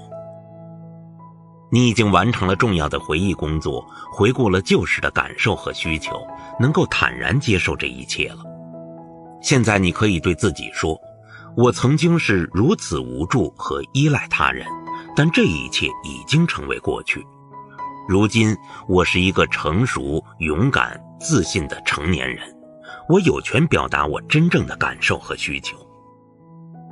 从原则上讲，我们拥有解开陈旧束缚所需的一切。1. 我们已经远离曾经的生活场景。2. 我们不再受过去环境的束缚。3. 作为成年人，我们拥有更广阔的视角和对自己人生更多的掌控力。解开狗的绳子，我的良心稍有不安，这涉及狗主人的财产权。我们如何帮助自己内心的小狗或孩子挣脱束缚呢？例如，如何让他明白他有牙齿可以自己咬断绳子呢？我们有时需要借助心理治疗的引导，将自己置身于一个记忆犹新的过去情境中，然后以自己今天成年人的身份来帮助那个当时感到不知所措的孩子，表达出他在童年时刻无法说出的话。可以想象自己扮演一个体贴的旁观者角色，直接与其父母或其他关系重要的人交流，最好将你的想法写下来。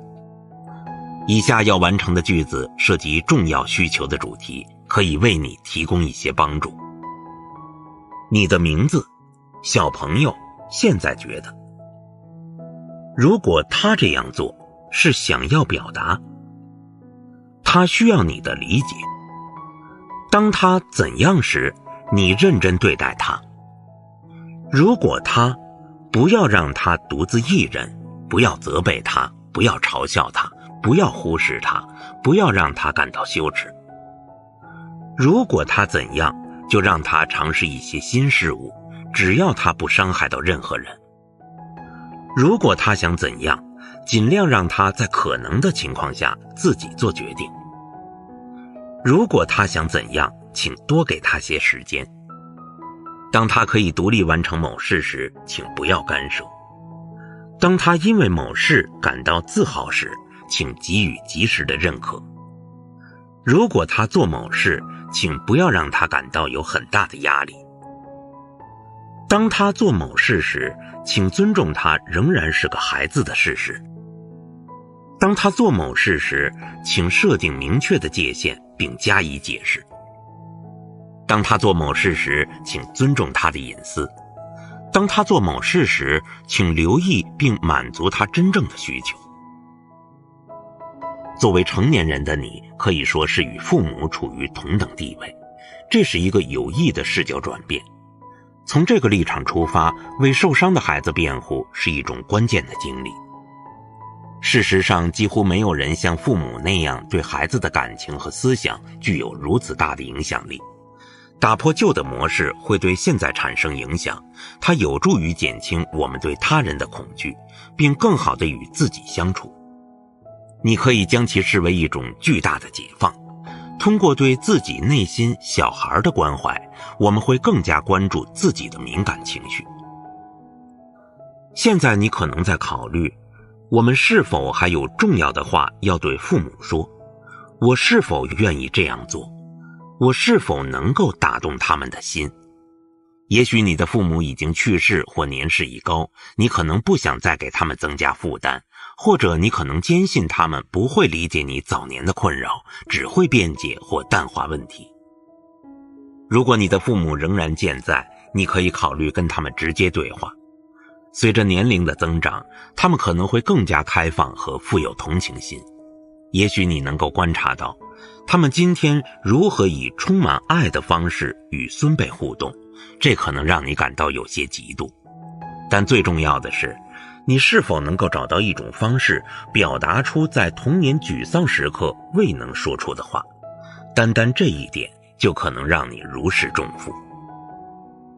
扮演贴心成年人的角色，意味着你要重新定义自己。你也可能感到自己变得更加强大。正如之前所说，你与自己的父母站在同一高度，而不是采用儿童需要仰视的视角。和父母之间的对话让你再次注意到你内心那个敏感的孩子。如果有机会，也请与好友们谈谈他们童年时的困境。没有人能够躲过这个困境，因为天底下没有完美的父母。如果你已经尝试与父母交谈，并发现他们不愿涉足旧事，有抵触情绪或感到受攻击，那么我建议你尝试这个方法。请父母在你说完之前不要说话，即使这可能需要更长的时间。如果需要的话，你可以说，请等我说完了再做回应。请你强调这对你来说是多么重要。反过来，你也给父母亲做出回应的机会，并且不要打断他们。尽量避免将你的父母视为被指责的对象，说他们没有给予你应该得到的东西，尤其不要将他们视为造成你今天困难的罪人。这会自然地给你的父母带来压力，可能会触发他们的自我保护程序，导致他们选择逃避。第60集，不再追究责任。你是否能够停止对父母的失望，并在必要时与他们和解？请看看以下哪项陈述符合你的情况。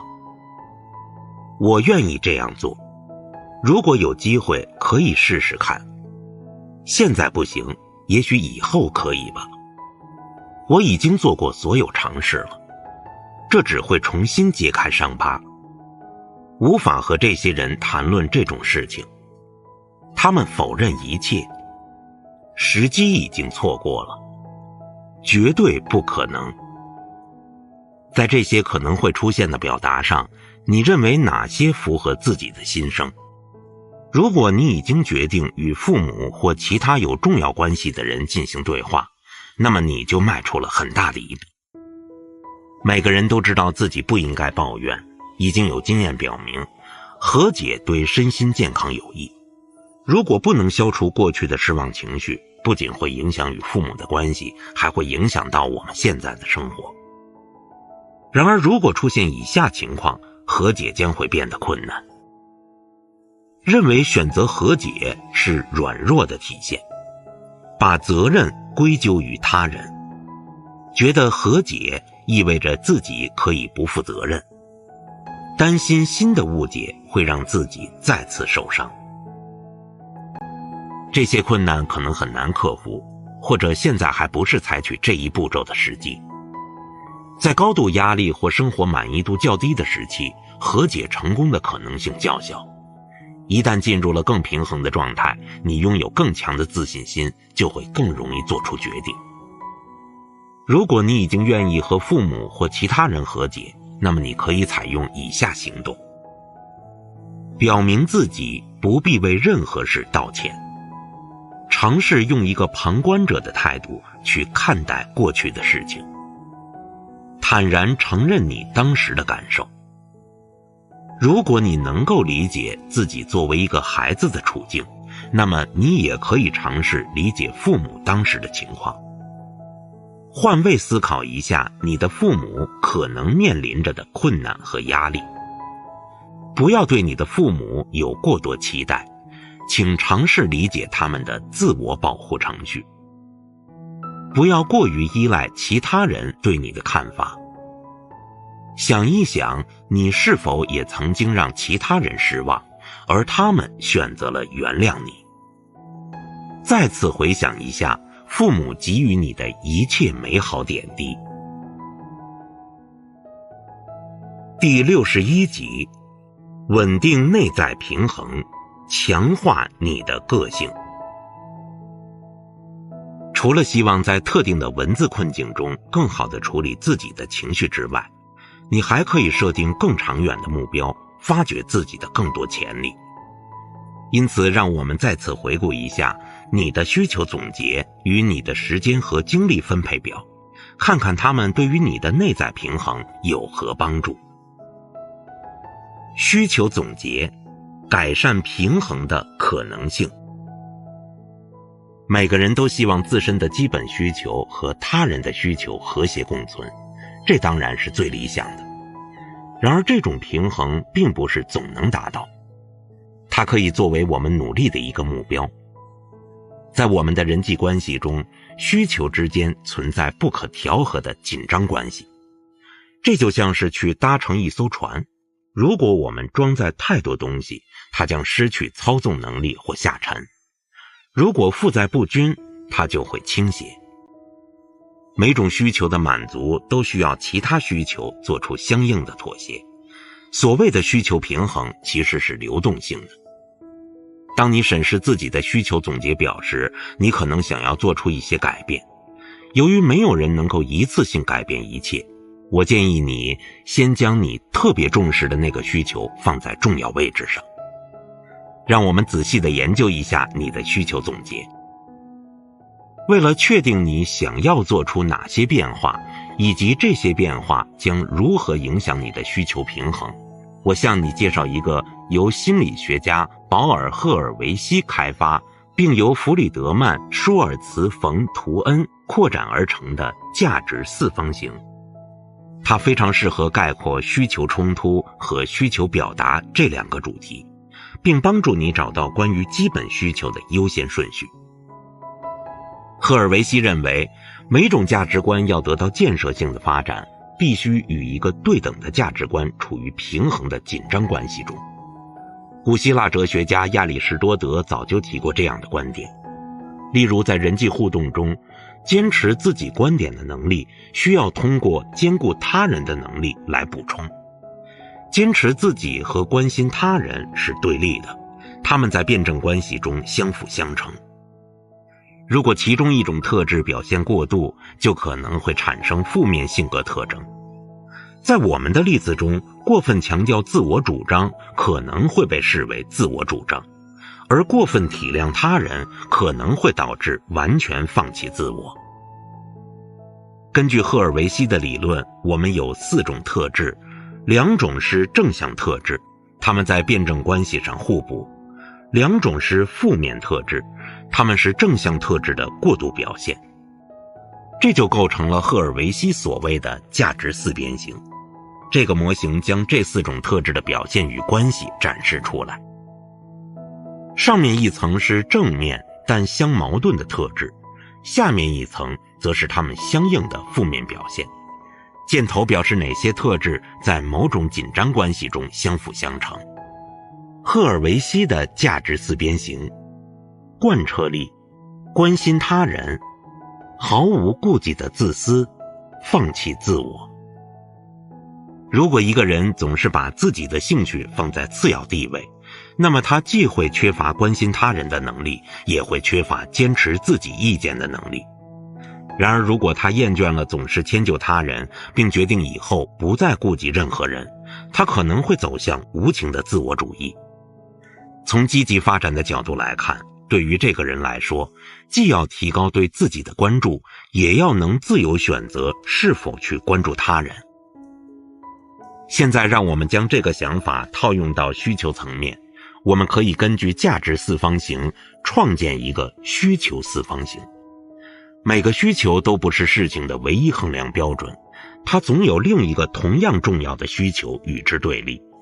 这两个需求都是合理的，但它们之间存在一种紧张关系。这意味着，如果我过于关注一种需求，投入时间和精力在这个需求上，另一个需求自然而然无法得到满足，久而久之就会被忽略。这一点值得我们深思。需求四边形一，需求 A， 例如安全感，与需求 B， 例如好奇心冲突，两种对立的需求。如果有一种需求，那么就会出现相应的问题，即一个人对这个需求有什么想法，会采取什么行动。如果一个人明确而坦率地表达自己的需求，采取相应的行动，并且对其在特定情境下是否适当有所感知，那么这就是正面和有效的需求表达。例如，对于安全需求的正面表达，可以通过采取有意义的预防措施来体现。与此相反的，则是一种无效的表达，例如强迫或控制等行为。现在你可以问一下自己，你如何对待一个对你重要的需求？你的行为使你更接近目标，还是更多的阻碍了需求的满足？有些人在需要他人时会表现得更加脆弱，尽管他们渴望得到关心，然而采取的却是逃避的态度。他们期望得到别人理解的同时，会去责备他人。这些都是表达需求的不良渠道，主要用来缓解短期的紧张情绪。在复杂的人际关系中，妥善处理自己的需求尤其困难，因为这很容易与他人的需求发生冲突。需求四边形二，有效的表达，例如我找到了适当的处理方式。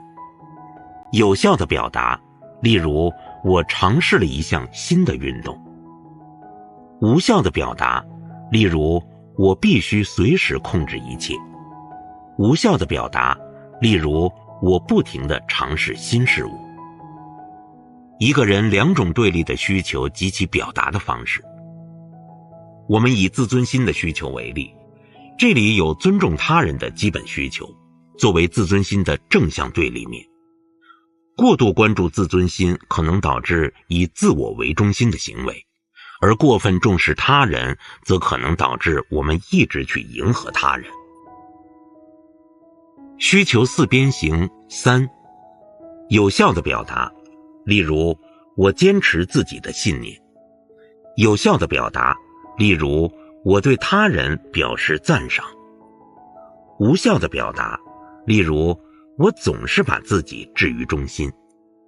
无效的表达，例如我总是迎合他人的意见。需求 A， 例如自尊心，与需求 B， 例如对他人的尊重产生冲突。自己与他人的基本需求有冲突及其表达方式。我们再深入一步，例如在亲密关系中的安全感需求，试图不断控制对方，例如在社交媒体上或不给予对方自由空间，都是破坏性的行为。取而代之的应该是尊重伴侣对个人空间的需求，并找到更好的解决方案来应对自己可能会出现的担心，例如分析自己内心相应的大项。需求四边形四，有效的表达，例如我采取了明智的预防措施。有效的表达，例如我尝试了一种新的相处方式。无效的表达，例如我必须随时控制对方的一切。无效的表达，例如我不停地尝试限制对方的自由。需求 A， 例如安全感，与需求 B， 例如尊重伴侣的私人空间产生冲突。这里提供的需求四边形是一个相当复杂的结构，它包含了多个维度，不同需求之间的紧张关系，对需求有效的或无效的处理方式，在处理需求方面的可能变化。以下事例和发展自己的需求四方形的指南，将帮助你更容易、更清楚你是否想要进行一些改变。第62集，七头大象是很好的向导。一，寻求安全感还是坚持自我？丽莎的需求四方形。害怕被拒绝是一种普遍存在的感受，向他人表达自己的意见和意愿并不是没有风险的事情，这需要自信和不畏冲突的勇气。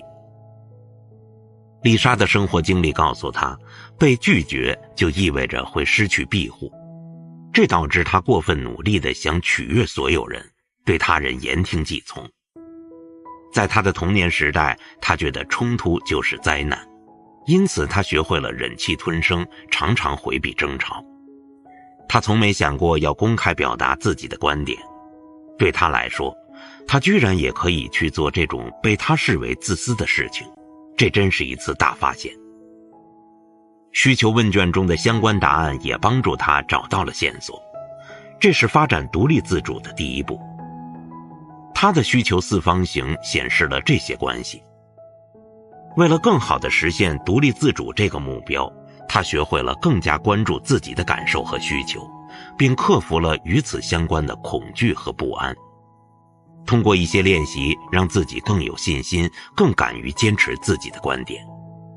她惊讶地发现，一些人对她改变后的行为感到困惑，但后来这种困惑却转化为更多的尊重。因此，她对安全感的单方面需求变得不那么重要了，她也找到了表达这种需求的其他方式。丽莎的需求四方形，请求他人支援，允许自己表达愤怒，敢于争取自己的权益。总是试图让每个人满意，不敢表达自己的愤怒。庇护和划定界限产生了冲突。练习学会区分。丽莎列出了她社交圈内的10个人，并思考了这些人对她有多重要。如果其中某些人不喜欢她，甚至拒绝她，她会有什么反应？她的学习目标，放弃根深蒂固的观念，即所有人都必须无条件地喜欢她。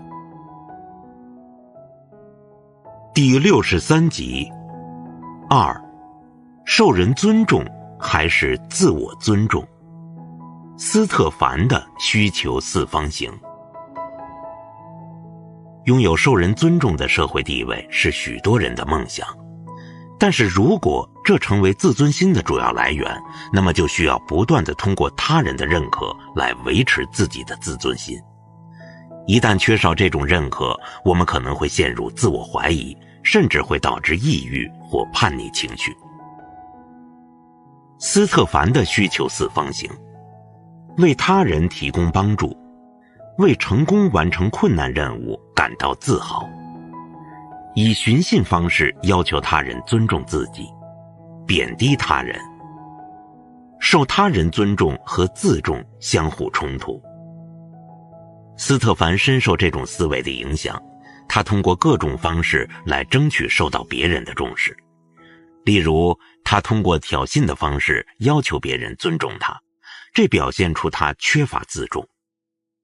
通过练习，他学会了将注意力放在其他事情上，他学会了为自己的成就感到自豪，并意识到即使自己没有豪车，对他身边的人来说，他也是一个有价值的人。例如，当他为他人提供帮助，或通过亲切的方式关心他人时，由于他对他人的消极看法在某种程度上反映出他自我重视不足，随着自尊心的增强，他对他人的好感也随之增长。这些人对他的变化感到惊喜，对他更加友好。只有自己喜欢自己，别人才会喜欢你。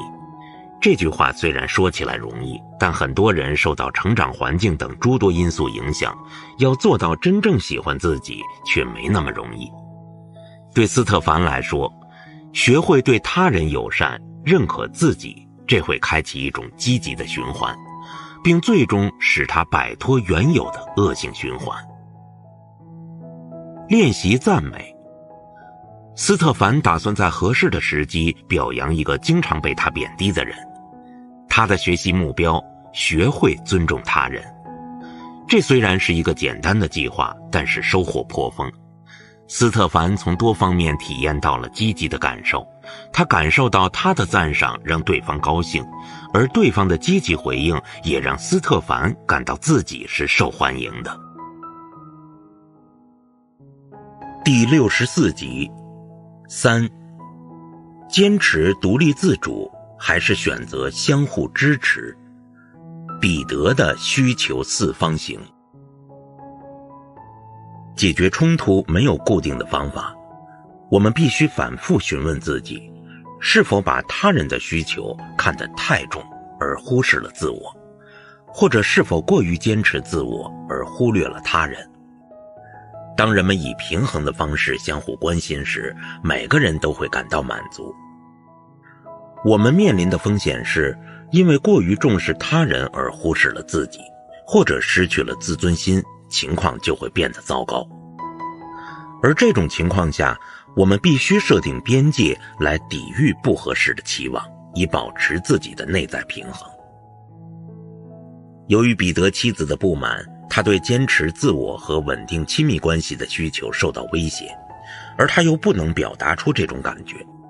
他的反应就是回归到孩童时的状态。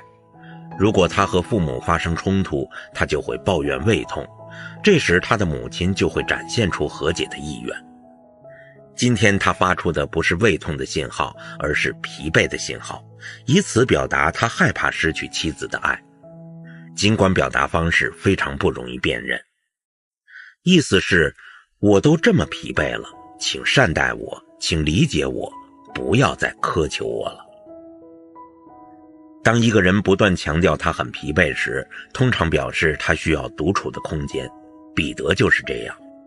然而出于对妻子的责任，他不能直接表达这种需求，而过去对母亲的负疚感则进一步加剧了这种责任感。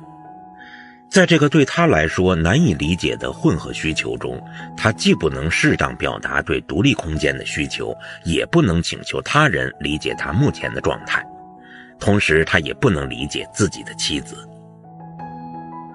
彼得的需求四方形。想要休息一下，专注而体贴地倾听妻子讲话，生气时选择逃避，故意表现出疲惫，划定界限与稳定关系产生冲突。对他来说，重要的是需要和妻子坦诚对话，表达自己对被理解和受关怀的需求。这样他不仅处理好了伴侣关系，还成功避免了超负荷的工作。他也要与小时候的自己和解，使自己能够更好地关注妻子的需求。练习只是倾听。彼得养成了多多关注妻子的习惯，他会关心地询问她的情况。重要的是，他会仔细倾听她的故事，表现出关切和同理心，不会立即提供建议，而是带着理解去倾听。妻子的变化是，不在他明显有其他事情要忙的时候，就马上期待得到他的关注。彼得的学习目标，要允许伴侣对自己有不满情绪。他的新态度是，我会认真对待你的不满情绪，不会立即把它视为对我个人的攻击。然后我们一起寻找解决办法。一旦彼得理解了他的妻子真正需要什么，问题就迅速缓解了。对于亲密关系来说，还有什么比互相理解更重要的呢？第65集4，讨好他人还是做好自己？安娜的需求四方形。当你的表现符合他人的期望时，就容易讨人喜欢。当你为了迎合这些期望而否定自己时，就会产生糟糕的感受。在亲密关系中，如果一方为了保持自身独立性而不再配合对方，那么爱情将经受严峻的考验。在此之前，安娜感到害怕，她不敢公开谈论自己的不满情绪。她以前的解决办法，努力做家务，为了获得母亲的好感，现在不管用了，因为她既没有得到爱和重视，也无法掌控自己的生活。尽管她的行为表面上是针对整洁的需求，但在潜意识中是对自己生活现状的不满。比起承认自己内心的失望，对丈夫发火显然更容易让她接受。安娜的需求四方形。提出一起活动的建议，独自做些让自己高兴的事情，完美的打理家务，抱怨。获得爱与重视与自主决定产生了冲突。抱怨是一种隐藏的信号，因为自主性受限。安娜想要孩子的愿望一直没有实现，她的丈夫需要重新规划目前的生活。安娜可以找一份有挑战性的工作，这样她就有了相对的自主权。在之后的日子里，夫妻俩一起分担家务，留出更多的时间相处，彼此多沟通，这也有助于达成他们生儿育女的愿望。练习放手。安娜决定每周给自己一天放空的时间，无需提前规划，也无需给自己压力，可以做任何自己想做的事。之后她想出一个不错的方法，彼得也表示赞同。安娜说，以后我会把袜子放在一个盒子里，当我积攒了3双时，你要履行一项承诺，陪我去看一场我选的歌剧，并且你负责买门票。这是一件既费钱又费功夫的事情，但根据经验，它总是能让双方都感到享受。安娜的学习目标，优先考虑自己的幸福，满足对独立自主的需求，不要用所谓的义务来约束自己。第66集5，归属其中还是保持独立？塞巴斯蒂安的需求四方形。这个问题也比较常见，如果你不愿意随大溜，就可能面对被孤立的境地。塞巴斯蒂安觉得只有自己被人需要时才是有归属感的，因此他努力工作，一刻都不能放松。他愿意承担额外的任务，这样可以让他更受人喜爱。对塞巴斯蒂安来说，他应该更多地关注自我，更合理地分配自己的精力和时间，拒绝一些不必要的工作。这样一来，他有更多时间陪伴自己的家人和朋友，也能用更轻松的心情和他人相处，更不是总抱着自我奉献的想法。练习说不。塞巴斯蒂安学会了拒绝别人对他提出的要求，他试用了一些句子，比如，这件事其他人也可以做，现在我有更重要的事情要做。他的学习目标，淡定面对他人被拒绝后可能表现出来的沮丧。塞巴斯蒂安的需求四方形，和朋友开心的相处，被要求做出成绩时学会说不。帮助别人是为了得到被需要的感觉，远离同伴。稳定关系归属感和自主产生冲突。第67集，公平高于一切还是追求自身的利益？西比利的需求四方形。当每个人在同一时间都想拥有相同的东西时，那么就会出现几种可能性。大家争吵或者努力实现公平分配。但谁有权利制止个人利己主义呢？很多年前，也许父母会努力确保每个孩子都受到公平对待，但今天想要实现公平，则需要所有参与者的共同努力。即使如此，找到公平的共识也并不容易，因为每个人都对自己或他人应该拥有什么有自己的想法。西比利的需求四方形，自己或他人受到不公平对待时起身反对，有时也关注自己的利益，因体贴他人产生道德优越感，带有攻击性的幻想，坚持自我的主张。平等对待和自我决定坚持自己的主张产生冲突。如果有人认为他总是受到冷漠，那么他很难感到满足，因为另一个人总是拿走他需要的东西，所以他可能不会太在意公平这件事。西比利从小被教育要无条件地顾及他人，这妨碍了他对公平对待和坚持自我主张的需求。前者转换成了一种道德上的优越感，而后者则在他充满攻击性的幻想中干枯凋零。对西比利来说，关键要学会尊重自己的需求，以及适当维护自己的利益。他不要再把平等和公正的需求献祭于道德上的优越感，而是要为自己提出拥有一视同仁的权利的原则。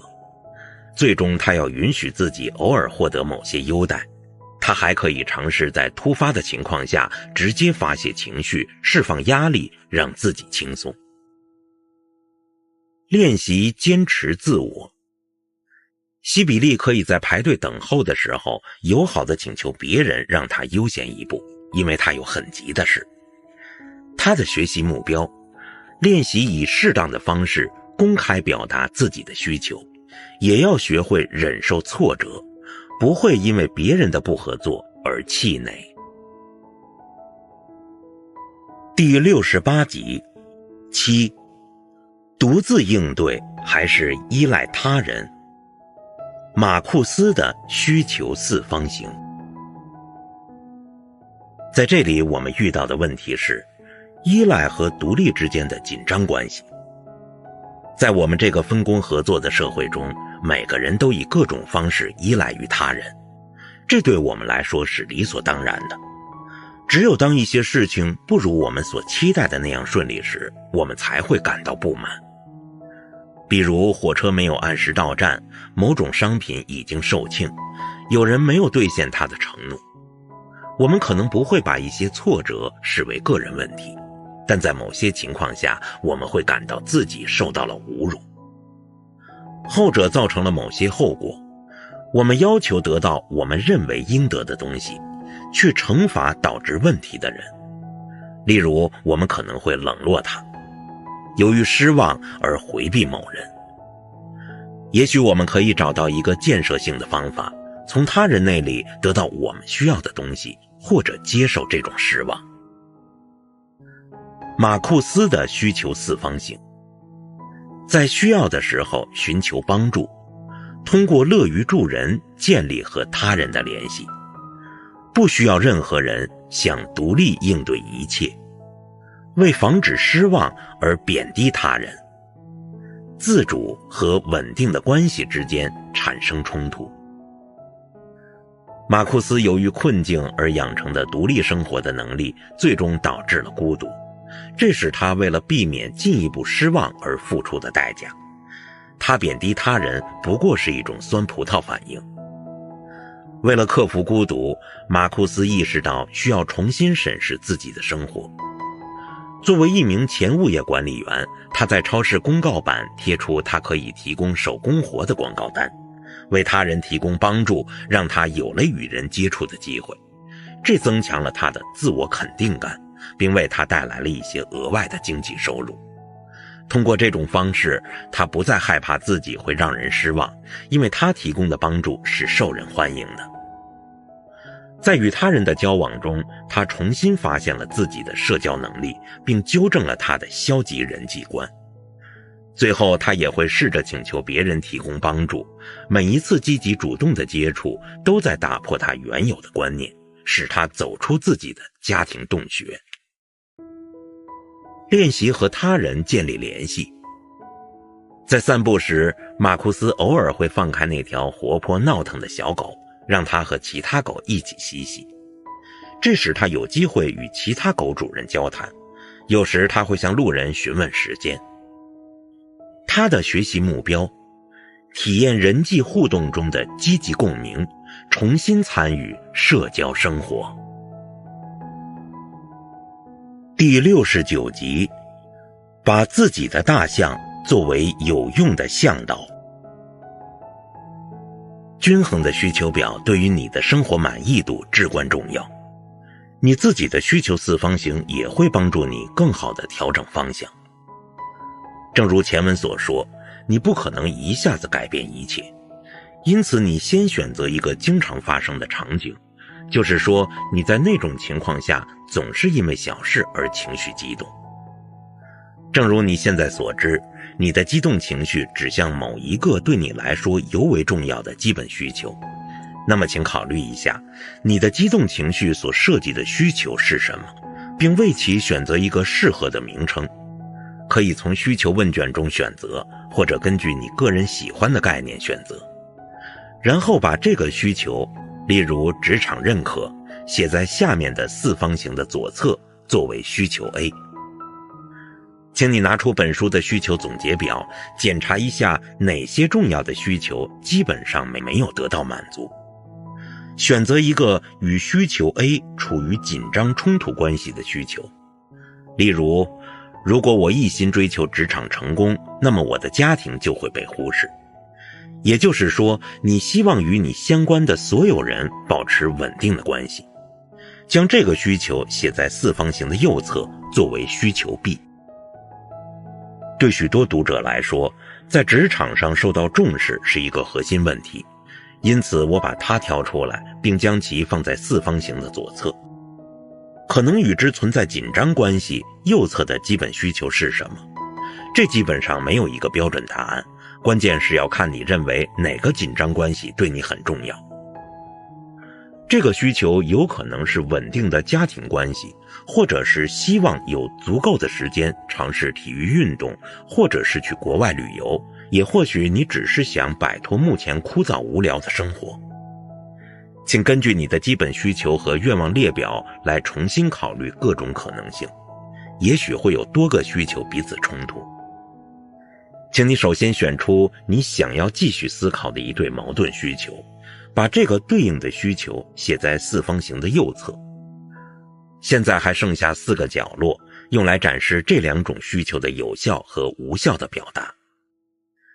根据我在培训课程和治疗绘画中运用的方法，我想向你提出这个建议：请在与可以信任的人交谈时，依次关注这4个位置。对一些人来说，将基本需求四方形想象成一个地面上的大四方形也会有所帮助，然后要么在想象中，要么在椅子上，依次在这4个角落的每一个位置上坐一下。这可以帮助你集中注意力，感受其他角落的人对各个位置的影响。以下问题是中性的，在此我先给大家提供一些关于职场认可和稳定关系的潜在个人答案。这些问题有时并不容易回答，请你多花点时间。如果你暂时没有答案，可以将它们搁置在一边。大家都知道，过于紧张的思考会导致思维停滞。然而通过阅读本书，你也许会发现很多内容对你来说已经很熟悉。我作为一位顾问，由衷地为你感到高兴。现在请你用口头或者书面方式，或者在脑海中回答以下问题。位置1，需求 A 的有效表达。1，你想以后更多地表达这个需求，你觉得这个想法对吗？事例回答：是的，但我还不敢告诉我的老板，我不确定他是否对我的表现满意。或者，是的，这确实是我的权利。或者，不行，我不应该觉得自己那么重要。你对需求的答案。2，你怎么知道你的需求已经得到满足了？事例回答：我的老板如果对我的表现满意的话，会告诉我的。或者，我可以更好的放松，因为我知道我的工作表现是合适的。或者，我得到了更多的钱。你对需求的答案。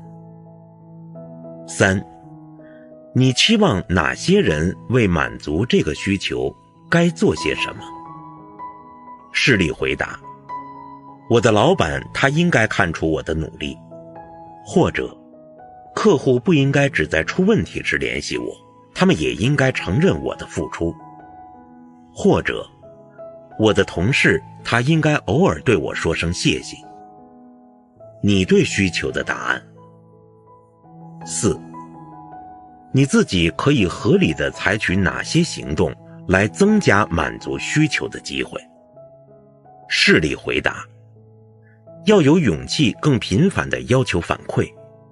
或者，谈论自己对成果的贡献。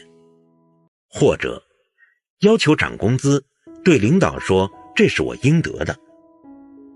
你对需求的答案。5，你如何评估在当前情况下更好地满足你的需求的机会？事例回答：机会不大，我应该等到老板压力小些的时候。或者，不知道，但至少应该尝试一下。或者，不算太差，也许我应该更频繁的自我肯定，这可能会产生感染效应。你对需求的答案。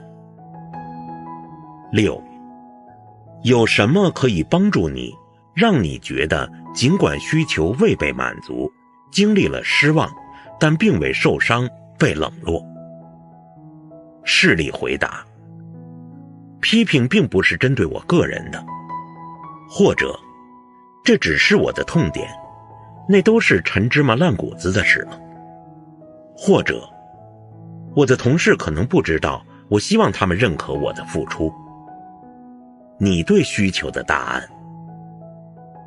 正如你所知，这里的位置1是建设性的处理所提出的需求，请将这种反思和探索视为一种方式，类似于考古学挖掘一个珍贵物品。当然，在这里是一尊高贵的大象雕像。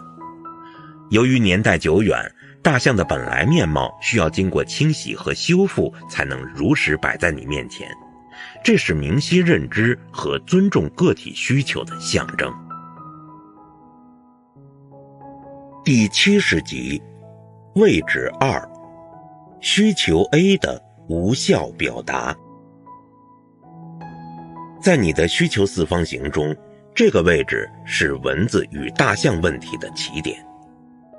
你可以思考一下这些问题：为什么你和身边的人对小事有过度的反应？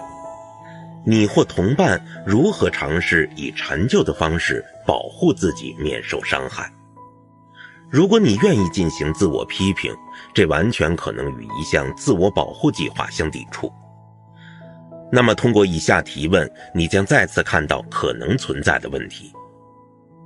1，在你目前的生活中，有哪些情况让你感到需求 A 没有得到满足或被忽视？事例回答：在会议中，没有人提到我提出的问题的解决方案。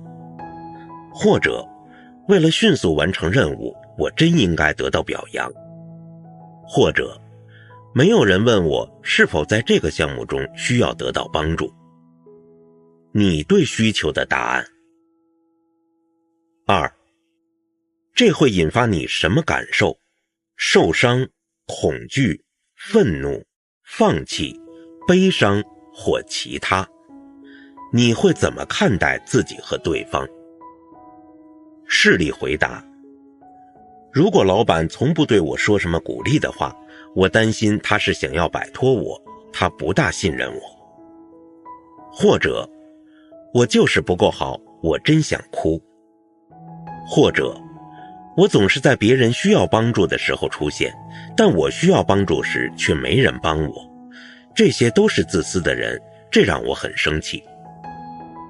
你对需求的答案。3. 当你有这样的感受时，你会采取什么行动？你如何尝试保护自己？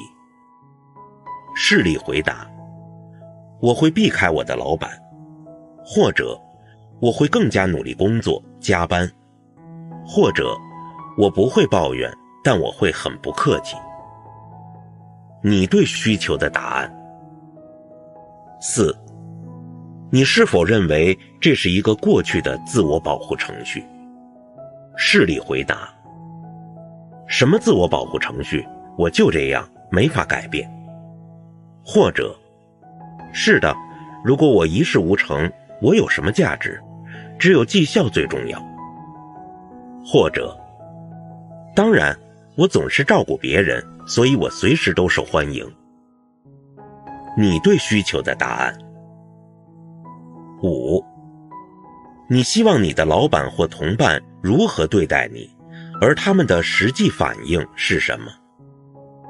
事例回答：我不希望我的老板觉察到我的不安，但我不确定他是否真正注意到我。或者，我的付出应该是显而易见的，老板偶尔应该表示一下感谢。或者，或许应该有人问我是否需要帮助，或是问我是否心情不好。你对需求的答案。6. 你是否注意到这种紧张的关系，因为你过于关注需求 A 而忽略了需求 B？ 事例回答：是的，我的家庭氛围总是不太好。或者，每个人都只关心自己。或者，有时候我晚上不太愿意回家。你对需求的答案。第71集，位置3，需求 B 的有效表达。在这里请设想一下，如何以建设性的方式表达与需求 A， 这里是职场认可存在冲突的需求 B， 这里是家庭联系。为了给你一些启示，我们先回答以下问题。1. 你是否知道你的需求 B 是否得到满足？事例回答：我回家时会受到热情温暖的欢迎。或者，我的丈夫、妻子会关心我过得如何。或者，我的丈夫、妻子、孩子们想和我一起做些事情。你对需求的答案。2. 你期望哪些人为满足这个需求采取行动？他们具体应该做些什么？事例回答：我期望我的父母能够帮助照看一下孩子。或者，我期望我的丈夫能够对我的职场成就感到骄傲。或者，我期望我的孩子们能够在遇到问题时信任我。你对需求的答案。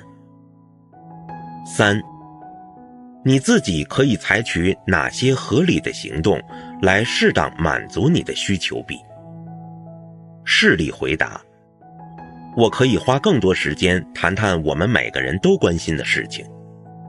或者，更明确地表示我不希望受到干扰。或者，我现在有时间满足孩子的愿望。或者，偶尔想出一些新招，让我的妻子、丈夫、孩子们开心。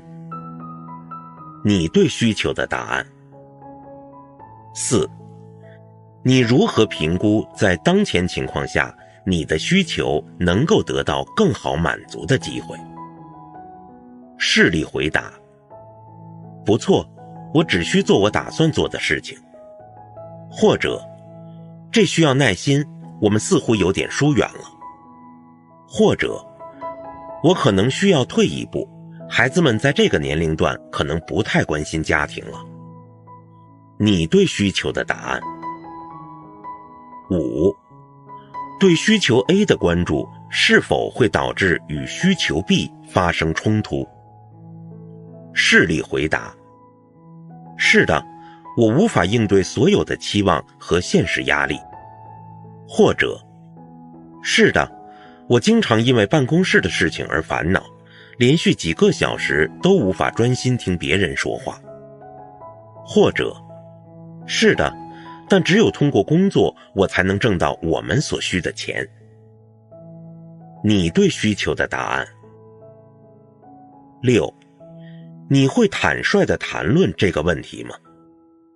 事例回答：我们总是很难抽出时间来交流，但我们决心改变这种情况。或者，是的，我们至少每周抽一个时间来讨论当下的问题或彼此的愿望。或者，说话不是我的强项，但我能感觉到他人什么时候需要我。你对需求的答案。第72集，位置4，需求 B 的无效表达。在这个话题上，人们通常不愿意直面自己的问题，比如面对未能满足的期望，自己如何处理？是回避、沉溺于互联网或电视节目，责备孩子，抱怨伴侣，过度沉湎于自己的兴趣爱好，还是频繁的借酒浇愁？也许你对小烦恼的反应过于敏感，因为家庭成员根本不了解你在职场上做了多少事和经受了多大的压力等等。以下是一些问题供你参考。1. 在你当前的生活中，你可以回忆起哪些具体情况？你在这些情况下感到需求 B 没有得到满足或被忽视？事例回答：我回家后立刻被各种问题所困扰，没有人注意到我需要安静。或者，儿子想要一部新手机，因为我不愿意为此花钱，他生气了。或者，我请我的丈夫、妻子帮我一个小忙，但他又忘了。你对需求的答案。2. 这会在你身上引发什么感受？受伤、恐惧、愤怒、放弃、悲伤或其他？你会怎么看待自己和对方？事例回答：愤怒，没有人为我着想。或者，失望，儿子只在需要我时才来找我。或者，生气，所有人都只关心自己的事情，他们觉得我的愿望不重要。你对需求的答案。3. 当你有这种感受时，你会采取什么行动？你如何尝试保护自己？事例回答：我会先给自己倒一杯威士忌。或者，责怪我儿子只知道索要。或者，我会躲进我的房间，不表现出我有多失望。当别人问我怎么了时，我通常会回答：没事，有什么好担心的？你对需求的答案。4. 你是否认为这是一种陈旧的自我保护程序？事例回答：是的，当我感到愤怒时，我宁愿回避。或者，这听起来很熟悉，只有当他人需要我时，我才觉得自己受欢迎。或者，不是的，为什么说这是自我保护？这不是很正常吗？人在这种时候当然会生气。你对需求的答案。5. 你希望你的同伴或家人如何对待你，而他们的实际反应是什么？事例回答：希望有人注意到我，但实际上根本没人关注我。或者，如果我儿子能多告诉我一些关于他自己的事情就好了，但实际上他什么都不说。或者，我不知道我已经不再思考这个问题了。你对需求的答案。6. 由于你过于关注需求 A 而忽略了需求 B， 这导致了什么样的紧张关系？事例回答：我的妻子抱怨我总是看手机，说我的工作比她和家庭更重要。或者，如果我在家里写字台前忙工作时被打扰，我会感到恼火。或者，有时候我会感到难过，因为我没有时间陪伴家人。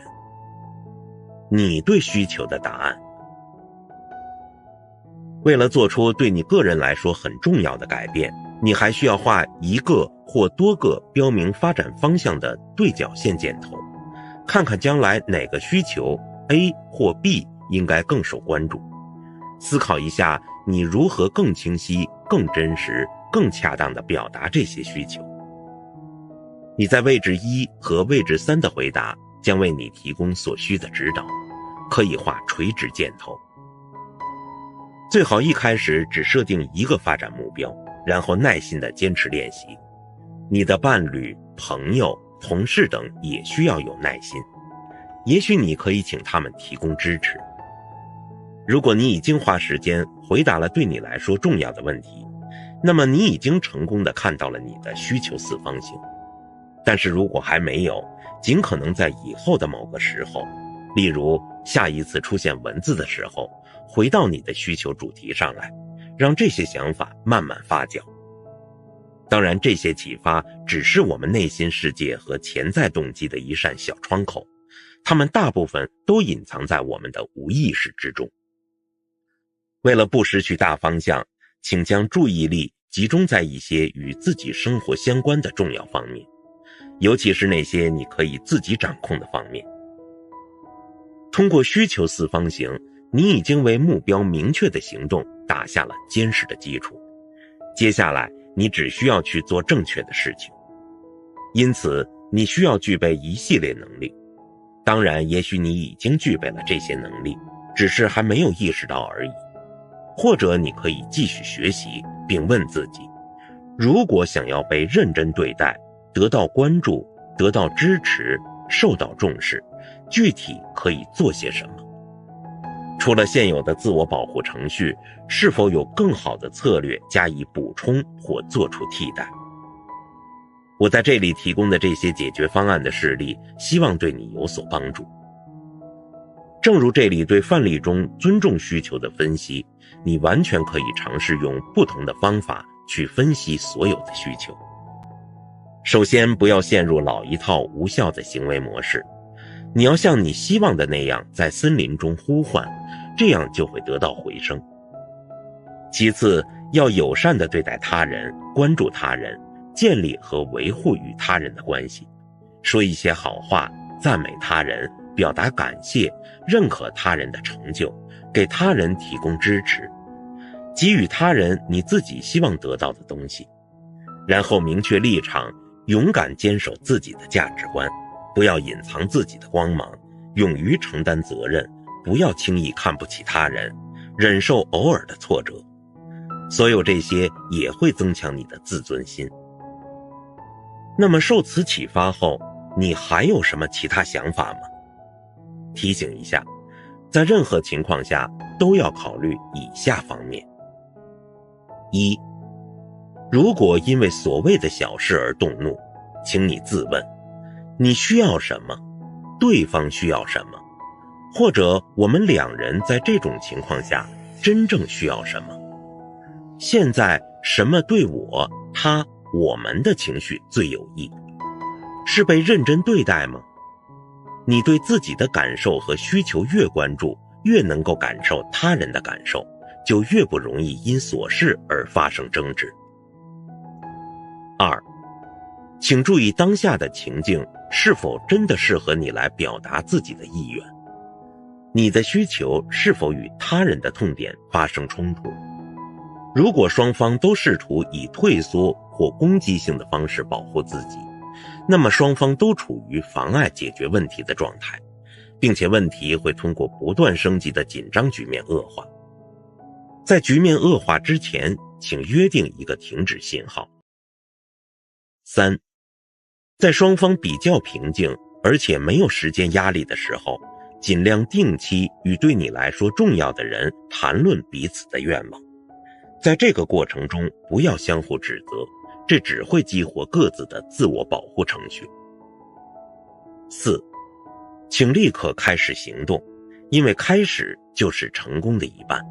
亚里士多德说的。需求的平衡和适当的表达是一个持久的挑战，因为生活中没有什么是稳定的，必须不断重新去找平衡。新的行动需要勇气，这就意味着要克服恐惧。为了帮助你迈出第一步，我想推荐你一个小小的勇气测试。练习战胜自己。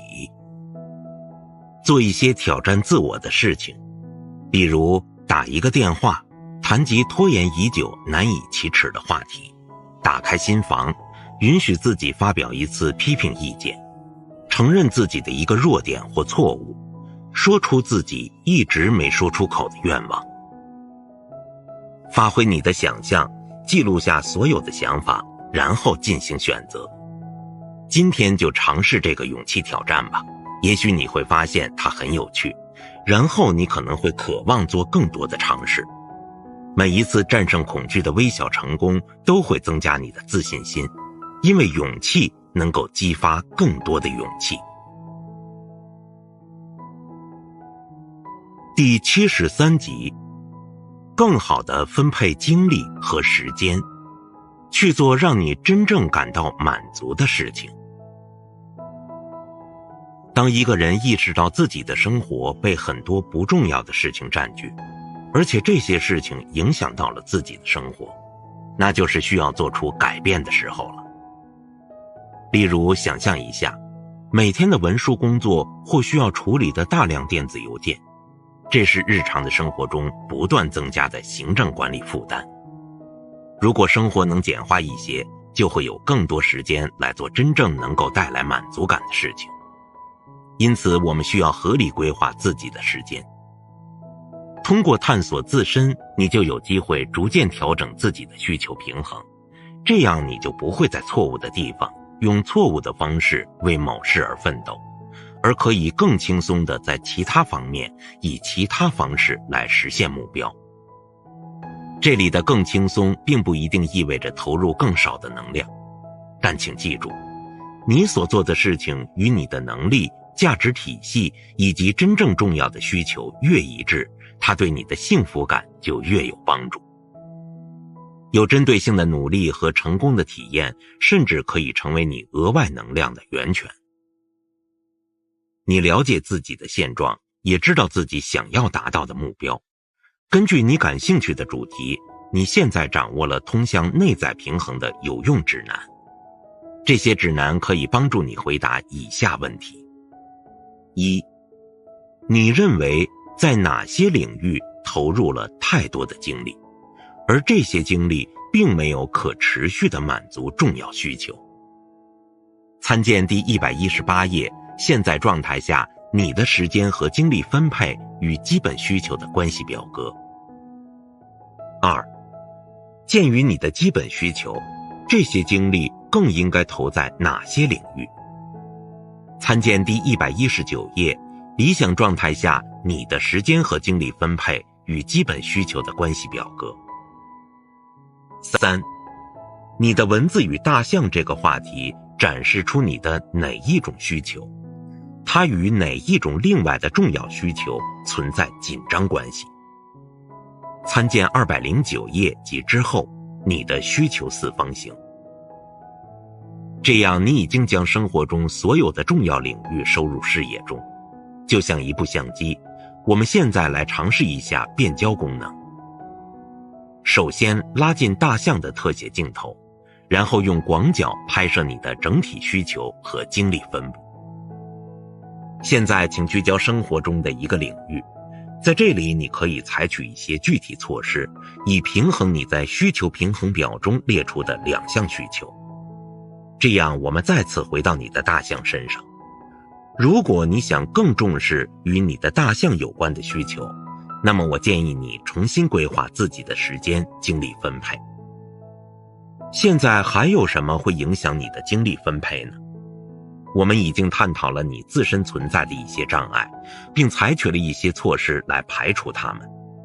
这些障碍主要体现在你的自我保护程序中根深蒂固的观念和行为模式，以及你对自己和他人带有局限性的认知。除此之外，还存在外在的障碍，你可能会受到一些现实问题的束缚。我们已经看到，这些障碍可能与基本需求有关。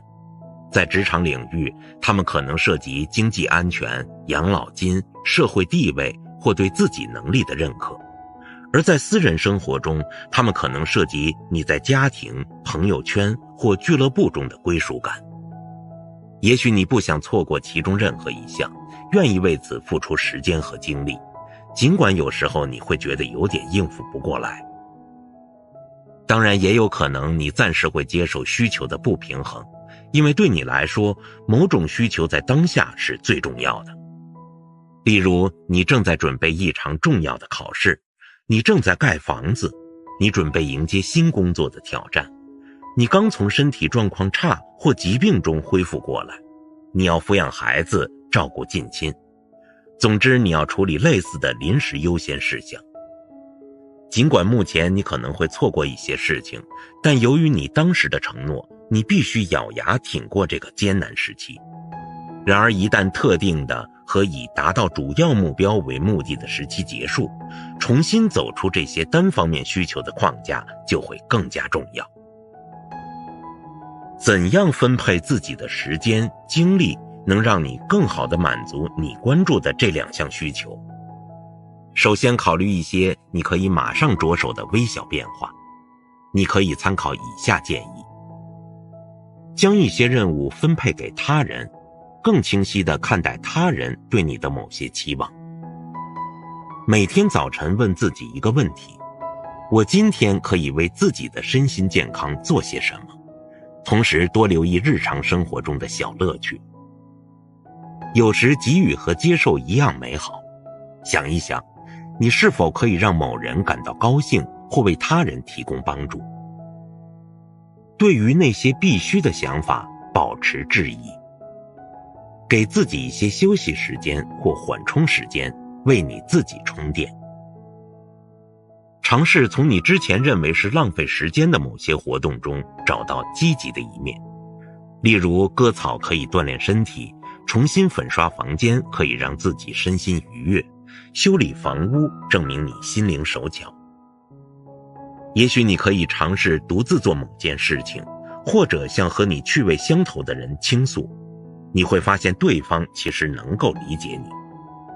与你的伴侣或亲密朋友谈论你所期望的时间与精力分布图，尽可能做出改变的尝试。接着，我仍要指出，关注自己文字的同时，也要关注他人的文字。当有人突然情绪激动而又无法说清道明时，请考虑你要怎么做能够让他平静下来，又或者试着对他说一句表示理解的话。然而有时只有采取更好的措施才能对你有所帮助。你应该思考以下问题：你是否可以减少工作时间？也许你不应该再将工作带回家。或者你是否希望换一份工作，因为工作要求不匹配你的能力，或者工作环境让你感到沮丧？你是否曾经了解过换工作的可能性，并在这方面有所尝试？对于你来说，职场晋升有多重要？在职业生涯的下一个阶段，你是否能真正找到令你满足的东西，或者是否会失去一些重要的东西？随着你的职位升迁，空气会变得稀薄，孤独感也会增加。你考虑过每周至少安排一天不工作吗？有没有你想要了解的人？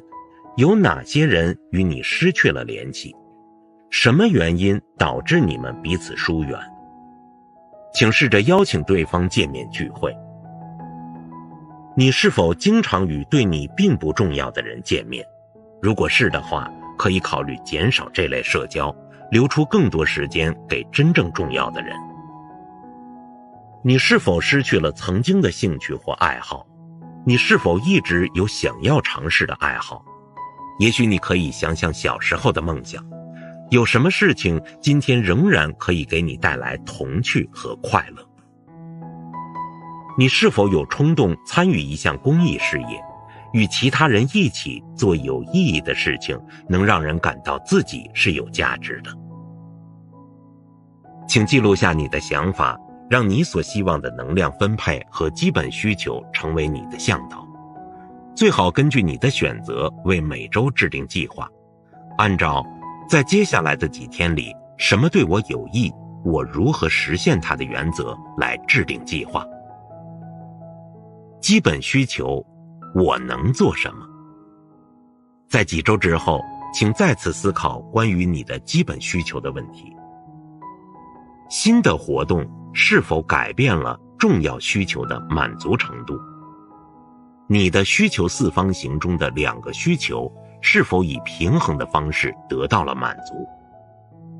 这是否导致你的需求平衡表发生了变化？你现在如何分配你的精力和时间？请你重新评估，你在哪些领域的努力收效甚微，因此该减少哪些努力，或是完全放手？哪些领域值得你投入更多精力？请从所有这些建议中选取适合你的部分并付诸实践，即便是小小的进步，也要予以足够的重视。需求受到损害的情况将来也不可避免，通过上述的练习来准备应对这些文字，以便你不再重蹈覆辙，陷入消极的思维模式。总是设定正面的目标，明确你想要实现的目标以及未来的行动方式，不要用否定的方式，例如我不想再表现得脆弱，而是肯定的方式，例如我想满足我的需求，或者我首先要保持距离，或者我想首先搞清楚问题的本质。通过有针对性的主动行动，你可以避免陷入困境，并更快地找回平衡。将其视为对抗文字困扰的一种训练吧。每一次主动的行动都会促进你的自主性，并增强你的自尊心。我能做到，只要我愿意。这是美国著名心理学家阿诺德·拉扎勒斯的一本自助小册子的标题。当然，这句话并不总是适用的，但你可以将其视为行动的动力。它与自主性的主题以及问卷中的答案相符。我再次将这些传达给你，是希望它们可以成为你行动的指导原则。当我下定决心要做什么，我就会去做。我可以独自做出人生中的重要决定。我重视自己的需求。我可以接受合理的批评。我可以处理好自己和他人之间的关系。我的行动可以产生影响。我承认并接受我的局限性与弱点。我尊重他人的需求。我按照自己的价值观生活。最后，我祝愿你通过这本书能够更好地了解自己和他人，时刻意识到自己的强项，尽量将你的精力投入到确实让你感到满足的地方，并更加恰当地处理生活中的大象。第74集，致谢。在书稿润色修改结束之际，经过几个月的深思熟虑后，我感到有必要向在本书2个版本的创作过程中鼓励和陪伴我的所有人表示感谢。我要感谢沃尔福冈·巴尔克，多年来我与他建立了深厚的友谊，正是因为他对我的心理治疗工作的高度赞赏，我才有勇气创建这个项目。从我的想法和愿望出发，将令人讨厌的日常琐事和其中隐藏的大象视为有益的生物，最终成就了一本书。他当时领导的出版社成员，特别是负责第1版的编辑卡塔琳娜·菲斯特纳，以及负责本次新版的编辑罗斯玛丽·麦兰德，在各方面给予我大力支持，对此我深表感激。麦兰德女士对这个主题的兴趣，以及她对文本的深入理解，对于这一版本的修订起到了重要作用。我的同事艾娃·温德勒教授以他的专业知识修订了第1版的文本，我们的讨论给了我重要的启发。我还要衷心感谢我的妻子兼同事马林·席尔德迈尔，她耐心地提供了许多想法和建设性的意见，并一直支持我。我还要感谢我的同事和朋友，他们是汉纳斯蒂尔、雷纳特·弗兰克博士、赫尔加策勒、莱因哈特·奥尔博士和赫勒穆特·克勒博士，他们对第1版的反馈对我非常有帮助。